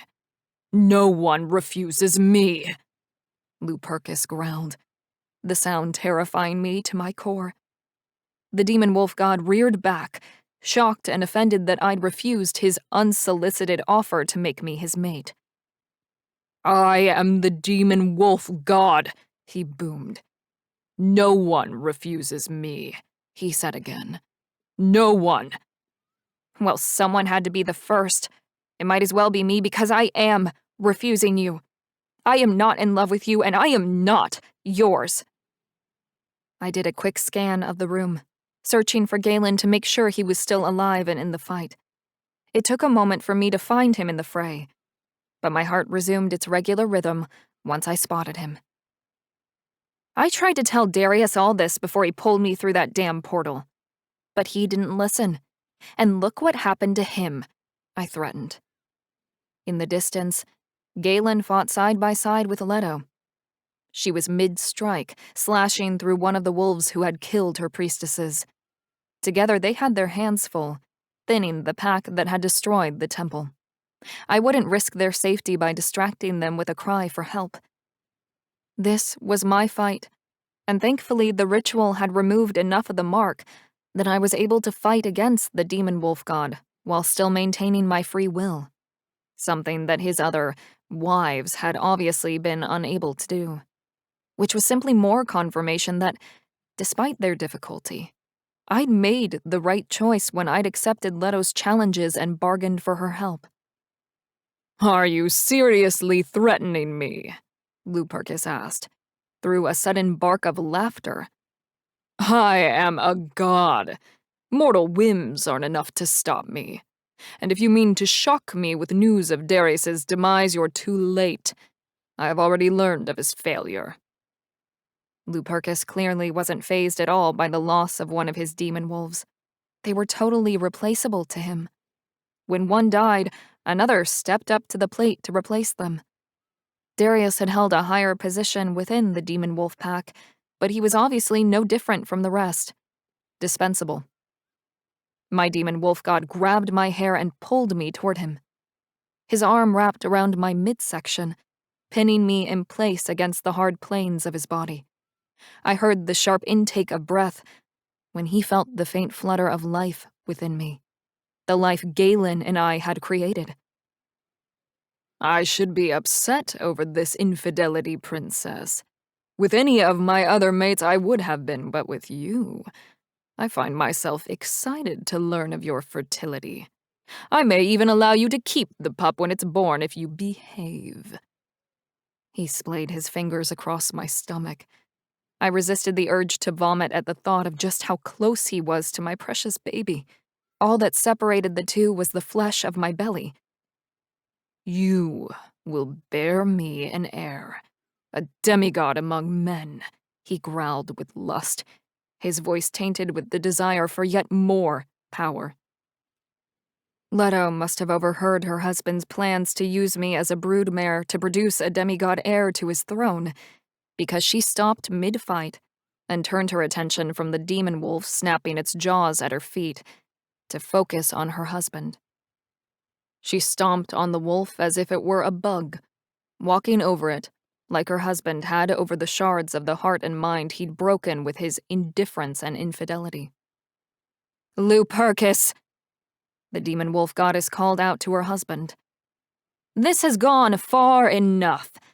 Our marital problems and meddling have caused enough problems for the mortal world. It is time this ended." The demon wolves had all but destroyed her temple. Cracks in the marble floor and walls undermining the integrity of the structure. They'd reduced her grand structure to just another mythological ruin, like those scattered about Greece and Rome. "Call off your dogs, husband!" Leto jerked her arm to the side and caught another of the demon wolves mid-air as it lunged for her. With a quick movement, she snapped its neck and tossed its carcass on the floor like a wad of scrunched-up paper. But the demon wolf god refused to acknowledge her words and opened a portal instead. I kicked and struggled, fighting with all my might, but I couldn't break his grip. He was about to drag me through the portal into God only knew where. Galen howled, stopped him in his tracks, and almost stopped my heart in the process. "I challenge you, Lupercus. A match to first blood." "No, Galen!" I cried. I loved him with all my soul, but he was just a regular wolf shifter. An alpha, but still, surely no contest for a living, breathing god. "I can't lose you." But it was done. Galen had thrown his challenge down at the demon wolf god's feet, and now stood awaiting an answer. Lupercus didn't respond immediately, however. He called back his wolves with a snap of his fingers and commanded them to heel in front of me. They formed a veritable wall of fur and muscle, which separated me off from Galen and Leto. The latter had somehow become our willing ally in the fight against her own husband. It seemed her blame and ire had finally been placed where it truly belonged, with Lupercus. My heart thumped with adrenaline. There was no denying Galen was an incredible fighter, but he was also a leader and an alpha. If he fell, so would the rest of the Longclaw pack back home. Galen's pack, together with the witches, had been holding back the demon hordes by the skin of their teeth. Challenging Lupercus was a huge risk, especially when we were so close to getting what we needed. But above all else, I trusted my mate to do what he thought was best, even if what he thinks is best is fighting a god. Chapter 13. Galen. First blood. There was only one rule to the challenge, and it was right there in the name. Whichever opponent drew first blood won. I was acutely aware the stakes were higher than just the future of my pack. That alone would have been bad enough. But the reality of the situation was that Talia and our baby's lives were on the line. Not to mention the cities and towns surrounding the Longclaw pack. They were suffering right along with us. "You're offering me the opportunity to rid myself of the one major obstacle standing in the way of my union with the Bone Clan princess." Lupercus's laughter seemed genuine. "I am." My challenge clearly amused the demon wolf god. I suppose that if I were in his position, I would feel the same way. I was close to immortal when compared to a regular human, but compared to Lupercus, I might as well have been a human baby. My speed and agility, increased strength and rapid regeneration were considered scientific marvels back home, but against a god? They weren't even considered an advantage. I wasn't sure which was more dangerous, a man with nothing to lose and everything to gain, or a man with everything to lose, because I was both. Talia and I had started a family. It seemed like overnight our future had become our present. I had everything I'd ever wanted. More, actually, with Talia as my mate. I couldn't afford to lose her, our child, or our life together. I wasn't as resilient as her, and I knew in my heart I wouldn't survive if I lost her. I'd be a husk of a wolf and a shell of a man. No good to anyone, especially not my pack.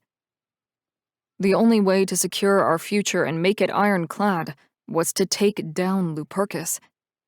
Whether I won or lost the challenge against the demon wolf god would come down to brains and not brawn. Of that much I was certain. It had to be about strategy.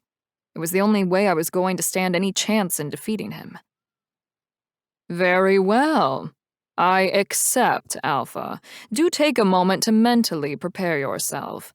I've heard defeat is rather difficult to process. Lupercus released Talia from his hold, but not before he reminded her of where she was going, or who she was going home with at the end of the challenge. Take a moment to say your goodbyes, Princess. We'll be leaving this place immediately following my inevitable victory. The demon wolf god's arrogance will be his downfall. Somehow I just have to make sure of it. A few of Lupercus's minions from the Daevil pack lumbered into what was left of Leto's grand throne room and cleared away the bodies and debris. When the marble floor had been cleared to their god's satisfaction, they slipped back into the shadows. Talia sprinted across the room and crashed into my arms. Galen, are you sure about this? She buried her face in the crook of my neck to hide her tears, but her heartbroken sniffles gave her away. Leto agreed to help us, and after what the Daevil pack has done to her temple, she's definitely on our side. There might be another way. Leto and Lupercus are only ever on their own sides, baby, I said softly into her ear. She put you through the ringer before she even deigned to raise a finger to help you, knowing damn well you didn't do anything to provoke any of this other than exist. I held her close, tightening my hold until all of her curves were molded to my body. It's been you and me from the start of this, and that's how it's going to end. My mate eased back to look me in the eyes. Make him bleed, Galen. Talia cupped my face in her hands and drew me in for a kiss, for what might be the last intimacy we ever shared. Let's finish this. Princess Talia, if you would join your brethren from the Bone Clan on the opposite side of the room, we will be able to leave that much sooner. Lupercus stalked her movements with his gaze like a predator on the prowl, hungry for its next meal. Leto's ritual may have partially removed his mark, making it unrecognizable to anyone outside of the Daevil pack and their gods. But the demon wolf god had other ways of claiming my mate for his own. But he needed to get through me first, and I sure as fuck wasn't going to make it easy for him. Talia is mine. Lupercus and I took our places at opposite ends of the room, treating the center space as our unofficial fighting ring.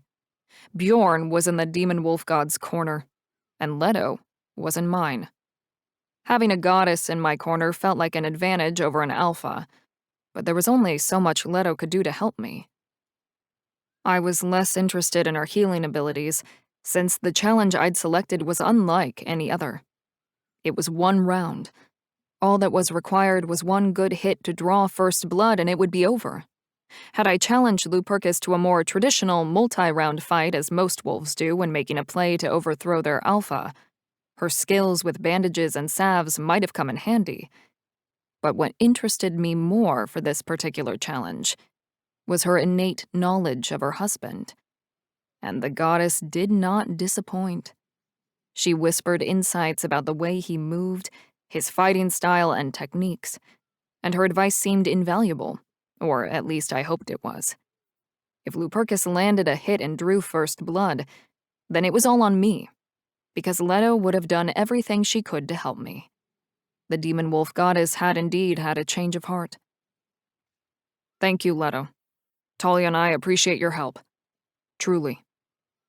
I tucked my chin against my chest and bent at the waist in a brief bow to show her respect. If I thought otherwise, you wouldn't be on the receiving end of it. Leto draped her arm around my shoulders in a sideways embrace. I should have offered it sooner, and without condition, Alpha. For that I am sorry. I expressed my gratitude once more with a nod, before joining her husband out in the middle of the marble floor.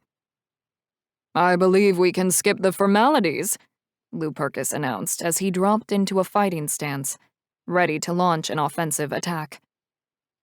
Whenever you're ready, I agreed, widening my stance and raising my arms, my elbows tucked in toward my sides in a defensive stance. Leto had suggested allowing him to make the first move. It would play to his ego, and right into my hands when he left himself open to an attack. With the confidence of an alpha making his final stand, I took her advice and waited for the demon wolf god to come to me. His movements were slower than I expected, more pronounced and easy to predict. As powerful as he was, I could only assume he'd grown accustomed to having demons and demon wolves do his dirty work for him. It must have been a long time since Lupercus had last been in hand-to-hand combat. He needed time to shake off the ring rust, but time wasn't something he had in this type of challenge. He had one round in the ring, one chance to draw blood, the same as me. Watching him showboat through his punches, I knew I'd made the right choice with a first blood challenge. I dipped, dodged, and used footwork to own the ring and avoid his powerful blows. There weren't any breaks, and no time to rest or catch my breath. The second part of my strategy had been, of course, to wear him down. But being a god, that would prove easier said than done. Lupercus came at me again, a sick level of confidence in his expression as he made his move. Again, I dodged the blow. But this time, I tapped into skill at every alpha's disposal and partially shifted my hand. With my lethal claws extended, I threw a counterpunch, digging in with my nails at the end of the swing. Bright red welts formed on Lupercus's face, and then, a nanosecond later, the demon wolf god's blood spilled from the deep scratches and streaked down his cheek. First blood, I declared, retracting my claws and backing up toward the edge of the makeshift ring. The injury to his face had already begun to heal. The injury to his pride, on the other hand, would clearly take much longer, judging by the fury in his expression. I got the distinct impression the demon wolf god was used to getting his way, and losing wasn't something he was accustomed to, or knew how to do gracefully. I turned to find Talia's face at the edge of the ring, the ghost of a smile twitching my lips. We've done it. We're free, baby. One of the few remaining priestesses in the service of the goddess shouted something, but I couldn't make out what she'd said. A couple of the other devotees in the room shouted as well, and that time, I heard the warning for what it was.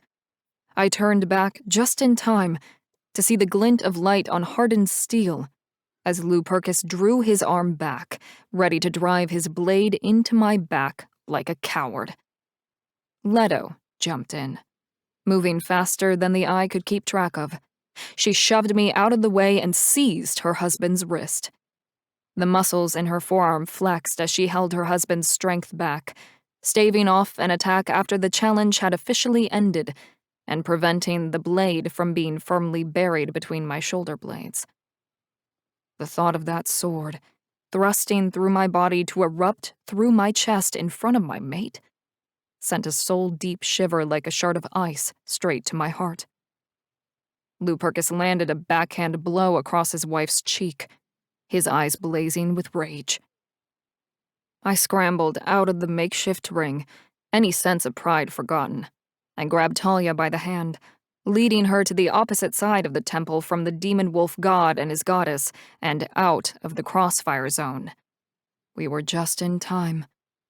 Leto unleashed a several lifetimes' worth of fury, hurt, and anguish on her husband, using all the power at her immortal disposal to land blow after blow. It was relentless, brutal, and unforgiving to behold. The scorned goddess had reached the end of her tether and was done playing games. Lupercus was outmatched and collapsed to his knees under her fury, before pressing himself to the floor at her feet. He may have been a god, but she was a goddess, fueled by rage, and had endured being rejected and cheated on for centuries beyond count. "Free her from the marks," Leto snarled, pressing her heel against Lupercus's throat, increasing weight and pressure until her husband complied with her command, and he raised an arm, waving it to release Talia from his marks and any false claims he'd placed upon her. Talia turned her arm over, twisting it in every direction. The demon wolf god's mark was gone without a trace. There were no blisters or burns, no welts or scar tissue. The skin on her forearm was as smooth and perfect as the rest of her. The second mark had also disappeared from her back, I checked, leaving her skin unmarred the same way as the first. She was free of him at last. Tears glistened in her violet sapphire-hued eyes, spilling over her lush lashes to track down her cheeks.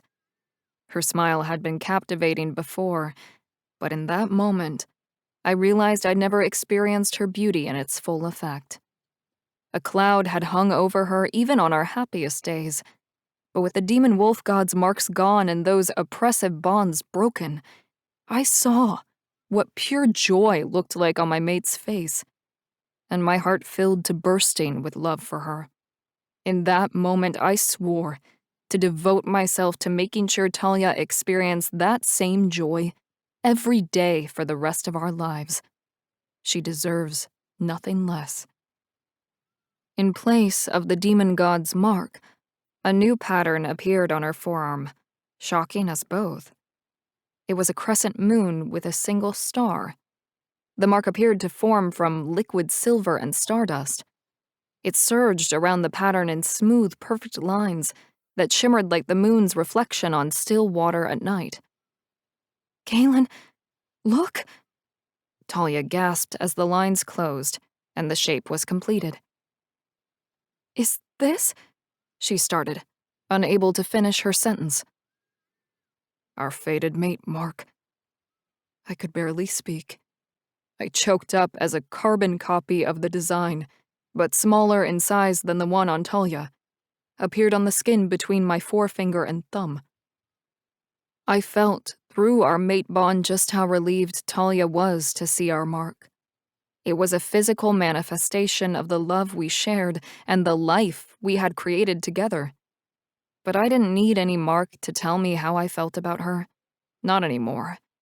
She was, and always would be, the love of my life. Talia hung the moon and gave light to the stars as far as I was concerned. Our fated mate mark, no matter how unnecessary I felt it was now, was still a perfect fit.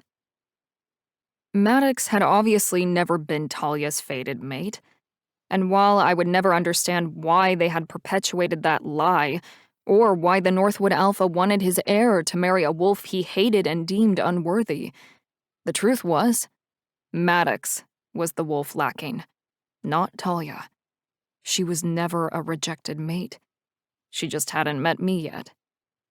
Lupercus had taken advantage of Talia's vulnerable state after her heartbreak, and put his plan in motion to take her for his new bride, by claiming she was his mate.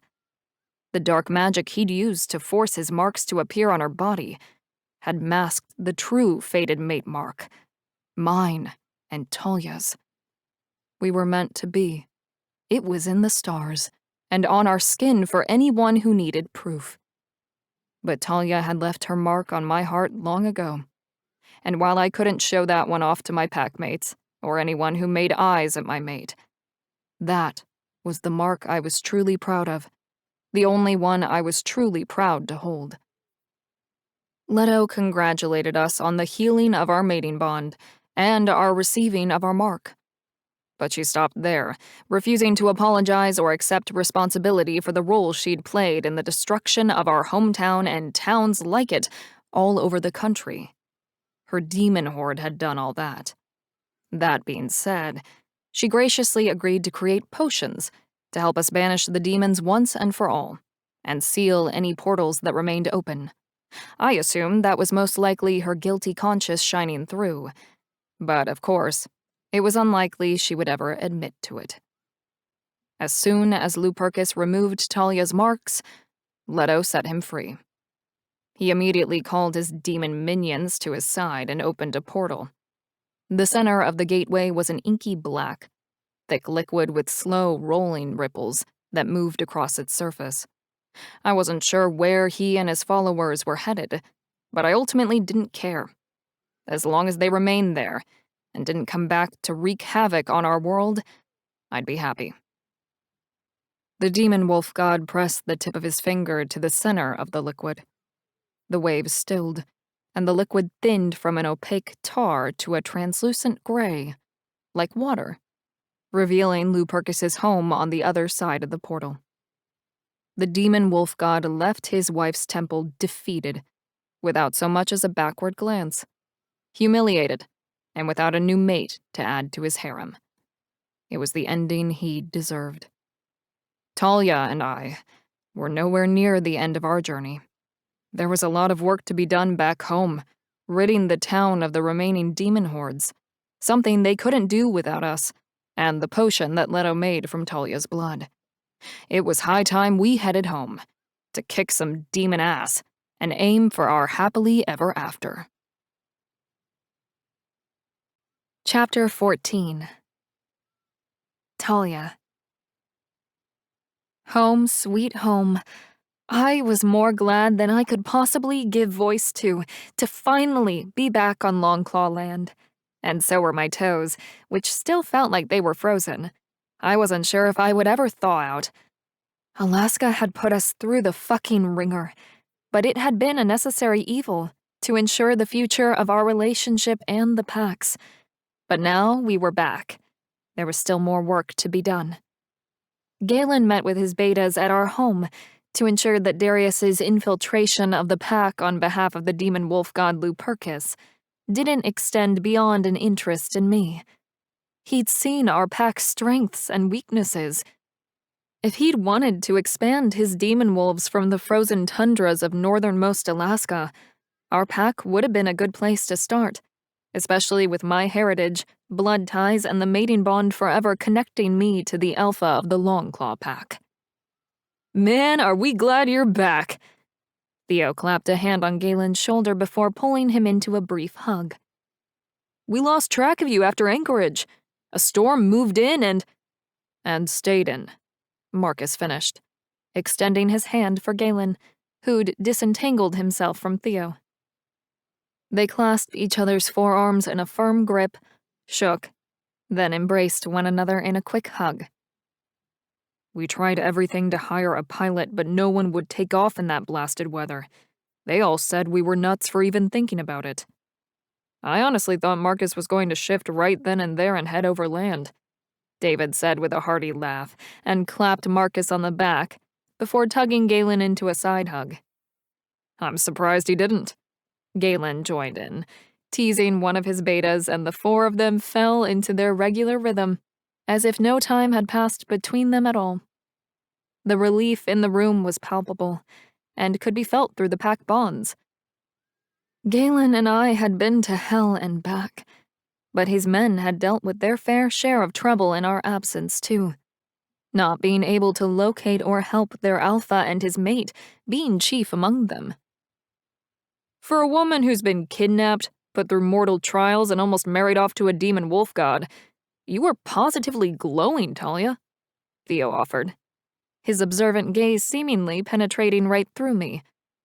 My sister had that same look when she... He gasped aloud. No. No way. Are you? He turned to Galen and grabbed his hand enthusiastically. Congratulations! He shook Galen's hand with vigor and glanced back at me with an ear-to-ear grin, like he was the expected father and not his alpha. Uncle Theo. It has a nice ring to it, don't you think? But then, so does Godfather. He said the last part with a terrible, husky Italian accent and cringe-worthy impersonation from the iconic movie. Wait, what? David and Marcus demanded in perfect sync. You're going to have a baby? Galen and I nodded, confirming the pregnancy. I grinned with happiness at the sheer joy in the room and rested a hand to my still flat belly. Galen beamed as he proudly flashed our fated mate mating mark permanently etched on his skin with silverly starlight. The three of them descended into a playful argument for several minutes, jesting about who would be the baby's favorite uncle. Galen tabled the friendly debate after deeming it unwinnable. You'll just have to wait until after the baby is old enough to decide for him or herself. He was still smiling when he brought the reunion to its real purpose. Darius.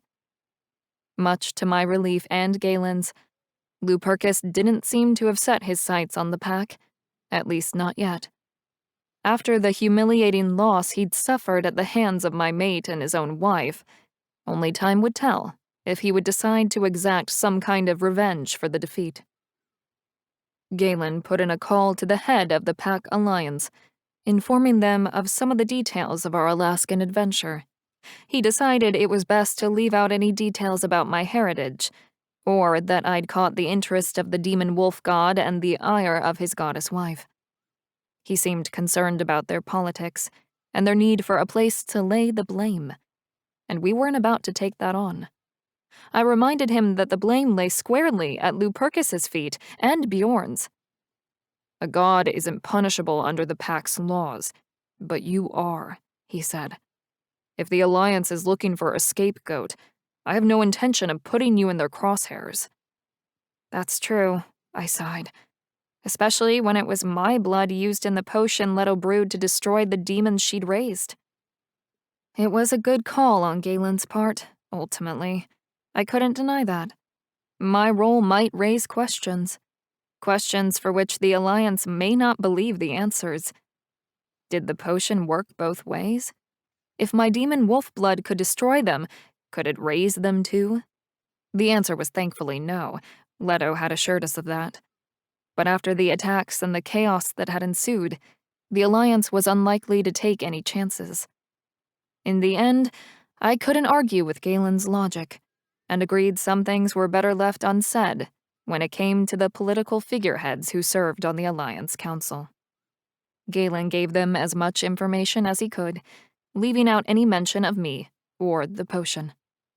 We would try and test it, and look for a way to replicate it without my blood. But that was for tomorrow, not for the here and now. When all was said and done, we spared a few minutes to stop by the cemetery and pay our respects to Max. I knew how much it pained Galen to not be able to share the news of our mating bond and baby on the way with his father. Neither of my parents were alive to share in our joy or the experience of having a grandchild either. Fortunately for our baby, life in a pack meant plenty of adoptive grandparents, aunts, uncles, and cousins. He or she was sure to be spoiled with love and affection, no matter what. Of course, we were still in the first trimester and had a long way to go. There was plenty of time yet for picking out godparents, baby showers, dates, or building cribs, and deciding on favorite uncles. Before we baby-proofed our lives, we needed to baby-proof our town, and that meant cleaning up the demon mess Leto and Lupercus had made. We decided to test the ritual and potion Leto had given us before sharing the process with the National Pack Alliance or any of Galen's allies. especially since the original solution Leto made contained my blood. That wasn't something I was willing to just give to anyone without making sure it worked. And mercifully, there was no need to turn myself into a living blood bank to save our kind, thanks to Marguerite. With her vast knowledge of potions and spells, her coven was able to create a blind replication without my blood. They ensured we had more than enough to place seals and sigils on buildings throughout town and on any portals that remained open before we shipped the solution to the other packs that had been affected by the demon hordes. In the end, it took several weeks for Marguerite and her coven to replace the sigils and rework necessary wards to cleanse Longclaw lands and the town completely of the demon scourge.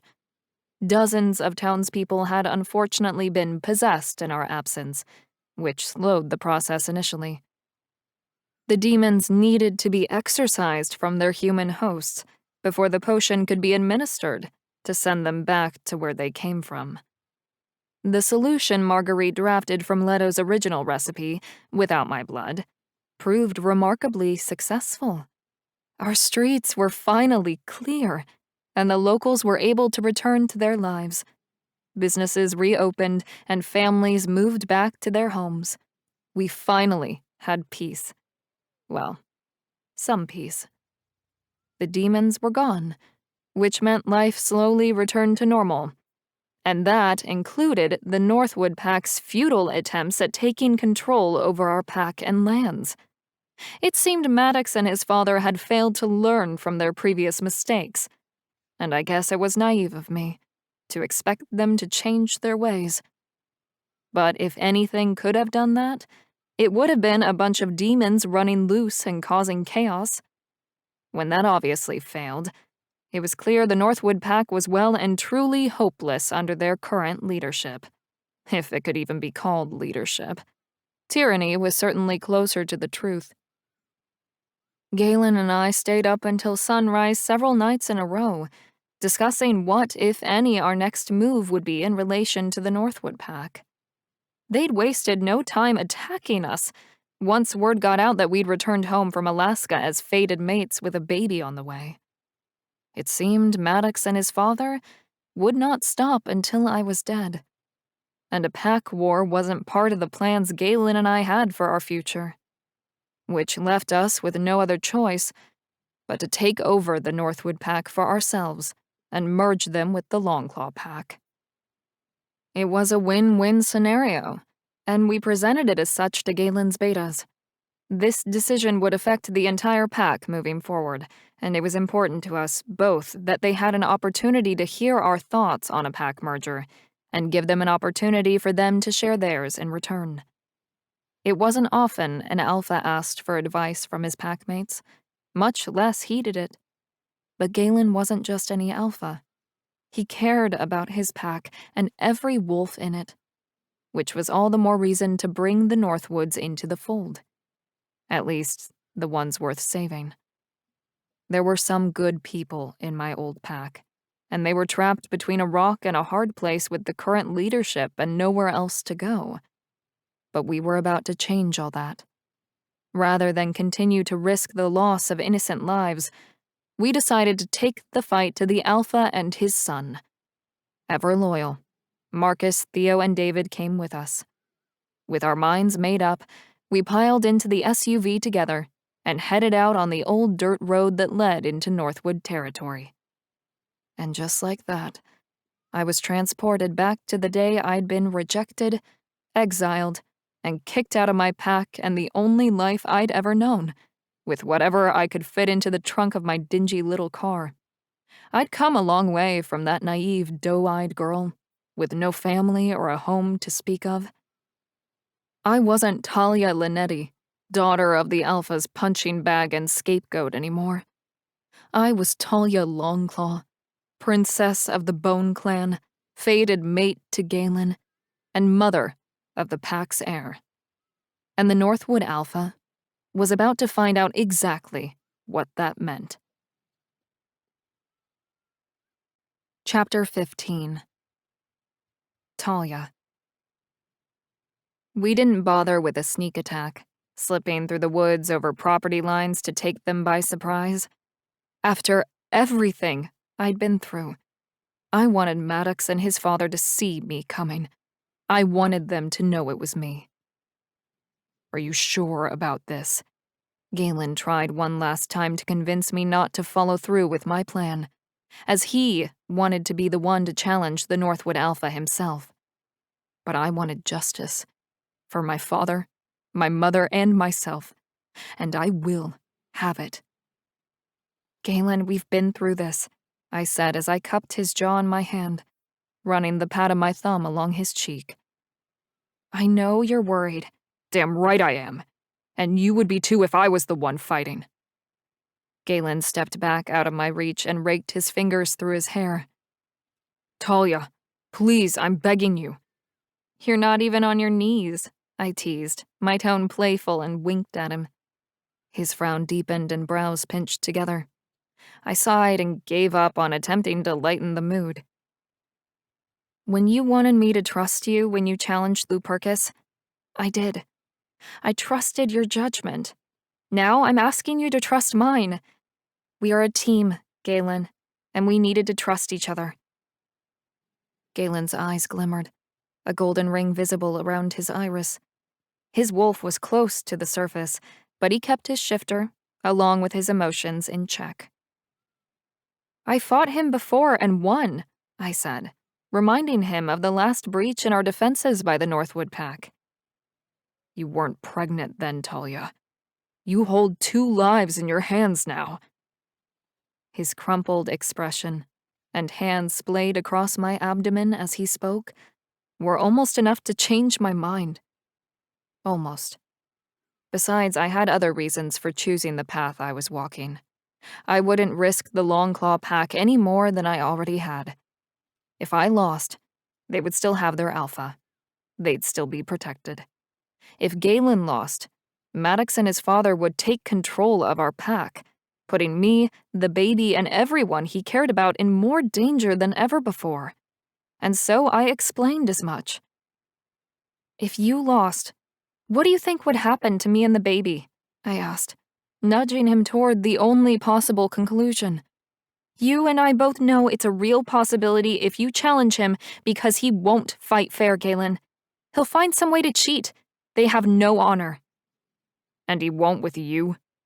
My mate scoffed, his temper rising with his stress and concern for mine and the baby's well-being.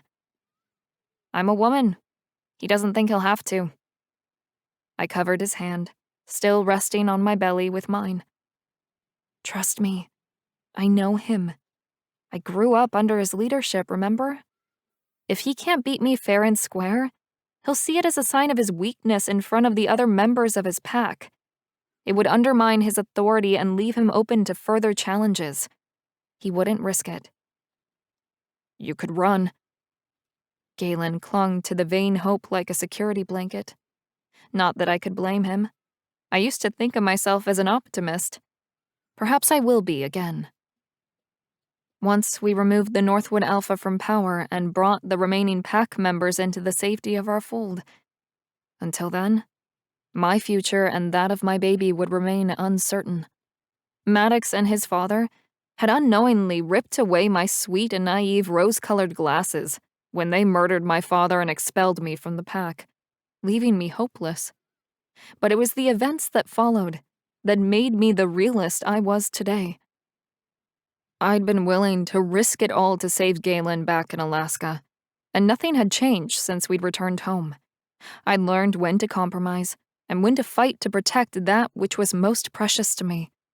I had become a woman of agency and strong in my own right. I loved Galen with all my heart and appreciated his concern, but this was something I had to do. I had to be the one to write the end on my own story. No one else could. He looked like he wanted to protest again, but I raised my hand, cutting his argument off before he started. Whether you fight him or I fight him, if Northwood wins, there's no future for me. I skipped the sugar-coating and stripped the truth down to its barest, more brutal form. Yeah, because that makes me feel so much better. Galen took my hands in his, raised them to his lips, and brushed a kiss against my fingertips. Tell me you can do this, Talia. Tell me you're going to beat the Alpha at his own game and win the Northwood Pack. I can, and I will, I said, with every ounce of confidence I could muster.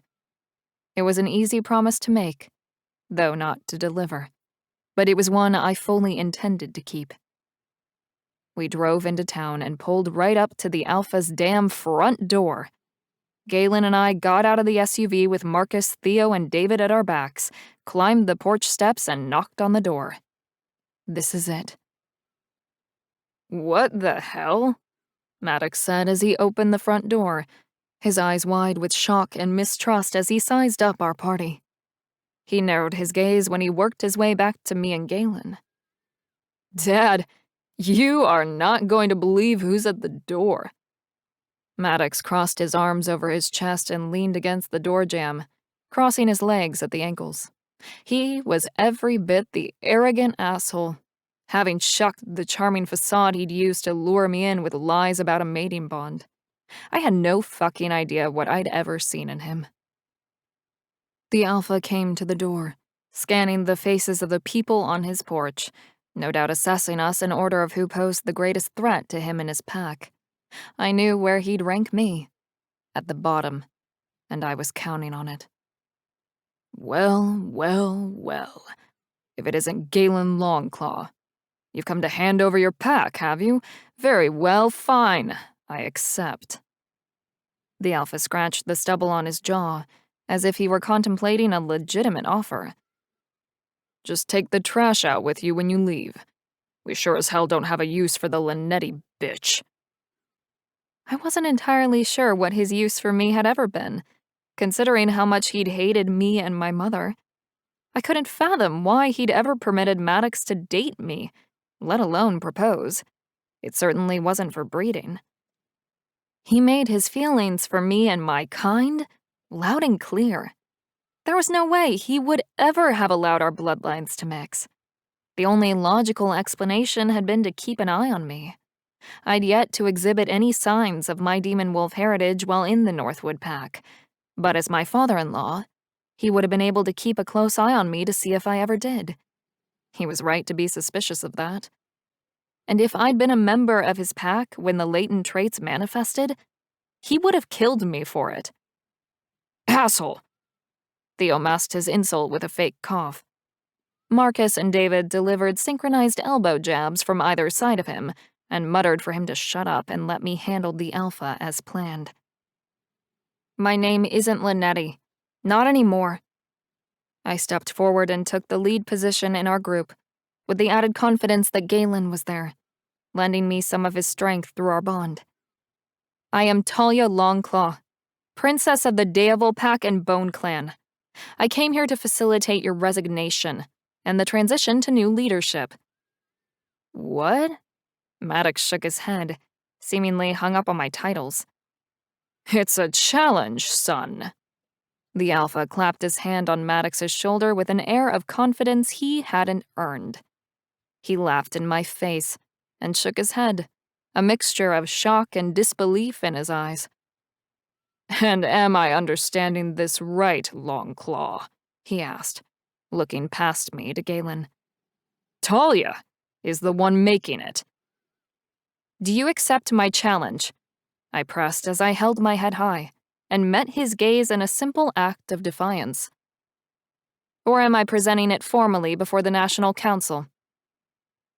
He narrowed his gaze into a withering glare.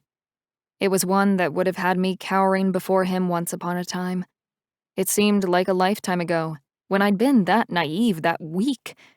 But I wasn't that wolf anymore, and it was time Northwood met the real me. I accept, the Alpha snarled and pushed past his son to stroll out onto the front porch. After you, he gestured.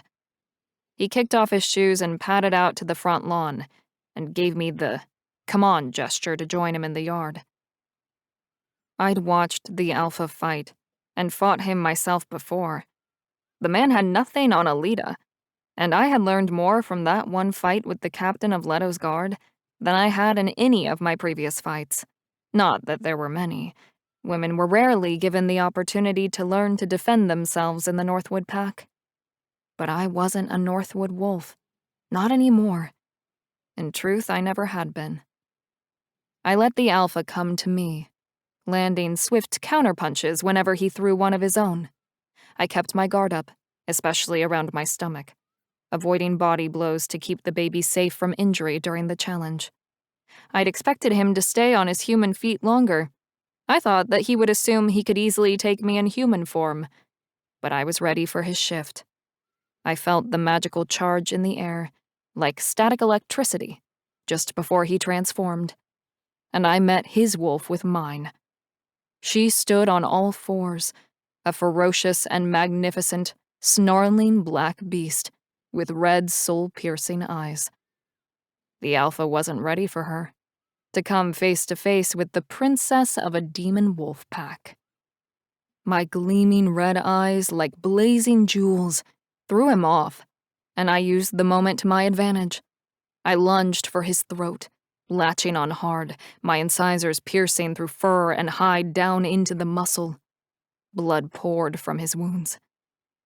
Bile would have risen in the back of my throat at the first hint of his coppery tang on my human tongue, but my wolf's taste wasn't so delicate.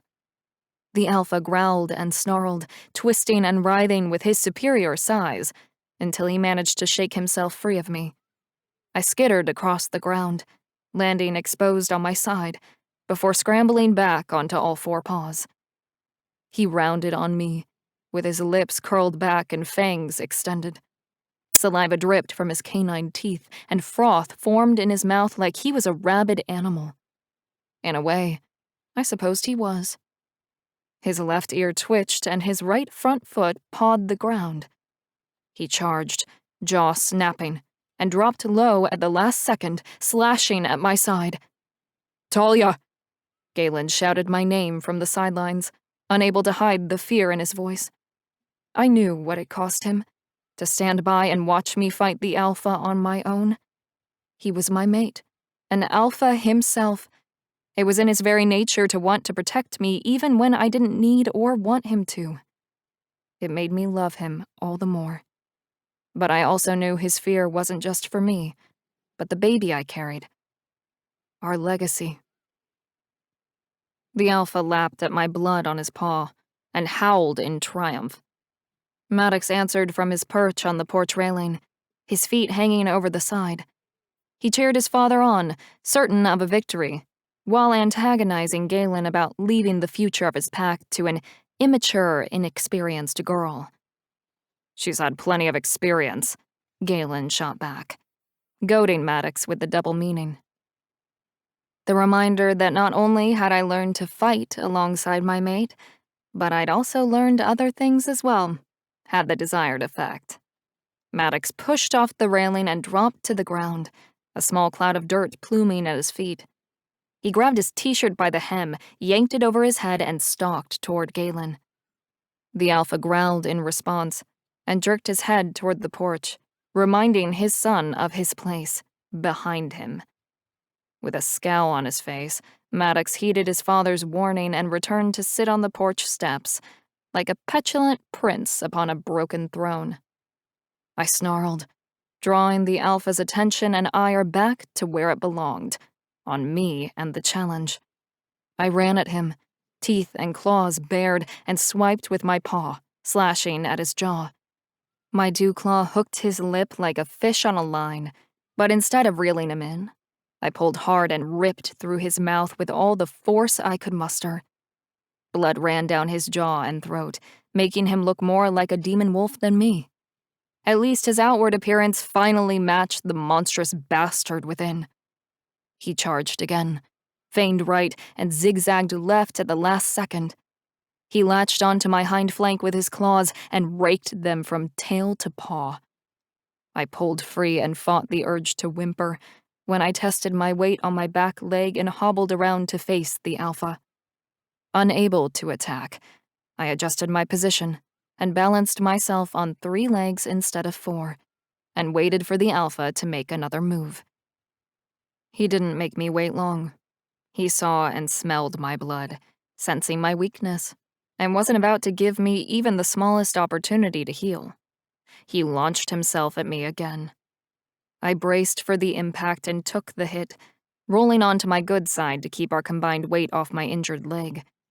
Growling, I hooked my dewclaw into his underside and dragged it along the soft flesh of his belly.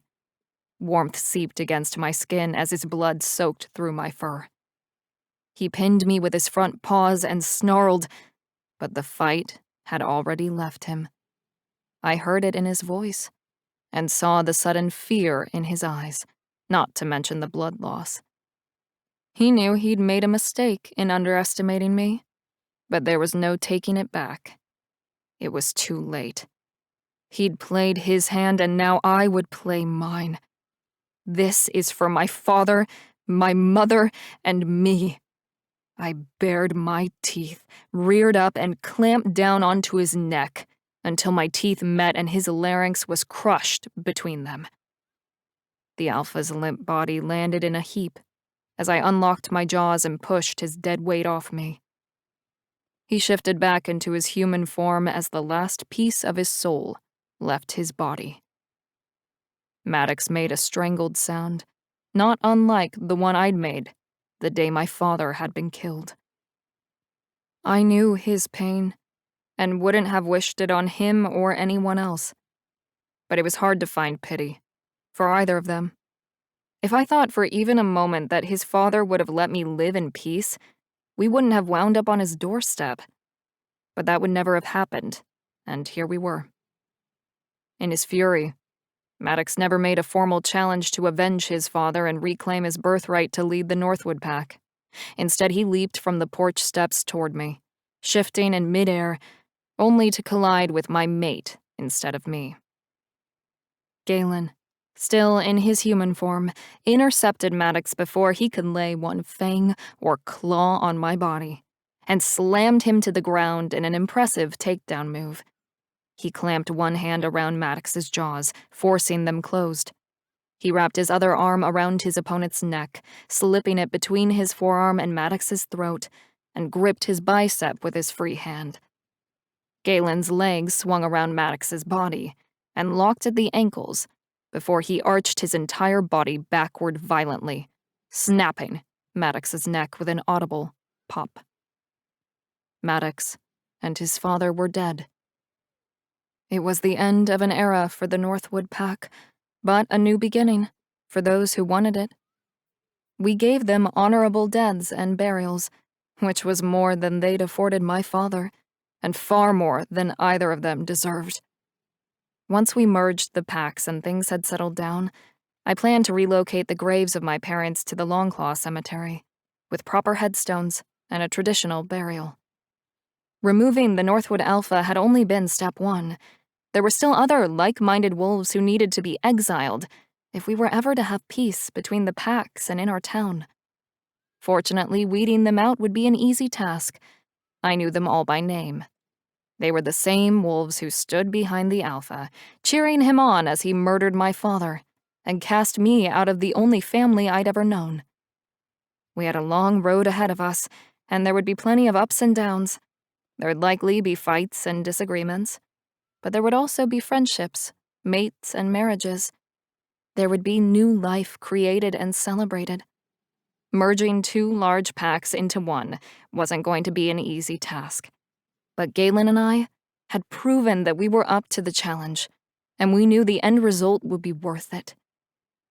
We'd fought for so long.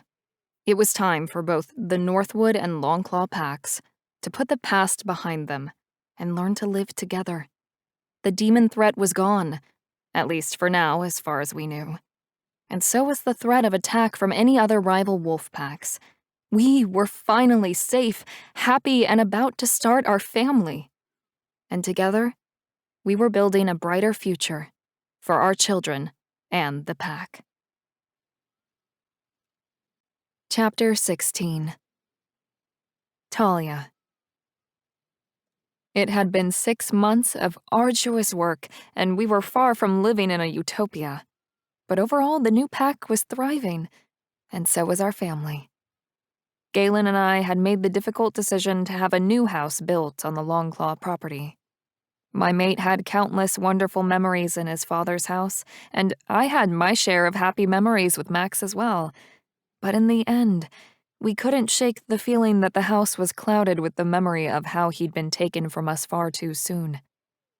We'd worked hard to give all the wolves in town a fresh start, and as far as I was concerned, Galen and I deserved the same opportunity. The 4-bedroom cabin I hoped would be our forever home featured a large wraparound porch with stunning views of the forest, which I absolutely loved. We also had a smaller cabin warded with magic on the back of our lot. It was the same cabin he'd first brought me to, when he'd kidnapped me all that time ago. Galen wanted the shed torn down.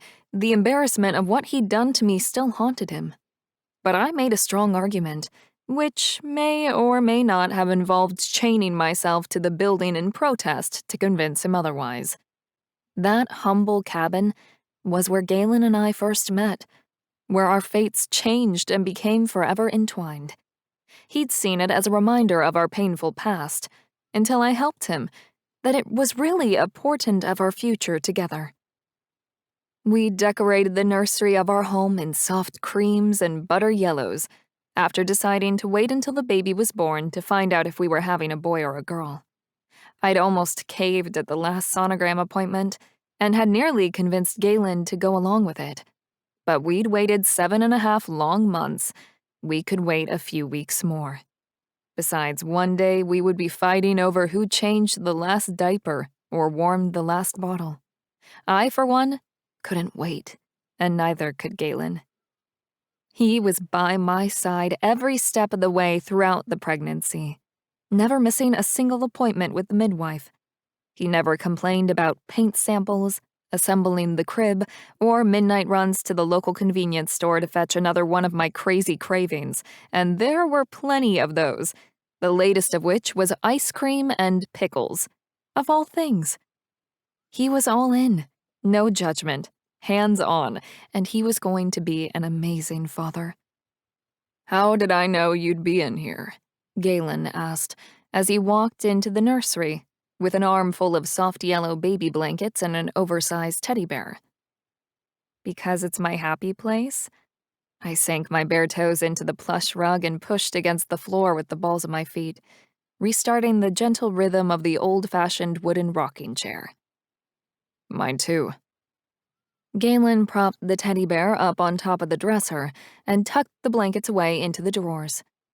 He pulled a folded slip of paper out of his back pocket and held it out to me. The list. We'd spent weeks whittling down the list of names, adding and removing, then adding and removing some more, until we reached a final top 3 names for a son and a daughter. "Nope, the list is complete, no more changes." I waved my hand, playfully smacking the list away. "Besides, I already told you. We'll know which one of the names suits their sweet, chubby little face when we meet them.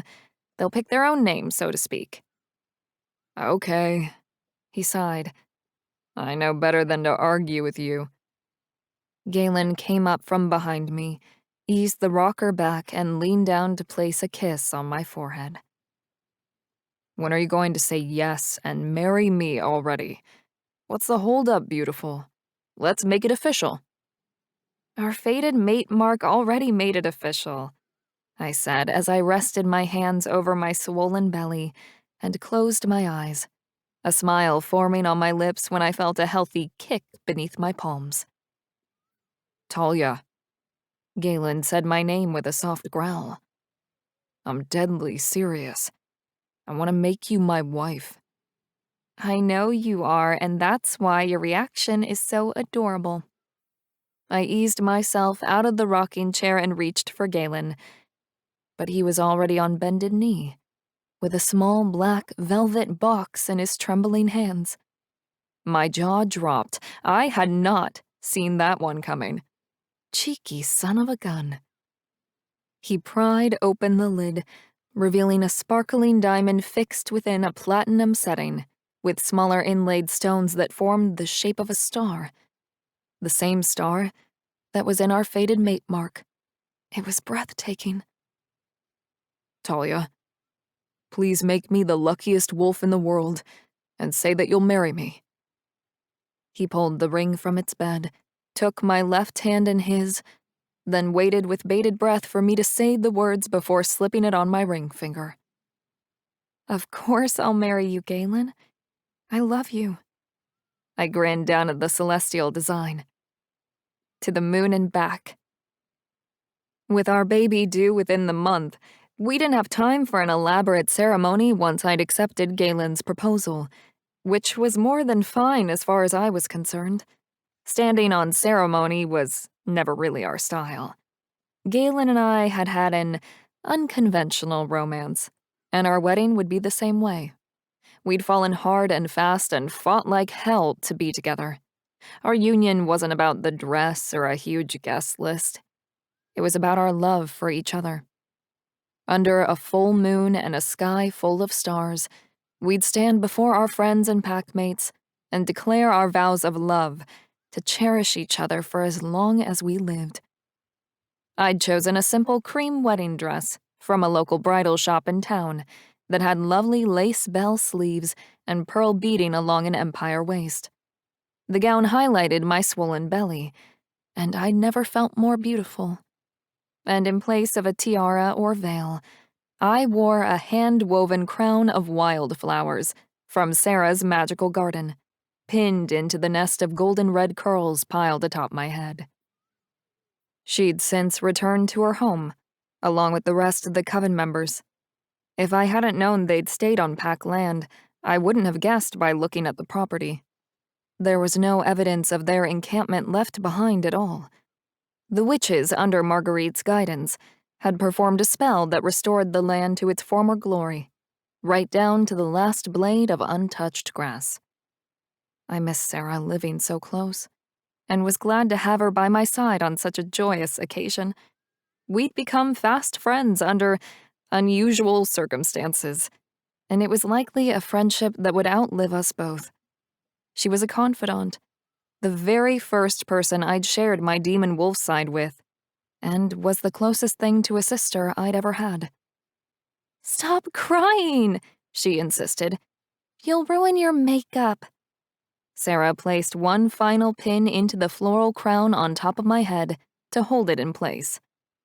She pecked me on the cheek, grabbed the handkerchief from the top of the bathroom vanity, and dabbed at my eyes. "It's waterproof mascara, don't worry." I smiled, gave a soft chuckle, and took the ivory linen trimmed in lace from her, careful not to get any smudges of color on it. "Thank you for being my maid of honor. I'm so happy you're here." "The honor is all mine, Mrs. Longclaw." Sarah smiled and fussed with the curls she'd set inside the circlet of flowers. Stepping back, she eyed her handiwork and approved of her masterpiece with one last, generous spritz of hairspray. "There. Perfect. You are stunning." "I'm not Mrs. Longclaw yet," I reminded her, pushing out the small stool from under the bathroom counter and standing on my feet. I'd opted to go barefoot. Shoes had become uncomfortable during the later stages of my pregnancy, and the sound of flip-flops announcing my presence as I walked down the aisle was not how I wanted to make my entrance. With the weather being beautiful and warm, and the wedding outside, shoes were not required. Besides, I loved the feel of soft grass beneath my feet, especially after so long being caged and forced to endure the ice and snow on our epic adventures. I'd found a new appreciation for all the simple things in life since then. Sarah painted my toes a delicate shade of neutral pink after I'd given up the effort. It felt like a long time since I'd last seen them properly. Despite the aches and pains of the last days of the last month, I wanted to be a mother more than anything else in the world, and I was beyond happy that Galen had finally convinced me to marry him. For real. Not that I ever planned on telling him that. "Well, we better get you down to your groom so you can be." Sarah gave my shoulders a quick squeeze, looped her arm through mine, and led me carefully down the stairs. I hitched the hem of my dress as I descended the stairs and followed behind her through the house and out to the backyard, where Galen waited for me. He watched me, his emotional and watery gaze full to overflowing with love. I made my way down the grassy aisle to meet him beneath the old oak tree in the center of our pack lands, where the monthly full moon festivities were held. This full moon festival proved to be unlike any other the Longclaws had hosted before. Marguerite initiated the ceremony, acting as our celebrant. She'd met with Galen and I a week before the big day to help each of us write our vows. Mine were more of an outline than anything, something to guide me as I stood before our family and friends and spoke from my heart with promises to love Galen until the end of my days. I waited on pins and needles to hear him speak the words he'd written for me. Nissa, Celia, and Sarah walked ahead of me and lined the aisle on my left. Marcus, Theo, and David stood with Galen on my right. Longclaw and Northwood wolves alike filled the metal folding chairs that had been set out in rows across the lush field. The picnic tables were groaning under the weight of a plethora of homemade dishes, like salads, grilled meats, pastries, and pies, all waiting for us to finish so everyone could celebrate and fill their bellies. A 3-tiered rich chocolate cake with cream cheese buttercream icing, decorated with the same wildflowers that adorned my head, stood at the head of the adorable country-style buffet. It made for a beautiful centerpiece. The sight and sweet smell of the sugary confection made my mouth water, but nothing like the man in the off-white seersucker suit waiting for me at the end of the aisle. After everything we'd been through separately and together, we deserved our happily ever after. A home, a healthy pack, and a family. Galen and I opted to skip the honeymoon. We both felt we'd done enough traveling in recent times, and there wasn't any place that we wanted to be other than the home we'd made for ourselves. The midwife had also advised against any trips so late in the pregnancy, so we took that into account too. We were one step closer to having everything we'd ever dreamed of. The only thing left to do for our happy ending to be complete was to welcome home our first little bundle of joy. Less than a week after the wedding, the first labor pains let me know that our baby was well on their way. Galen rushed around the house, grabbing towels, hot water, and the rest of the supplies for a home birth on the list that the midwife had provided us. The poor thing was a nervous wreck, but he dutifully coached my breathing, held my hand, and stayed by my side throughout the entire labor and delivery. 8 hours later, under a waning moon, Luna Luella Longclaw was born, and our hearts positively exploded with love. "She's the most beautiful thing I've ever seen." Galen cradled our daughter in his arms. "We did this," he marveled. "We made this amazing little creature.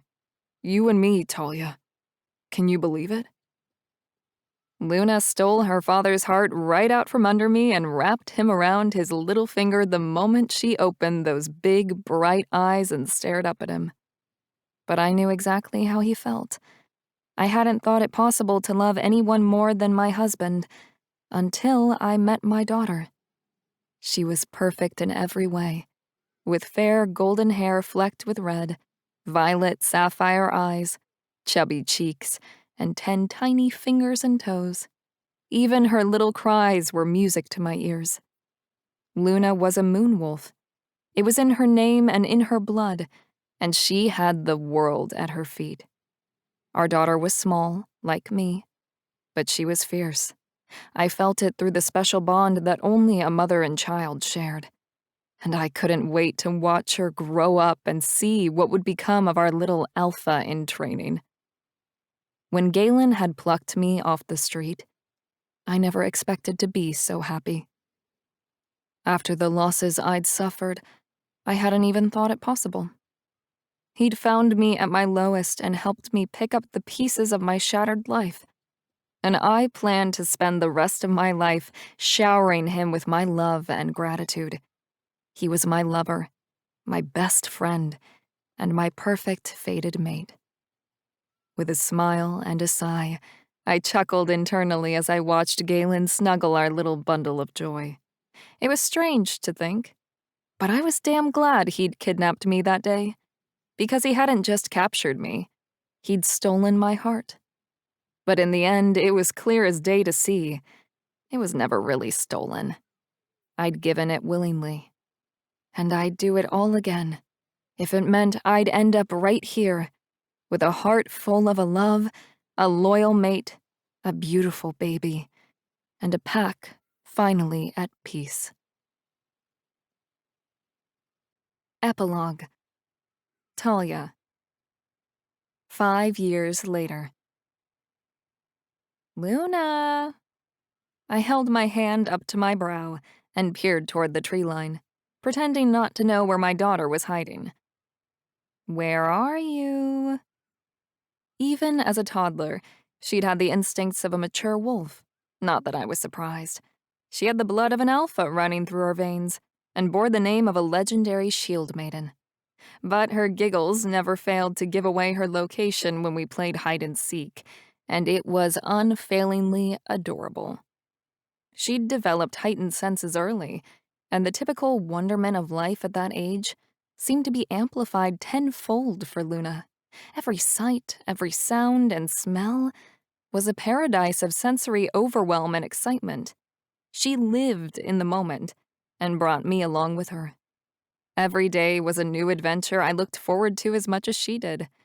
I'd never known real joy until I saw the world through her eyes. Even on our most difficult days, she was still the best thing that ever happened to me, and I loved being her mom. Gotcha!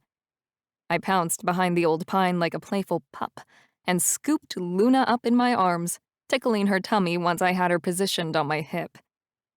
You're such a good hider. I didn't think I'd ever find you. One more game, Mama, please? She wrapped her arms around my neck and clung tight like a monkey. I'll let you hide this time, promise. Galen, ever my knight in shining armor, distracted Luna from what felt like our umpteenth game of hide-and-seek with a call for lunch. Who's hungry? I am. Our daughter wriggled free of my hold and bounded out of the thicket of trees to where her father had laid out the black and red gingham blanket and emptied the picnic basket of its contents. You remembered my favorite, didn't you, Daddy? She asked hopefully. I sure did. He reached for one of the sandwiches we prepared earlier in the morning and pretended to try and hand it to her. You wanted the chicken salad, right? Yuck! Luna groaned as she plopped herself down onto the blanket beside Galen. Her golden waves caught the sun, drawing attention to the natural red highlights in her hair as she shook her head to emphasize her point in dramatic fashion. Yuck? What do you mean, yuck? You love my chicken salad, it's your favorite. Galen chuckled as he unwrapped the sandwich he'd prepared specially for her. Oh, wait. This isn't chicken salad. This one is crunchy peanut butter and blackberry jelly with the crust cut off. I wonder who that's for. Daddy! Luna giggled, grabbing the sandwich with a grin before taking a huge bite. Deep purple oozed from the sides of the bread and onto her cheeks, which she proceeded to wipe with the back of her hand and then smear onto her pants. This is almost as good as Mommy makes. You hear that? Almost as good as you make it, Galen said, handing me a chicken salad sandwich and a bottle of water. Your reign as the best sandwich maker is coming to an end, my love. The title is almost within my grasp, I can feel it. Oh, really?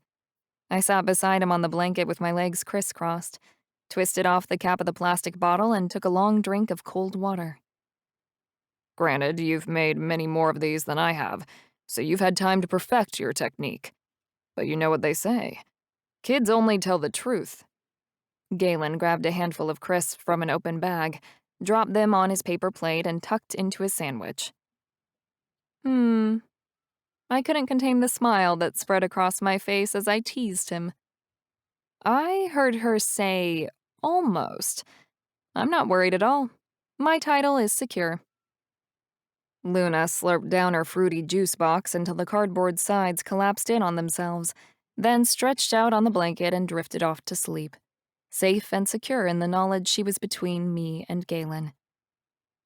I wish she'd stay this way forever, I said, as I lay down on my side, stroking her hair and watched her sleep. She's 5 already. 5! The time's going by so fast. I'm afraid I'll blink and miss something. You're worried you'll have less to give when the baby comes? Galen asked, reading me like a book. With or without our mate bond, he knew me better than I knew myself. You're an amazing mother, Talia, and Luna can't wait to be a big sister. I know. I stopped stroking Luna's hair and rested my hand over the swell where a hint of a baby bump had begun to show. I just don't want her to feel left out or left behind. I don't see that happening. She's had us wrapped around her little finger since the day she was born. Galen leaned over and brushed his lips against my forehead. You've got this. We've got this. You're not the least bit worried? I asked, despite the surge of pride I felt from him through our bond. He was clearly delighted with our growing family, as was I, of course. Galen and I were both only children growing up and agreed that we wanted Luna to have siblings. It would give her the connection and shared experience of a large family that we'd never had ourselves, and no matter what, she'd always have someone to turn to. Nope, he answered in a calm tone. I'm saving all my worries for when she's a teenager and wants to start dating. He rolled onto his back and tucked his hands behind his head. I almost feel bad for whoever asks her out. Almost being the key word there. Or how about when she accepts her first challenge for her position of alpha of the pack? I inched closer to our daughter until I was snuggled up beside her. She'll be the first female alpha the Longclaws have ever had. The first in this territory, Galen. Our pack has already pledged their allegiance to her. They know the significance of her role within the pack, and love her as much as we do. The pack is one giant family, beautiful. They've got her back just as much as we do. Galen shifted his position again, rolling onto his side to face me and meet my gaze. Besides, she's a natural leader. There's nothing to worry about. Just look at how she's taken charge of our lives. Galen, I stifled a laugh, reached over our daughter and gave him a playful smack on his forearm. He wasn't wrong. I'm being serious. I know you are. He ran his thumb across my brow and smoothed away the furrows created by thoughts of our daughter's future. Galen made his job look easy, but the role of alpha was a huge responsibility, especially for a wolf as unique as Luna. There'd never been a firstborn daughter, not once, and the council had taken note, recognizing her birth with a formal announcement to all the packs in the Alliance. In other words, they'd put a target on her tiny back. No one would harm a hair on her head before she came of age, but the day her claim as alpha became official, I was guessing that all bets would be off. But as long as there was breath in our lungs, I knew that Galen would fight fang and claw alongside me to protect her. Galen tapped into my thoughts through the mating bond that bound us as together as surely as bonds of steel. And so will the pack, he assured me, finishing my thought. Those days are a long way off, baby. I don't plan on going anywhere anytime soon. I know. I'm sorry. I shouldn't get stressed out about something so far off in the future, something that may never happen. I rubbed my hand over my belly in soothing circles, a habit I'd picked up during my pregnancy with Luna. We're her parents. Worrying is pretty much in the job description, and from what I can gather, I don't think there's a time limit on that either. It's pretty much for the rest of our lives.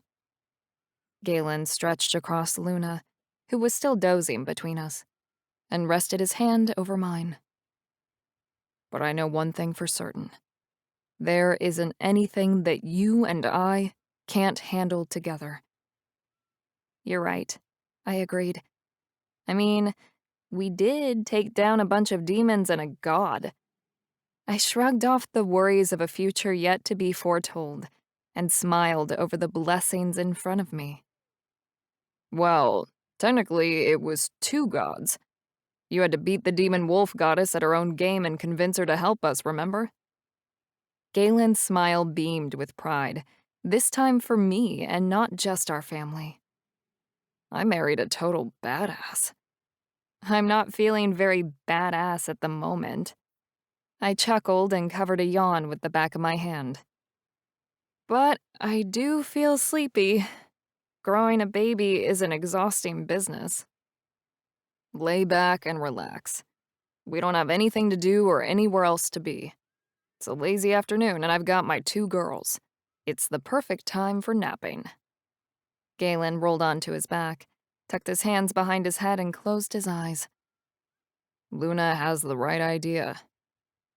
She stirred at the mention of her name, rubbed the sleep from her eyes and pushed herself up off the blanket, suddenly full of beans. Tag! You're it, Daddy! She bent over, tapped Galen on his arm and dashed toward the trees. I spoke too soon.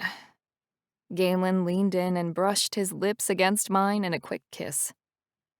Looks like it's my turn. I'll be back in a few minutes. Or a few hours, I teased.